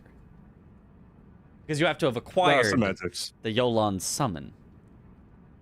Semantics. So you have 5 seconds to correct mismark. Oh, yeah, actually, that's true. CBD does have 5 seconds, and he didn't. So I guess he's locked out. I guess this will be a tie game. Actually, yeah, I'm not getting that square in 6 minutes. So I guess it's a tie. The feed says it was 0, right? So you got to go off of the feed. Yeah, I don't know why I had such a vendetta when I was so ahead. I was just like, I don't care anymore. I don't care about winning. I just want to do this. I think it was what pissed me off was the Dane with literally like a pixel of HP. And I was Yeah, like, no, the Dane, that was personal. Dane? Yeah. Oh, you were killing Dane? At That was one his point, I was first killing- idea. That was my first. I had a few ideas, CBD. You know, I was Yeah. testing some Get in stuff. there. That was with my first in-can as well. First boss. That was like the early stages of the whole thing. Yeah. Yeah. We There was weren't even halfway layers. done at that point. We No, there were just getting layers. started. Actual layers to this kill. You should watch the first of all, you CBD should don't watch the watch it. Dane. Because ow. And then you should watch the actual kill, Cinema. The actual kill is cinema, though. Like actually cinema.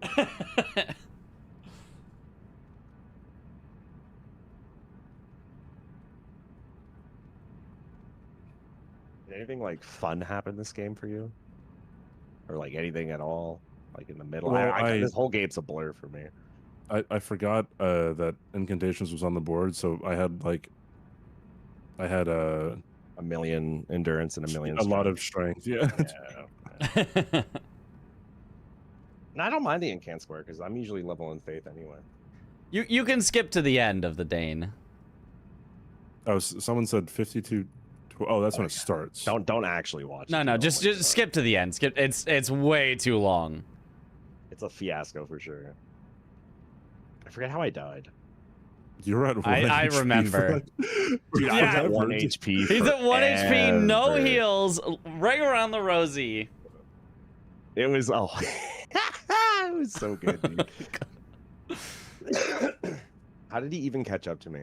Oh, what a dodge! That was sick. He literally just gets to run faster than you because he's an NPC.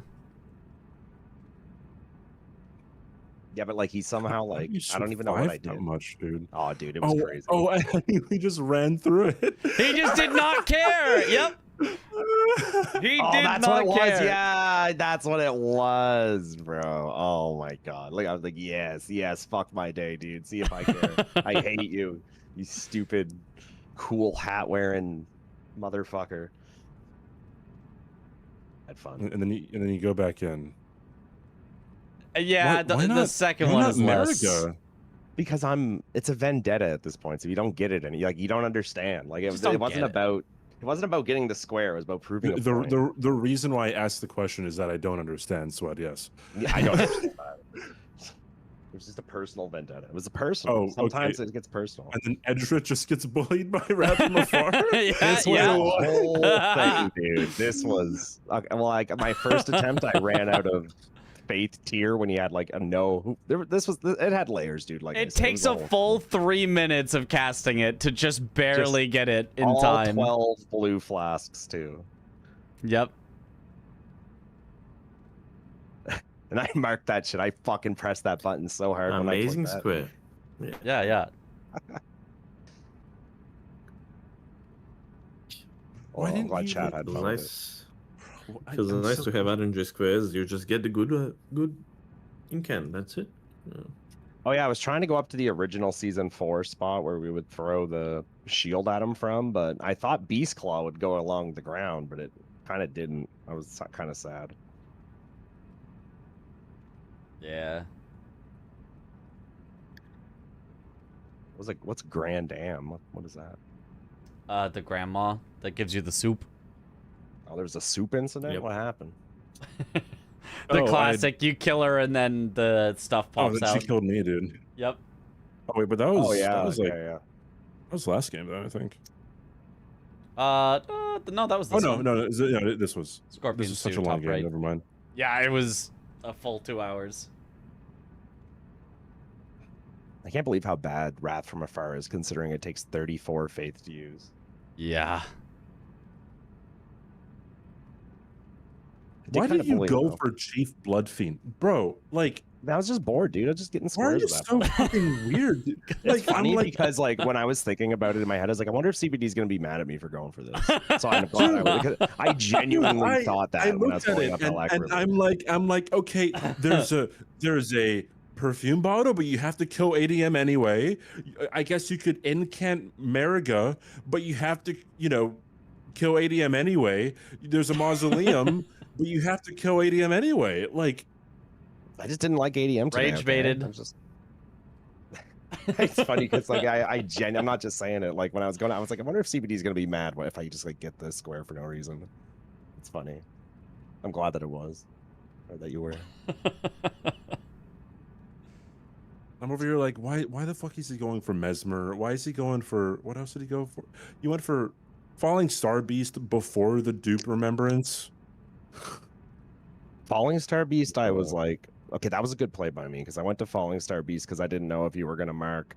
I assumed you were ahead of me because you drained the water, and I was anticipating you do Remembers Boss Hitless Guy's Pants for the double up, but then you mark Stew or Lion. I was like, oh, he's doubling up there, so I'll double up on Pants because I was just gonna go straight to Falling Star Beast for the block instead. And then when I saw that you weren't there, I was like, oh, all three are mine then. So I went back. And you know what? That was a good play by me, CBD. Okay? I was in the middle. I wonder who got the Falling Star Beast first. Swed.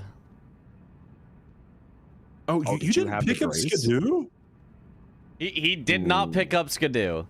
Bro, you're such a weird fucking person, dude. After Gaius, no, wait, no, he did. No, I did. Oh, sorry, No, you I did. did. Sorry, there did. was a couple of other Skidoo that he didn't pick up. I mean, I sorry. got the pants. You might as well grab it if you get the pants. You know? Yeah. I agree.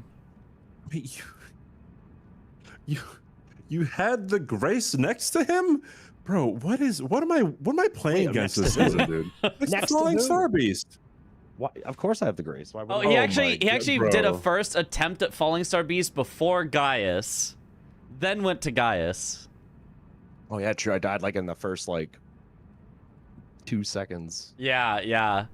During the literal initial charge, 'Cause basically. I think I saw a serious challenge do like a strat for this, and I wanted to try it, and it ended up I died from it. Yeah. I could never recover from it. He does like a charged R2 when it charges. Yeah, I've wanted to do that as well for bingo and speedruns and stuff, but I could just never get it.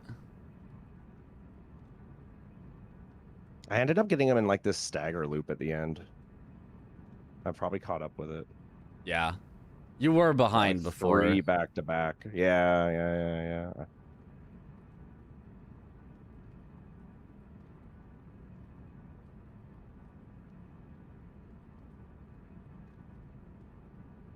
The fucking Falling Star Grace Gambit chat. Bro, I read this situation. I wanted one. I didn't want to get sniped on the pants and the hit list. It was a fair call to think you marked. You're the one that marked back section, not me, bro. You're the one that told me you were there. You marked it. Bro. You know, I wasn't gonna mark it. I was actually gonna leave. I wasn't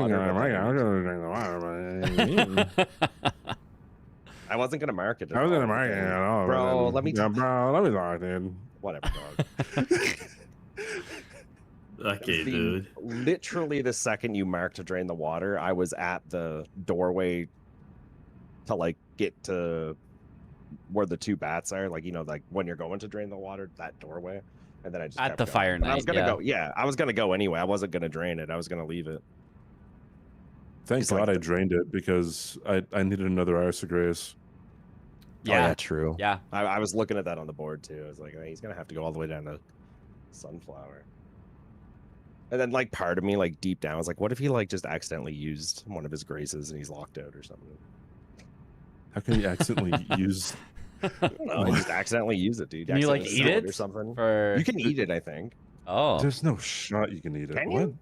No, I might be thinking of Lato's rune, actually. Do you have a Grace? Can you try to eat it? You can eat the occultation. Oh. It takes away all the money you currently have when you do that. What? Yeah. you It know that? removes all your Grace, yeah. It gives you something, yeah. Oh, you can eat both. So there you go. You could have accidentally locked yourself out. What does it give you? Like hemorrhoids Like or money? something? Like 40k. I want to say it's 40k. Oh, is it a rune arc? That's so weird and fun. Oh, it works as a rune arc, right, it's right. a rune arc. Because it's the Grace of, yeah, it gives you Grace. We play this game for a living, by the way. We have no idea what we're doing. Well, yeah, we're not fucking over here eating. That's the amazing Iris of part Grace. about it.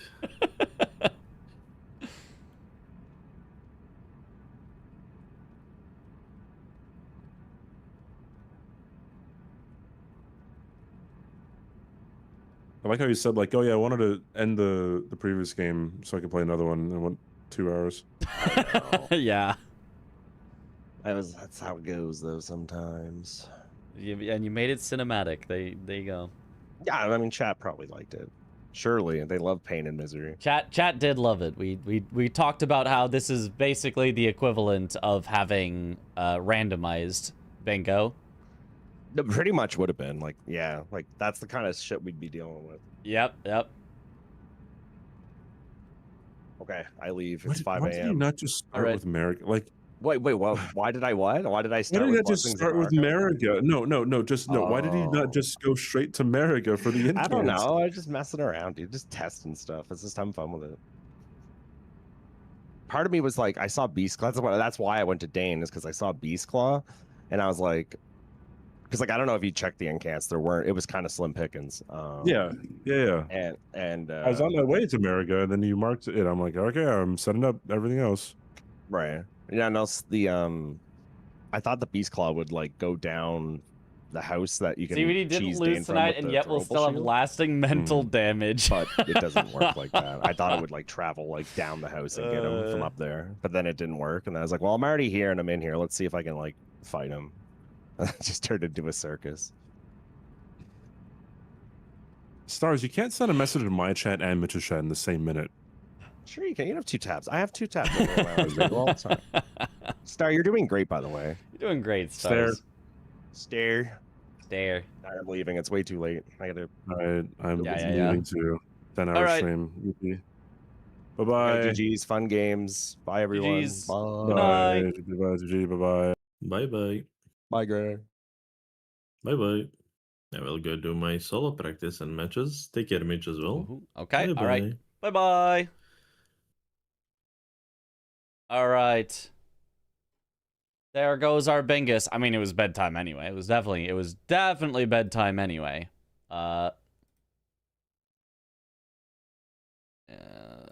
Disconnect. All right. Awesome. Swed, the people's champs, caught trolling. Actually caught trolling. Genuinely. If you're searching for opponents for bingo, Roma is available. I'm going to bed. Gray might be searching for opponents, perhaps, but I am going to bed. I should do a bingo on Elden Ring Reforged. You'd have to make a whole separate square list for that to do like a one-off. That would probably be like kind of fun. Not worth. Definitely not worth. Certainly not worth. But I mean, it would be fun if somebody else made it. If somebody else made it, you know, and you just participate, that could be fun. But the actual effort of making it yourself, nah, too much. We can all agree the real loser was Edred. True. And CBD's mental after he literally got hit with the brain destroyer. Swed just mixing him up, just going the mix-ups.